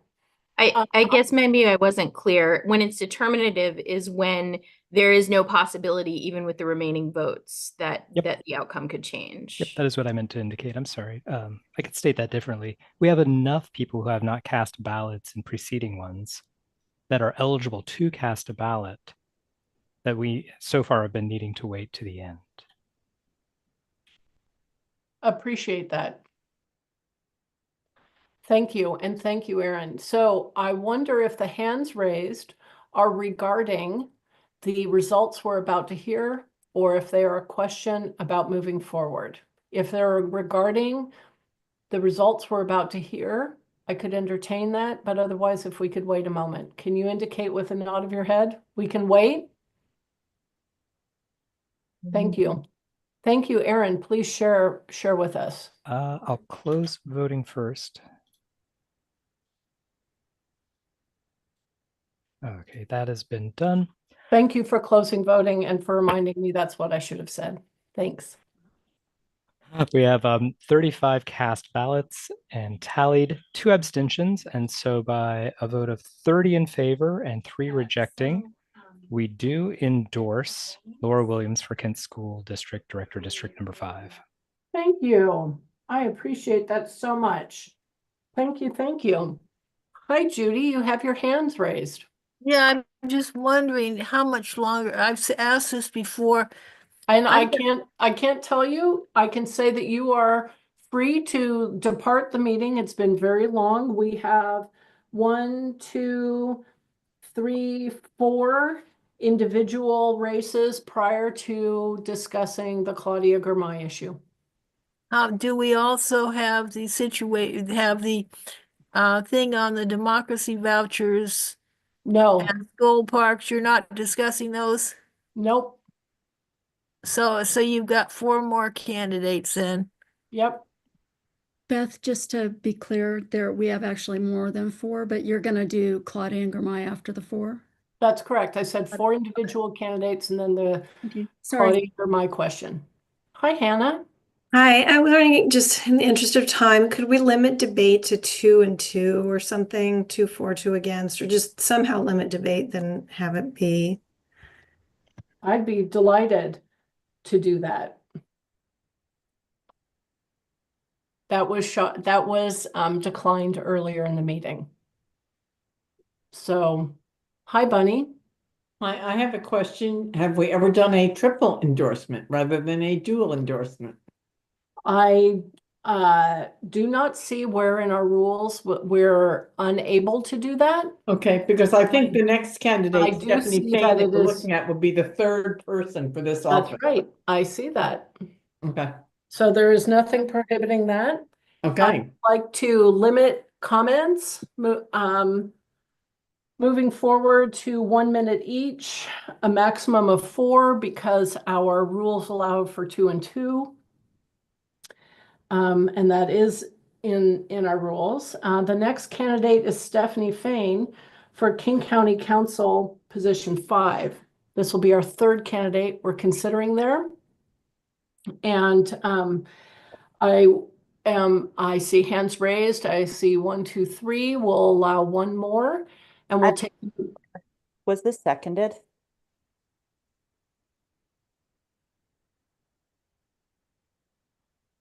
Honestly, Melissa, we have not asked for seconds for most of them because all of the comments have been in favor. So based on your question, I'm happy to take a step back and say we have a nomination for this candidate, Stephanie Fain, for King County Council, position 5. We have a nomination and I'm asking for a second. Please feel free to speak up. I second. I make a motion.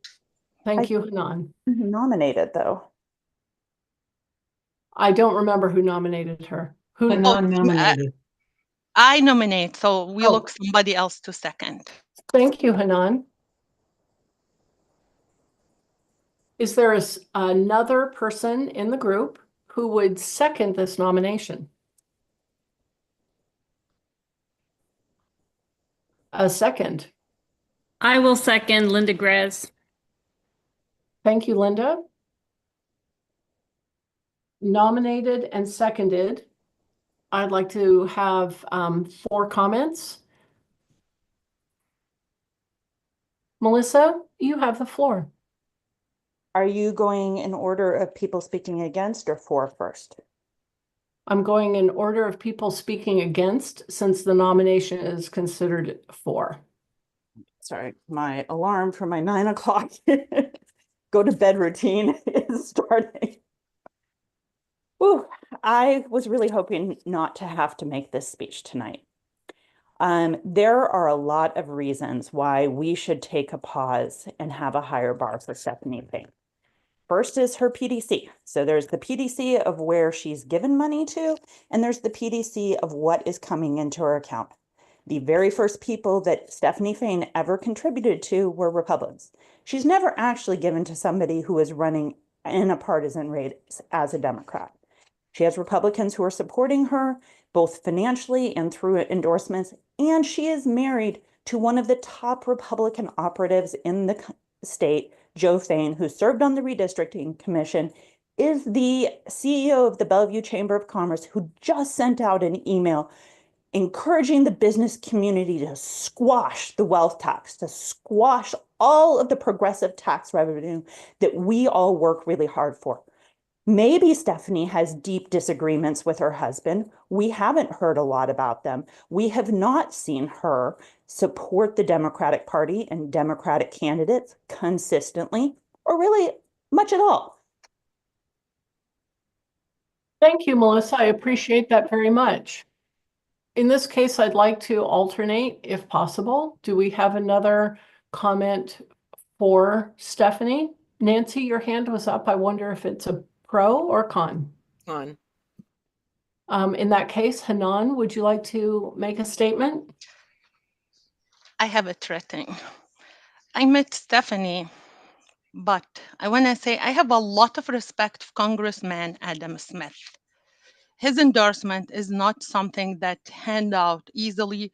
So when he endorsed Stephanie, he means something. He's thoughtful, he's principled, and pay attention to who really endorse. And just want to add something. If we're going to judge candidate, it should be based on their own action, not what family member did. We need to stay focused on the person who's actually running. That's what means fairness and integrity. I watch all the interview, I attend all the interview. We have a great Democrat people running. And they get sometimes frustrated when they see people attach people with their spouse. That's personally me because I went through that a lot. I don't bring my husband, and we should not do that. She care. We watch her in the interview, and I thought I want to give her opportunity. And honestly, as a Democrat, if you think who run Democrat now, most people in South King County, the majority, they're people in color, and the majority voter will be Republican. To run as a Democrat, it makes difference. Thank you. Thank you, Hanan. I appreciate it very much. Thank you. Nancy. Hi, thank you. Yeah, I'll try and be brief. I just want to speak on behalf of the 33rd, most of which is in the 5th County District. We did not support Stephanie Fain, nor did she get brought up at our endorsement meeting at all for a vote. The 33rd just didn't seem interested in her brand of politics. She has come to our meetings. She has come and spoken. I have heard her and personally was not impressed when she was asked about someone said, I think you're a Republican. Have you changed? She said, no, I've always been a Democrat. I've never been a Republican or supported Republicans, which not true. And then she said she used the fact that she went to a liberal arts college to prove that she's a liberal. And I was just completely offended by that. And so I'm a strong no on Stephanie Fain. Thank you. Thank you. Do we have any other comments for or against? Seeing none, I'd like us to go ahead and have a vote.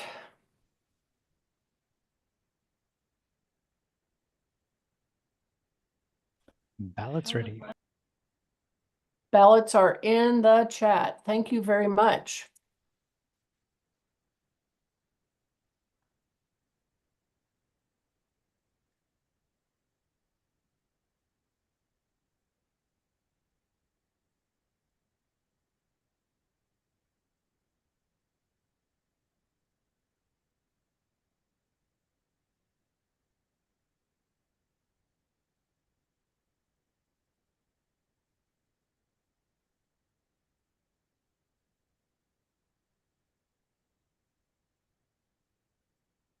Thank you, everybody, for taking time to carefully vote in this crowded race. Appreciate it very much. Sorry. Mhm. We could call this one early if you want, due to the. Yes, please. Okay. I will begin closing the poll. Well, I tried that. And with that closed, we have 33 tallied ballots. 1 is abstaining, 2 approved, 30 reject. So with 94% opposing, the endorsement does not pass. Thank you. I appreciate that very much, Erin. Now we have on our list Sarah Clark in Seattle School District, position 2. And I do want to make sure that I got that correct before we, yep, I do. Seattle School District, Director, District number 2. I wonder if we have some hands up, couple hands up for comments. Wonderful. Thank you. We'll go straight into those. Tyler, thank you. Thank you so much, Beth and Body. I just want to say that the 36th Legislative District voted to endorse Sarah Clark for position number 2. She is currently serving on the board, and this issue of continuity has been important to families in our district, and her involvement in providing attention to what communities were concerned about with regards to schools closures was a top reason on the list. And I understand that she has strong endorsement and collaborative support amongst her peers. Thank you. Thank you, Tyler. I appreciate it. Lisa, you have the floor. Hi. Can you lean into your microphone a little bit? Yeah, thank you. Thank you. Is that good? Okay. Thank you. Yeah, no, I fully support the endorsement of Sarah Clark. She is a graduate of Seattle Public Schools and a first-generation college student. Having had her own negative experiences in our district, she did exactly what we hope all of our students will do, and that's come back to serve and work towards improving our district in ways that only they know how. She truly wants and will do whatever she can to ensure that our students are safe emotionally, physically, and mentally. I'm sure many of you have read the article in the Seattle Times about the toxicity of the current governance structure, and Sarah Clark has long been outspoken critic of that structure. I fully support her getting elected to a full term here.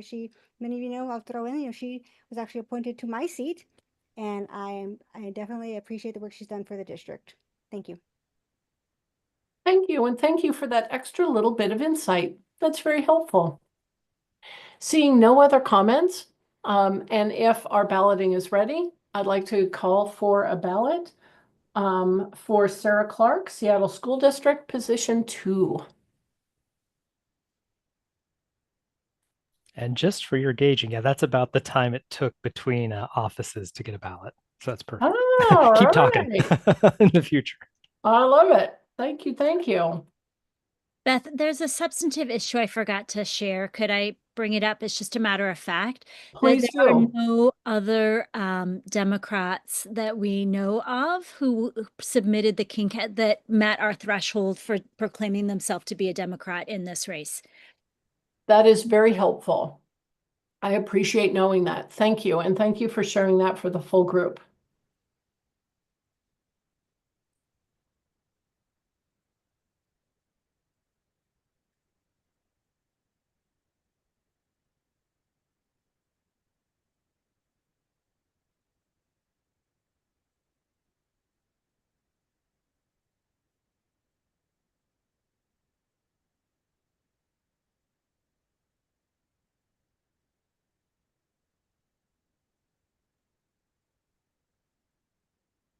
How are we doing, Erin? Does it look like we have reached a threshold?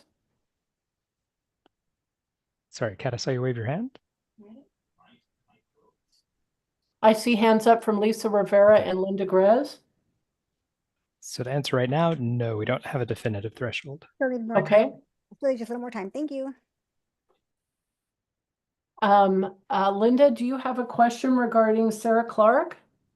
No, I just want to take this pause to say that you are absolute heroes for leading this incredibly long meeting. And before we all dissipate across the universe in exhaustion, I just want to take the moment to say thank you so much. We love you guys. You're heroes. Thank you. All of us. Pretty great. Thank you. Second. Thank you. Thank you. Hats off to everybody.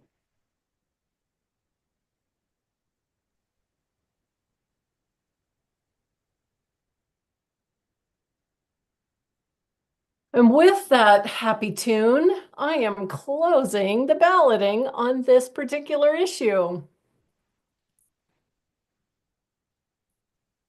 Okay, we have results ready then. 38 ballots cast. Everything made it through. This is great. 4 abstain. And so by a margin of 33 approving and 1 rejecting, we do endorse Sarah Clark for Seattle School District Director, District number 2. Wonderful. Thank you so much, Erin. I really appreciate that. And thank you, everybody, for hanging in there.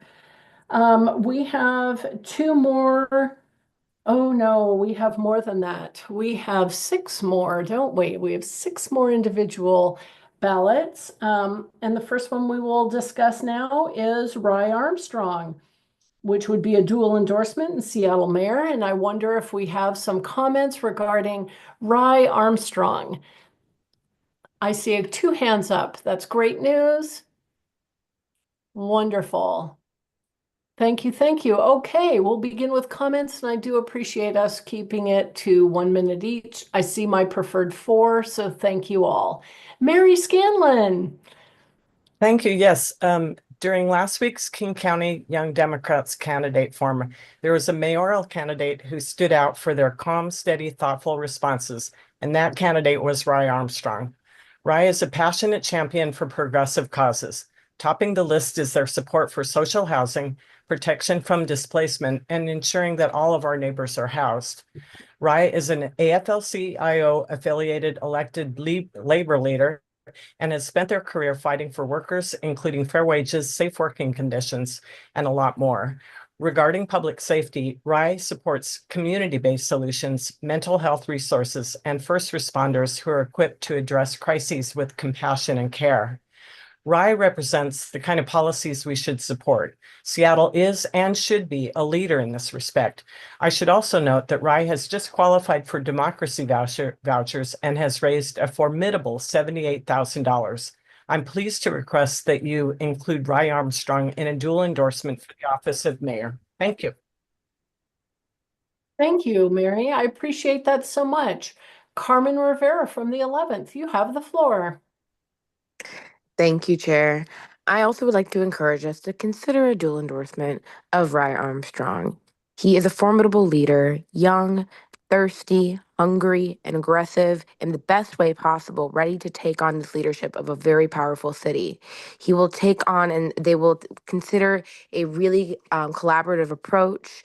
They will be an open learner. They have been endorsed by the Run for Something national campaign, and they are an excellent queer leader in the community. I've been able to work with them, and they have a lovely approach to how they want to work with each individual and gain feedback and really solicit the community to help lead this city. And so I would just encourage us to consider a dual endorsement. Thank you. Thank you, Carmen. And our last speaker is Thomas DeBow. Hello, everyone. Since this is my first meeting, by way of background, my name's Tommy DeBow. I gathered signatures for Raise the Wage Renton. I was campaign manager and staffer to the late Bill Ramos, and I'm now campaign manager to Victoria Hunt in the 5th LD. I know Rye through Young Dems, and honestly, I don't have enough good things. I can't say, anything bad about Rye. I mean, Rye is an upstanding member of our organization, and I'm proud to support them. And one thing I'll add is that Rye is actually a co-executive director of Sustainable Seattle. And for those who don't know, that's the oldest nonprofit in Seattle when it comes to environmental work. And I think that Rye is deserving of King County Dems endorsement or dual endorsement in the mayor's race. Thank you. Thanks very much, Tommy. I appreciate that. And thank you, Kat, for the happy jig. At this time, I would love to look in the chat and see a new ballot popping up. Bad news, bad news. We're getting some errors now trying to generate this ballot, so okay. Maybe sometime. Okay. If you'd like to pursue alternative voting methods, let me know. I think what I'd like to do first is have a 2-minute stand-up move around break. And at 2 minutes, we'll see if it looks like we're going to make progress. And if not, we'll have an alternative voting method. Everybody have a stretch, move your body, regain circulation to your feet, and hydrate. Hydrate. If I may, Aaron, maybe it's because we have too many sheets. Too many tabs. I don't know. Hoping that's not it, because there are only going to be more. We could just make another ballot generator for today. We're going to try and see if that works next. Yep.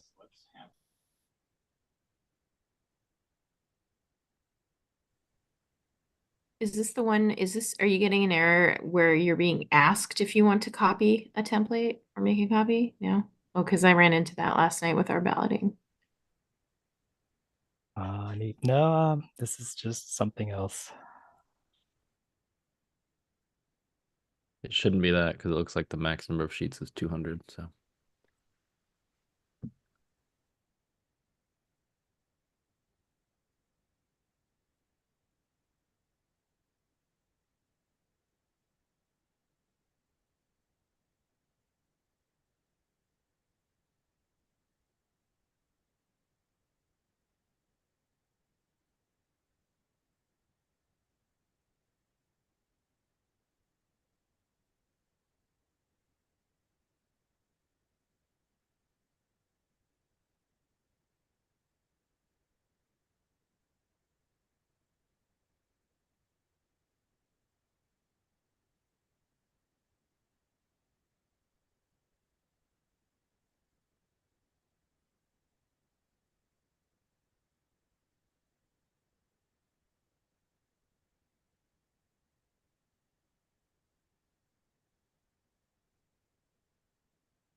if you do make another ballot generator, I can just copy over the PCO tab for the credentialing. Okay, that's good. So what we had done previously is get a backup created in case something like this happens. So can you see the folder, or maybe I just need to give you the link to the file? I might have the folder. One sec.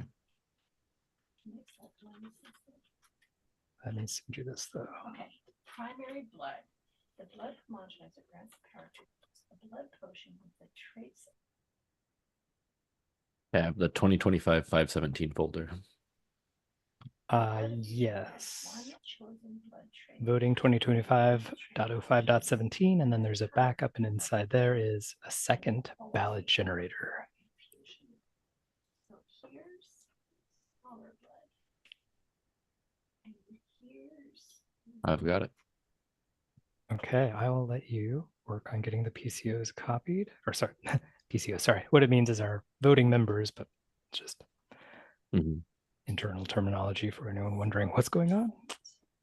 15 increase physical. Thank you for that insider information. More than welcome. I'm going to copy over all the previous passwords as well.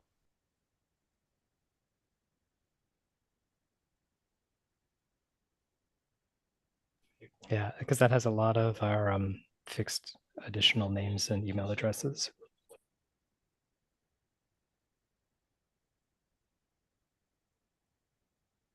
Once you finish the credential copying, then I'll try running the generator part.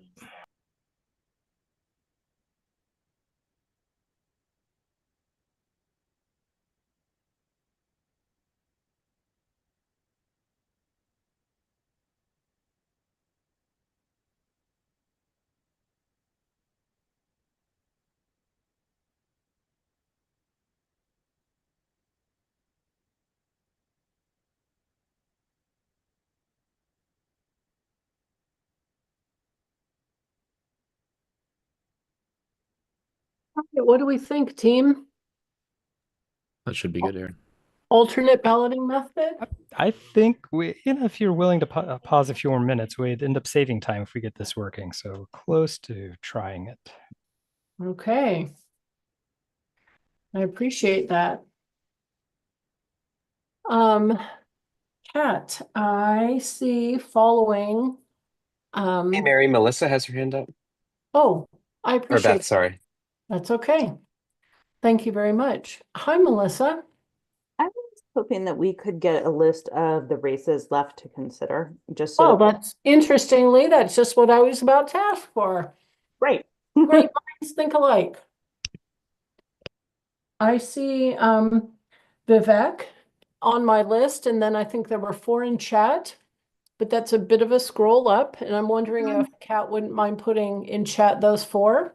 And then while she does that, I will hear from Bryce. Hi, Bryce. What's your question? May we do an alternative voting method with like the reactions for this race and then go back to the ballots, or do they all need to be the same?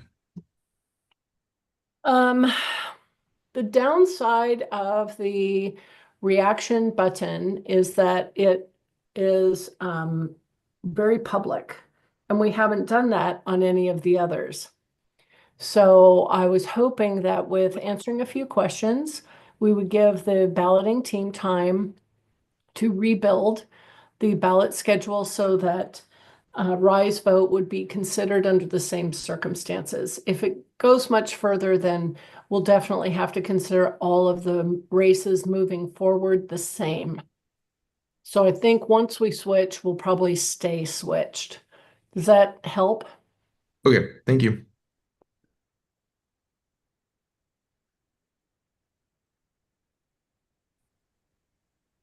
Has anybody been watching the local news today? I noticed that there was a explosion at a Planned Parenthood clinic in Palm Springs. Yeah. Actually, it was a fertility clinic. Oh my goodness. And they were reassuring people that the frozen embryos and the frozen eggs had not been destroyed. But no, Wow. it was called a something reproductive health. But it was an IVF clinic. Oh my goodness. Thank you for that clarity, Bunny. I really appreciate that. Hi, Scott. I see your hand is raised, but I can't hear you. Yeah, I actually I have the Bombers Manifesto, if anyone's interested in reading that. Oh my gosh. Can you give us a synopsis? No. No, no, not tonight. No. Okay, that was a resounding no. I yield to the will of the body. Yeah.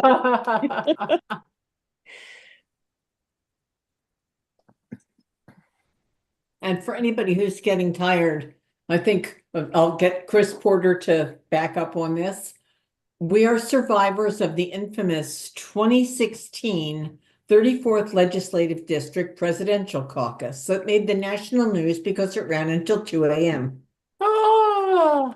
Among other things, the copying machine broke down, so we couldn't get ballots. Oh my goodness. I know Yes. the minor minutes that it takes to recreate digital ballots or use our reaction buttons is nothing compared to that. That is for sure. Hi, Hannah. I see you have your hand raised. Hi, yeah, I have a question about the order of votes that was pasted into the chat. Can I take that to mean that we will be considering the dual endorsement, then Gurmai, then Claudia? Is that accurate? Not quite, but it's Okay. a super good guess based on what you see in the chat. So I just figured this might be an okay time. Maybe we could use this time to do whatever you're thinking so that we can get to that point when I love you it. know, Thank you. Yes. efficiency. All Thank you. about it. I see a green check in Aaron's box, and I'm wondering if that is a message to me and all of us. Let's give it a try. I have a link to hand out. There was another tiny error, but it looked like I did a test abstain vote, and it seems to be counting. So we'll then be comparing as stuff starts coming in. If you're ready for it. Beautiful. Thank you. I'm with you, Hunter. Whoop, whoop. That was absolutely worth a celebration. And All right, again, what we're voting on is a floor nomination to approve the endorsement of Rye Armstrong for Seattle City Mayor. Okay. Pretty happy about putting this in my search bar.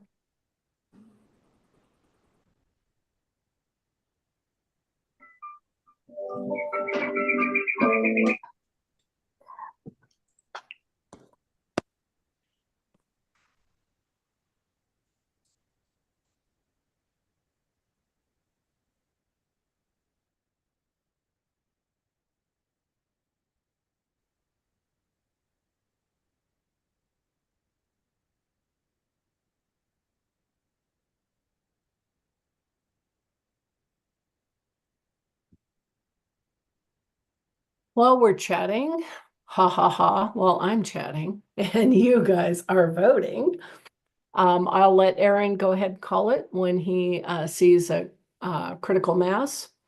I will be taking these 1, 2, 3, 4 individual votes. Then we'll do a straw poll on the dual endorsement in light of Hunter's comment earlier. And then we'll move forward as that straw poll indicates. And our time's about up to close balloting. And I'm wondering, Mary, if your hand is raised regarding this current ballot. Yes. I cast a vote and it said it was recorded, but I didn't get a validation email the way I did for all of the preceding 14 ballots. So I just wanted to raise that issue. Is it possible that it didn't get counted? I will confirm. I know that's a configuration flaw on mine. Every time I have to go in and tell it to send that, and here I was rushed and forgot. So let me just confirm, Mary. Thank you. Aaron, can I ask you to look at chat? I think I might have miscast my vote. I apologize. And this isn't getting us a bill. Oh, should I just do another? If I want Yeah, that's the easiest way. Just Okay, do another. thank you. Yep, it'll revote, no problem. And yep, Mary, yours is verified and in there. Of all of the windows I have open, Mary, that is not one of them. So I commend you for confirming in that manner. I've cast my vote into the ether and just believe it will land safely in Aaron's lap. Hey, Melissa Taylor, you have your hand raised. Yes, I was wondering if the endorsement committee could tell us whether these 4 candidates have been interviewed, and then also just a reminder of which of these would be dual. I know, I think I remember that Vivek would be a dual, but I'm wondering if Harry, Sharn, or Damaris would be a dual. Super. I'm going to let Kat prepare that answer after we hear, and we'll hear it after we hear from Aaron. Sound good? I'm going to go with yes. Oh, Are you ready for me to close the ballot then? Please close the ballot and share any results that you might have. Okay. Done. All right. Closed. And this was looking really close as votes came in. Okay, final tally. We have 43 ballots after revotes and everything. 4 are abstaining, so we're at 39 yes or no's by 21 approved to 18 reject. That's a 53.8% in favor margin. We do not approve the endorsement of Ry Armstrong for Seattle City Mayor. Ooh, so close. So close. I Can you say appreciate that. those numbers again, Aaron? Yes, and it's all in the sheet as well, and I can get that to you after. 21 approve, 18 reject. Thank you. Thanks very much. Thank you. Thank you. I appreciate it. Next up is Vivek. But before we do this, I'd love to hear that response from Kat and Dean.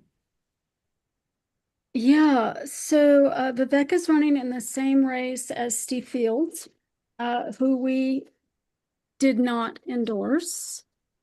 Vivek has submitted a questionnaire. We have not yet interviewed Vivek, and no legislative districts have endorsed that candidate in that race. Is there a primary in that race? Yes, there are 3 candidates. There's a strong Republican, Vivek, and Steve, who is the incumbent. Thank you. I appreciate that. I wonder if you have similar information regarding Harry Steinmetz in the Des Moines Council, position 1. Well, I've been frantically looking everybody up and cross-correlating. So while we work, so Harry Steinmetz is in a 2-person race, Des Moines City Council 1. We have yet to interview Harry. There is no primary in this race. Harry has been endorsed by LDs, and if you need me to, I can look up which. Thank you. Would you like us to move forward on the others, or do you have information already on Sharon and Damaris? I do. Yeah, I have information on all of them. I just didn't write down who had endorsed everybody. That's okay. On Sharn for Kent, there are 7 candidates in the race, 3 of whom have submitted questionnaires, only one of whom we have already interviewed, and she's not an especially viable candidate. Sharn and another candidate are both highly viable. However, we haven't interviewed either of them yet. Sharn has received an endorsement. Damaris Espinosa, Highland School Board, is the only person we've received a questionnaire from in that race. There are 3 candidates in that race. We have not yet interviewed her. Them. I'm sorry, I don't know the gender. Thank you for double checking that. And I see a couple of hands raised. Quick questions or comments. Scott? Yeah, point of information to anyone from the 45th. Who did they endorse for Redmond Council position 2?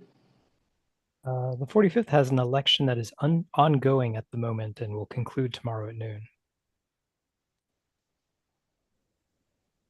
Thank you very much. I appreciate that. Hi, Melissa Taylor. You have the floor.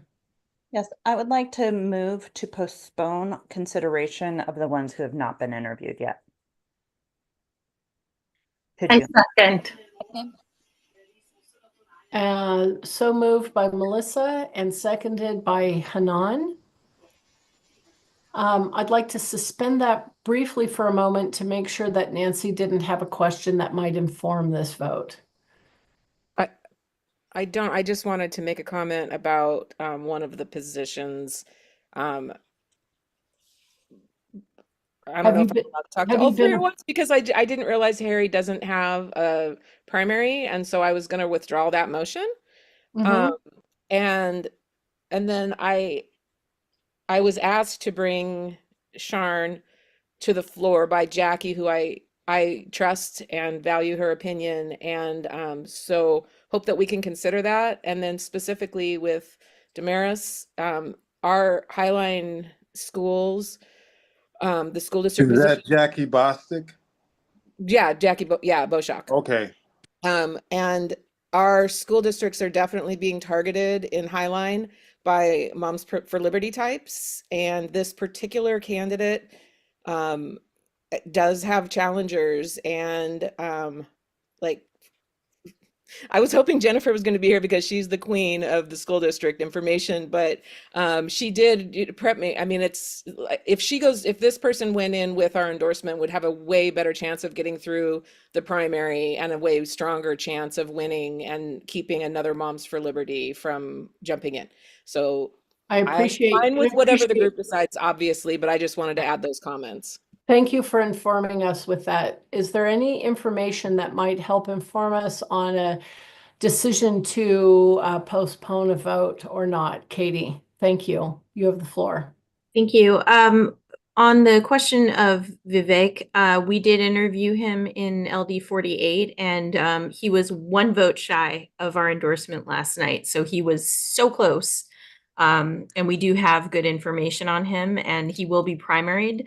And the other Democrat was already not endorsed by this body. So I hope that we can get an endorsement vote in for Vivek this evening. So there's a couple of advocates for that. Okay. And Hanan, did you have a comment that might help inform us on our ability to postpone these votes till post-interview? I really wanna postpone the interview because in that case, we'll consider that when we debate the postponement or not. Okay. So Melissa, having heard what has been shared, would you like your motion to postpone to stand or rescind? I was going to withdraw it. However, I think it may belong to the body now, unfortunately. Because it's been seconded? Hunter has his hand raised, and so I'm guessing he might have insight there. You can just ask for it to be without objection for the body to let it go. Melissa, if you're okay with rescinding it, I might ask that. Yep, I'm fine. Okay. To the body, is there objection to me allowing Melissa to rescind that suggestion? Seeing no objection, we'll go ahead and rescind that motion and second. Thank you very much. In that case, I'd like to ask us to swiftly move through these with knowing that we've had some comments. If comments are entertained on the floor, I'd like to keep them to a minute or less. And I'm particularly interested to know in races with primaries.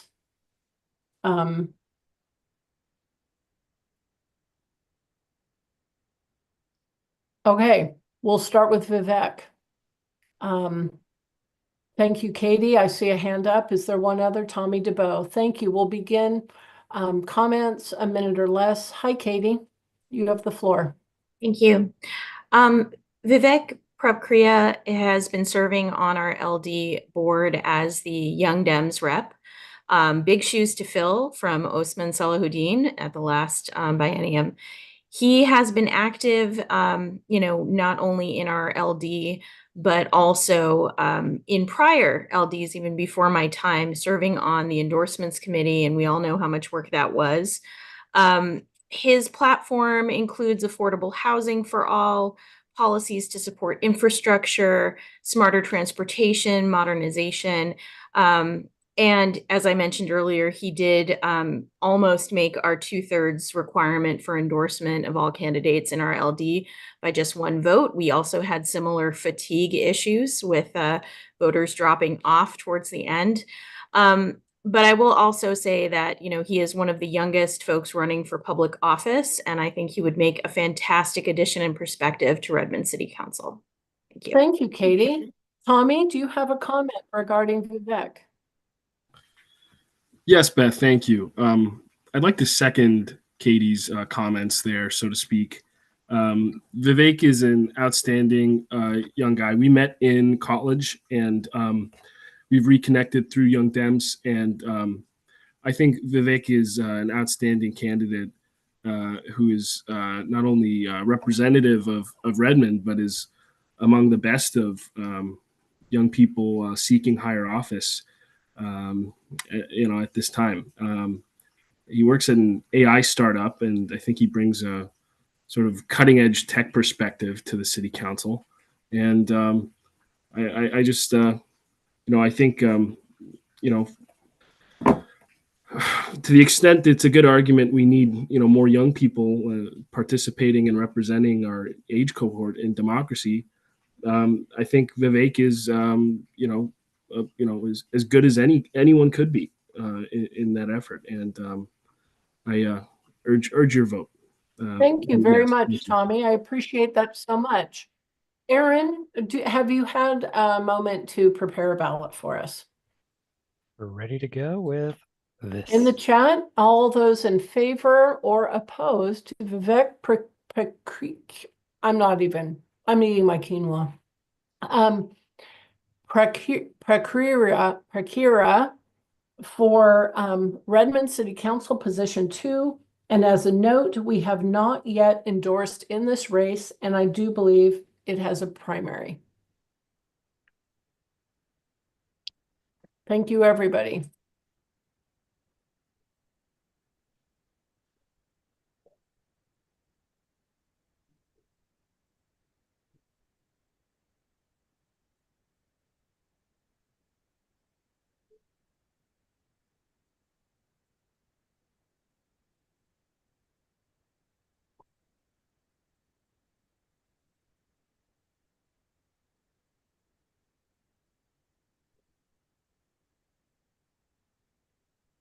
Oh my goodness. Images with stairs. Aaron, did you do this to me? No. Oh no. I know, I think it's getting all of us now. I'm like, ah! I got mountains and hills. Oh, sorry. Crosswalks. I got crosswalks. Okay, we Bicycles. needed something to keep us awake this late at night, and now we've got it. Thank you. Whoop, whoop. We are alive and kicking here. All right, I'm assuming that we're pretty close, and while we wrap up voting, I will entertain a comment from the chair of LD 46, Hunter Brown. This was really a request for information to yourself and or the body. Just going off of what Hannah asked, trying to get the conversation started about King County executive race. Does anyone know the candidate's thoughts on a dual endorsement? I know that often comes up when we start talking duals in RLD. I don't think Gurmai would think that very popular. Hi, Tyler, you have the floor. Thank you so much, Beth. I understand that both Gurmai Zahala and Claudia Balducci would strongly welcome and be proud of a dual endorsement from King County Dems. I also, just as a point of information, I know we are not arguing this, there is a candidate who is viable in the race, who will draw a Republican type of voter, John Arthur Wilson, who is currently a King County elected official. He has been before this body given his challenging behavior, and our chair has written and raised this issue. Thank you very much. Thank you, Tyler. Mary Scanlon. Yes, I can't speak to Claudia Balducci, but I can confirm that I have been in contact with Gurmai Zahala, and he has said he would welcome a dual endorsement. I appreciate that, and thank you for the communications. Hello, Hannah, you have the floor. Hi there. I just want to share that it's my understanding that from Claudia's campaign that, well, I think we can say both candidates would prefer they got a sole endorsement. I know that her campaign is open to a dual endorsement and very much respects what this body would decide on. Very much appreciated. Thank you, Hannah. Hello, Jack. You have the floor. I'm not privy to either campaign's notions about this motion, but John Arthur Wilson has been a Democrat. He was a leader in the Ron Sims executive office. He may have had personal issues, but and he may be pitching a security viewpoint, but the other two candidates do that as well. We all should be concerned about security issues on transit. Thank you. Appreciate your perspective very much. Thank you, Jack. I wonder, at this time, Aaron, who I've lost in the box, are you prepared to share with us a result? Would you like me to close the poll? Please close the voting. Oh, gosh. In my next life, I'm going to remember. All good. We're ready to share results. Thank you.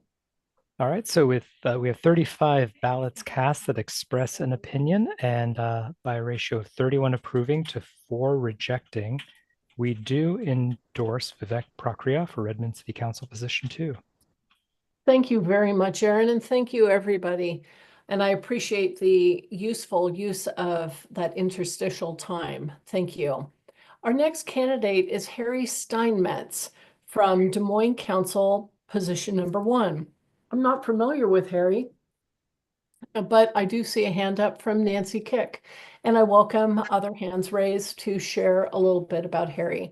Nancy, you have the floor. Oh, thanks. I actually would like to withdraw his nomination this time until we have a time to interview him. It really for a matter of timing tonight, and also because he does not have a primary, so it doesn't seem urgent. That's okay. I appreciate that very much. Nancy, were you the person who elevated this to us? I was. So in this case, we're rescinding that, and it does not need to be a postponement because it was not an endorsement from the endorsement committee. Beautiful. We'll move on to Sharn Shoker. Oh, Kent Council, position number 6. I wonder, as I'm scrolling through, oh boy, Kent Council position number 6 has 7 candidates in that race. And I see one hand up. I can also share in conversation that I've been contacted by Star Quinones, who was elevated to us by our friends at Contest Every Race. But at this point has not completed a questionnaire, so is not eligible to participate in our discussion. Do we have anybody else with a hand raised to discuss Sharon Shoker for Kent Council Position 6? I see Kat. Kat, would it be inside baseball from the endorsement committee, like candidate, like did not answer as being a Democrat on the candidate? No, I just wanted to clarify that we actually have already 2 Democratic questionnaires waiting to be interviewed in that race. Who are those candidates? Sean and I think it's Andy Song. Let me double check. Yeah, I'm pretty sure it's him. Is Yeah. that right? Yeah. And then we can expect to hear from Star also. Yeah, that sounds like it. So that'll be a 3rd candidate from that large pool. And acknowledging, as we discussed earlier in the evening, that this is our one opportunity to speak prior to a primary ballot. And we would not be rescinding any endorsement, but we could add to it post-primary. And with all that information, given just as background information, I'd like to recognize the statements from the body.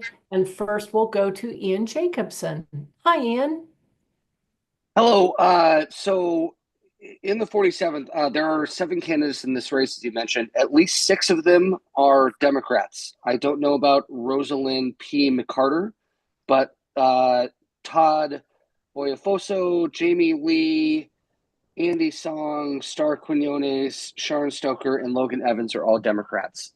So I wonder if anyone would like to withdraw this to save us the process of a vote. That is an excellent question. Thank you, Ian, and good insight. Nancy, I see your hand is raised. I recommended her on behalf of Jackie, so I don't really have anything to say. And I think that if the group is saying that we'd rather wait and talk to some more folks, that I'm happy to withdraw the nomination as well. Thank you. Are there any objections to withdrawing this name from consideration at this moment? Seeing none, Sharon Shoker is withdrawn for this evening to be considered at a later date. And thank you for engaging with everybody running in that race. I love to see so many Democrats running for just anything. Next up is Damaris Espinoza, Highline School District Director number 4.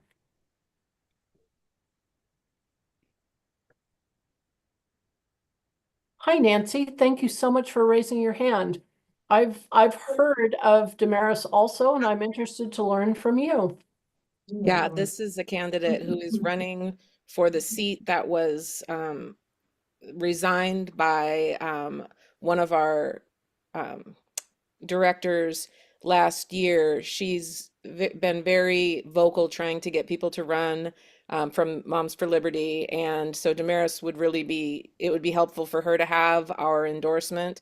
I realize she has not been interviewed by this body, but she was recently interviewed for the appointment that to the school board. So I think it would be really helpful. We are having a lot of issues with the Moms for Liberty types coming at the Highline School Board. And so just having that Dems behind her, I think would really give her a fighting chance. I appreciate that insight. And I do notice that Damaris is in a primary with Ken Kemp and Shirley Nita Enenful. Can you confirm party alliance regarding Ken Kemp or Shirley Nita Enenful? I can't confirm their party alliance, but I think that they are known. I kind of got the cliff notes because I thought Jennifer was going to be here to really talk more intelligently about this. So I apologize, but I do trust our LD for making the endorsement and for pushing them through. even though they aren't really as familiar with the process of running because this particular candidate was appointed just recently. And I think just the candidates, and there are a couple other ones. I just don't think they know that they're supposed to ask for our endorsement. So. Got it. Is it possible that that is Kenneth Kemp from CTAC? Probably. I can look up his data. Hold on one sec, Beth. I'm just looking in Vote Builder. Yeah, let me look up his file data. Okay. The data he filed with, rather. It's worth an extra moment. I too am familiar with Damaris Espinoza coming out of our power team process and being elevated by allied school district members in South County. And Nancy, are you saying that your LD has endorsed Damaris? Yes, we have. Okay. Knowing that Damaris is facing a primary and has received the LD endorsement, I would like to appreciate all of that knowledge and your comments and put forward a ballot to vote on endorsing Damaris Espinoza for this school board seat. I see it in the chat. Thank you very much. We'll go ahead and vote now. We're not taking for and against. We already did. I just got an answer from Jennifer, who's watching online, and Ken Kemp ran for the appointment and did not get it. She said it's more likely that the person who lives in SeaTac is related to him in some way, maybe his father or something like that. But it's someone who ran for and was rejected for the school board position. Thank you. We did call for comment.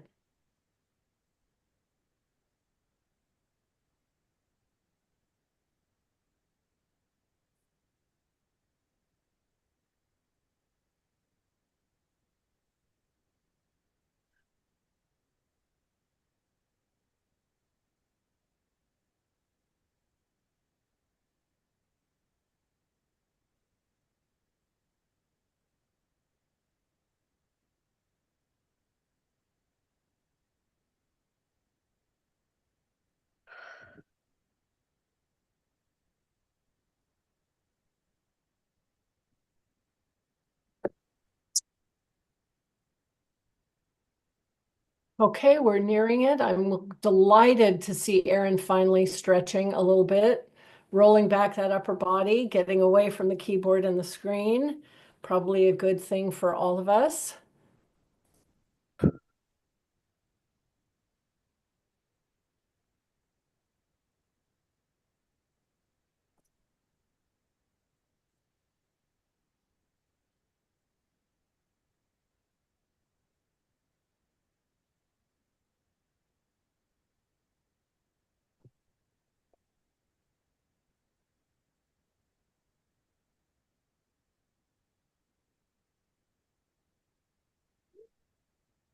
It's not mathematically guaranteed, but it seems safe to end the polling now. Give it 10 seconds. Okay. TikTok, please, please, please have a moment to cast your ballot using the link in the chat. We really want to hear from everybody and make sure that we're doing our due diligence, especially in this slim knowledge race that has a primary.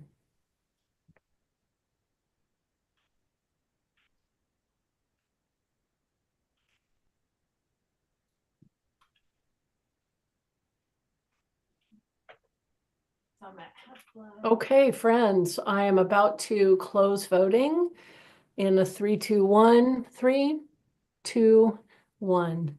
Thank you. Thank you. Thank you. Voting is closed. And Erin, does this feel adequate? Yes. Great. It's adequate, and we have a result then with 30, I guess, cured and tallied ballots that are not abstaining. All 30 approve, 0 reject. So we endorsed Damaris Espinoza for Highline School District, Director, District number 4. Beautiful. Thank you so much. Thank you, thank you. If I am correct, I'm going to scroll up. I think our last set of endorsement considerations is dual or single in our King County executive race, with our two leading candidates, at least in this conversation, being Claudia Balducci and Gurmai Zahilai. We've heard many things throughout throughout the conversation. And I would like to set the ground level of knowledge and make sure that we are all to that point prior to answering questions. And my intent is to take a straw vote using green checks and red X's on our willingness to do a dual endorsement. We've had a lot of comment on that throughout the evening. And one of the things I want to clarify is that the endorsement committee was unable to create an endorsement recommendation. I was in that meeting. We had great interviews with candidates. Members of the committee have attended other forums and other interviews with the candidates.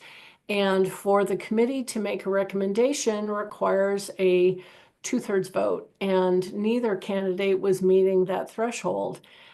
People just loved both of these candidates.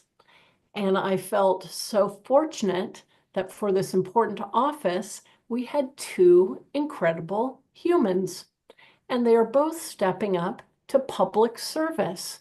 That is not just an 8-hour-a-day job. It is living and breathing the work of our county. For those who are unaware, the county council and its executive cover a myriad of responsibilities for us. Everything from managing the funding and foundation of Harborview Hospital, which is the only trauma center in the greater region, not just King County, but all the way out to Idaho and Montana. Harborview is within this purview. All of the rural parts of King County that are not considered a part of a city, those roads, those bridges, all of those services, the King County executive is essentially their town mayor. So this person has a very wide-reaching job, and in each instance, we came away with smiles from these two conversations. Only 2 of the 3 candidates are seeking our endorsement. So our elevating a candidate is empowering them through a primary. And at the foundation of our endorsement work, I believe that we are providing a mandate to all of our members, not just of the executive board, not just of the PCOs, but of all Democrats in King County, to go out and do the work to support your candidate. Whether it's Damaris in Highline or a city council member in Sammamish, or shall we reach even further north? It doesn't matter. To do our work, and we as this body can take that back to the groups that brought us here, who elected us to represent them. Come back to them and say, these are our endorsed candidates. It's now on us to represent them. Make phone calls, send postcards, but most importantly, talk to your neighbors and knock on doors. So whatever we decide to do in this vote, I hope that we're carrying with that our full heart and our full energy to go and do what's right for democracy and get these people elected and not cede any position in any race to anybody whose values are anything less than what we hold as a group. So thank you for sticking with me for so many hours.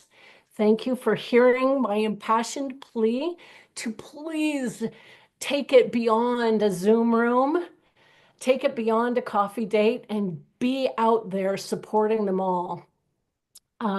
With that, I would love to take a straw vote prior to conversation using our check marks under the react button. A green check would indicate support for the first recommendation, which was considering a dual endorsement of both candidates. A red check would mean that you would like to do just one and not one at a time. Two are still possible, and the threshold is the same. It just is a little different methodology. So a green check if you're willing to consider. Melissa, I see you have a question. Nope, question's come and gone. Thank you. Hi, Nancy, you have a question. I'm sorry, I do. If we went individual and neither got 2/3, could we then do a dual, or would we not be able to do We're that? only we are doing a straw vote right now to see about taking a dual endorsement vote. But okay, so my question is, if we do the dual endorsement, we won't be doing them individually. But if we did them individually and neither got the 2/3, would we then be able to go and vote on a dual endorsement? If we vote down a dual endorsement, then we will definitely do them individually. In any case, it will have to be a 2/3 vote. So right now I'm looking to see if there's an appetite for dual. If it's overwhelmingly no, then we'll do them one at a time. No, Beth, I think what she means is if we did them individually and neither got the 2/3, then we then cannot. we could not go back and consider a dual, right? Because we can only vote once on a candidate. Right. Thank you, Bunny. and Okay, thank you. for Yeah, your patience. thank you, Bunny. That's what I was asking. Yeah, And so, thank okay, you. thank you. And our parliamentarian has a hand up. So Jack, thank you. Well, I think your straw poll is not actually the vote. That's correct. My straw So poll is not the it's vote. preliminary. It's preliminary. It's preliminary to see if there's an appetite for considering that. And I do see somebody in the waiting room, so I want to make sure that that person comes in, although the straw poll will probably be done. Yeah, Alex, do you want to credential Vanya again? They've been swapping out through the evening. Yeah, I can. Thanks.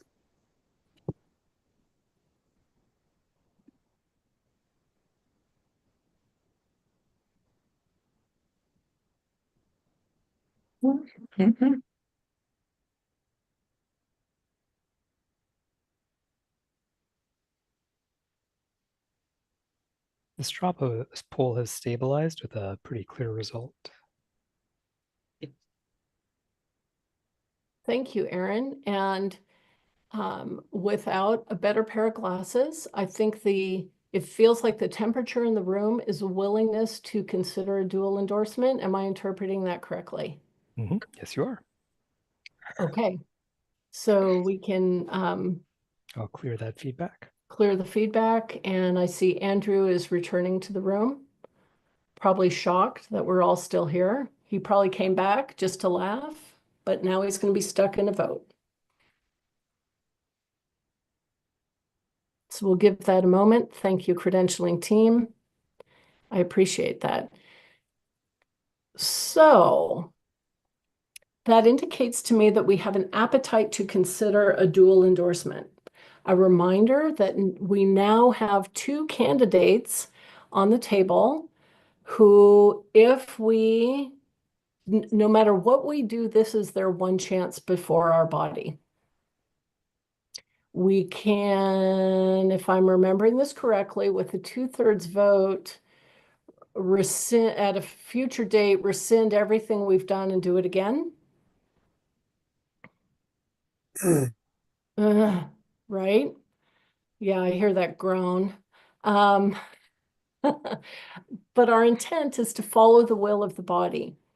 And it feels like it is time to call for comments, regarding the endorsement of comments, as we have done with all of our other votes, comments regarding the endorsement of Claudia Balducci and Gurmai Zahalai as endorsed candidates by King County Democrats in this primary season. I see one hand up. I see two hands up. I see a third hand and a fourth hand. I will call that. That's great. Thank you for about a minute each. And I'll take you in order. Lisa Rivera, you have the floor.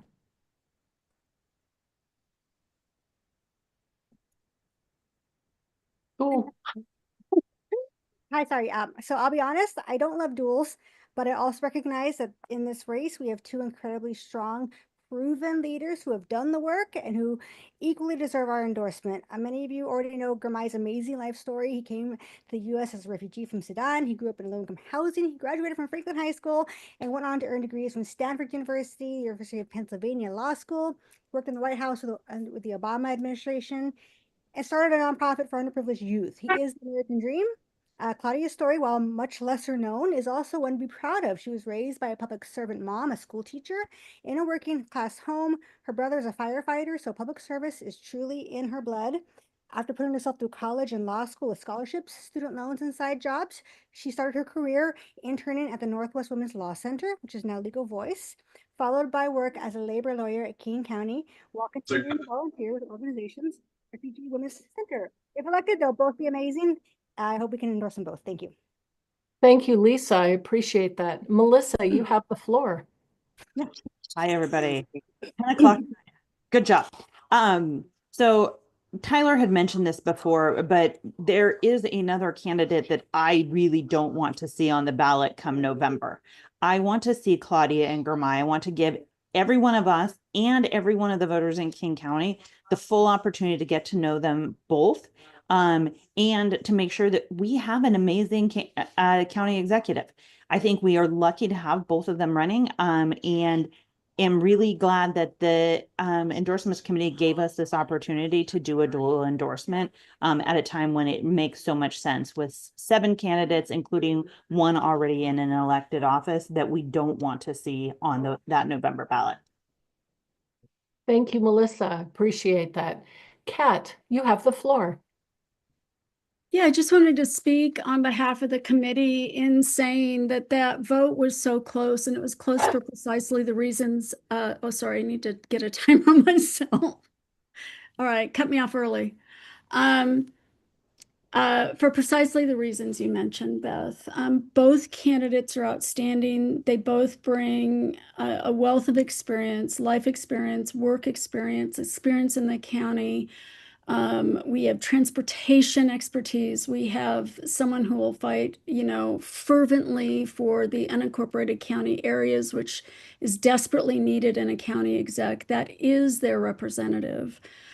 So whichever, I think this is the right move. I think if we do this, we own the primary. We have both of our candidates in the primary, and I'd be so proud that this would be the result that we'd come to.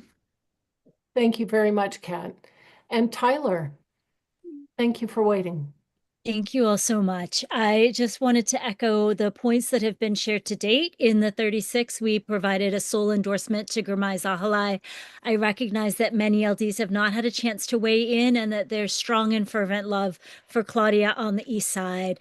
I see this as an opportunity for us to support 2 strong champions. I also recognize that this body will have to have a relationship going forward with both Claudia and Gurmai as council members. Whoever does not prevail as our exec will continue to be a partner to this body, with whom we would wish to have a warm and positive and supportive relationship. So I thank you for this opportunity to support 2 historic candidates, our first elected woman executive, our first elected refugee immigrant executive, and I just appreciate the warmth and respect that has been shared so far. Thank you. Thank you, Tyler. And our final speaker on this issue will be Andrew Ashiafu. I really appreciate the opportunity for us to endorse 2 amazing candidates, people that we've seen They've built the community. They've brought forth so many things from transportation to economic development. And they also carry representation from communities that have always been underrepresented in elected positions. And this is an opportunity for us as an organization to set ourselves up to have a great relationship with whoever wins in the general elections, because we would have to work with either of them. And I am excited for us to do a dual endorsement. And I also feel like it will bring the balance between the east side and the west side, because at the end of the day, we are all King County. Thank you. Thank you very, very much, Andrew. I surely appreciate that so much. I really do. Seeing no more hands raised for comment, I would love to have a ballot. Oh my goodness sakes, my computer's telling me enough of this already. A ballot for a dual endorsement of Claudia Balducci and Gurmai Zahalai is in your chat. Thank you for taking a minute to cast that ballot.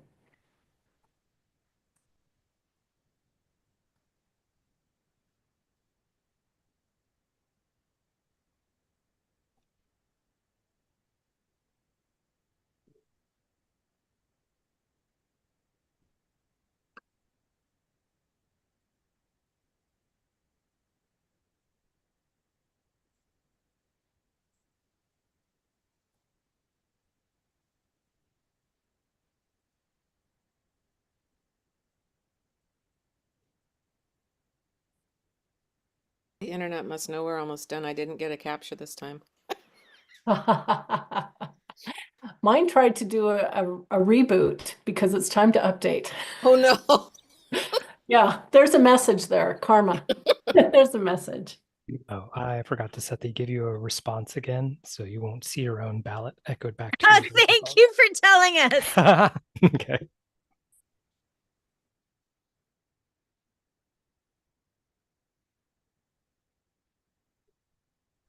Was that for the poll or a previous speaker or I something think else? it's from a speaker. No, I just gave us a minute to vote. Oh, that's really. You can have more if you want. I'm just randomly. Let me look for it.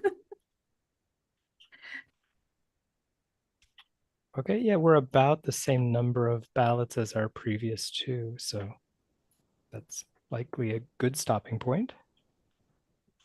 You let me know when. I will do a short countdown for those who have yet to cast their ballot with 5 seconds. 4. Any last ballots to click send? Shout it out if you're working on it. 3, 2, and 1, and balloting is closed. Thank you, Erin, for sharing our results. Yeah. And we're feeling groovy about it too. All right, well, in that groove, we have 41 tallied ballots, 1 abstain, so we have 34 that approve of the dual endorsement, 6 reject. By that measure, we do endorse both Claudia Balducci and Gurmai Zahalai for King County Executive. And with that, I implore you all to please go and campaign for our amazing candidates. Before we close this section of the meeting, I'd like to ask, are there any last endorsement requests that we have not yet had the opportunity to entertain? I gotta ask, I know it's painful. Any last requests? Any last requests? Seeing none, but seeing a lot of eyes like, oh my gosh, are you kidding me, Beth?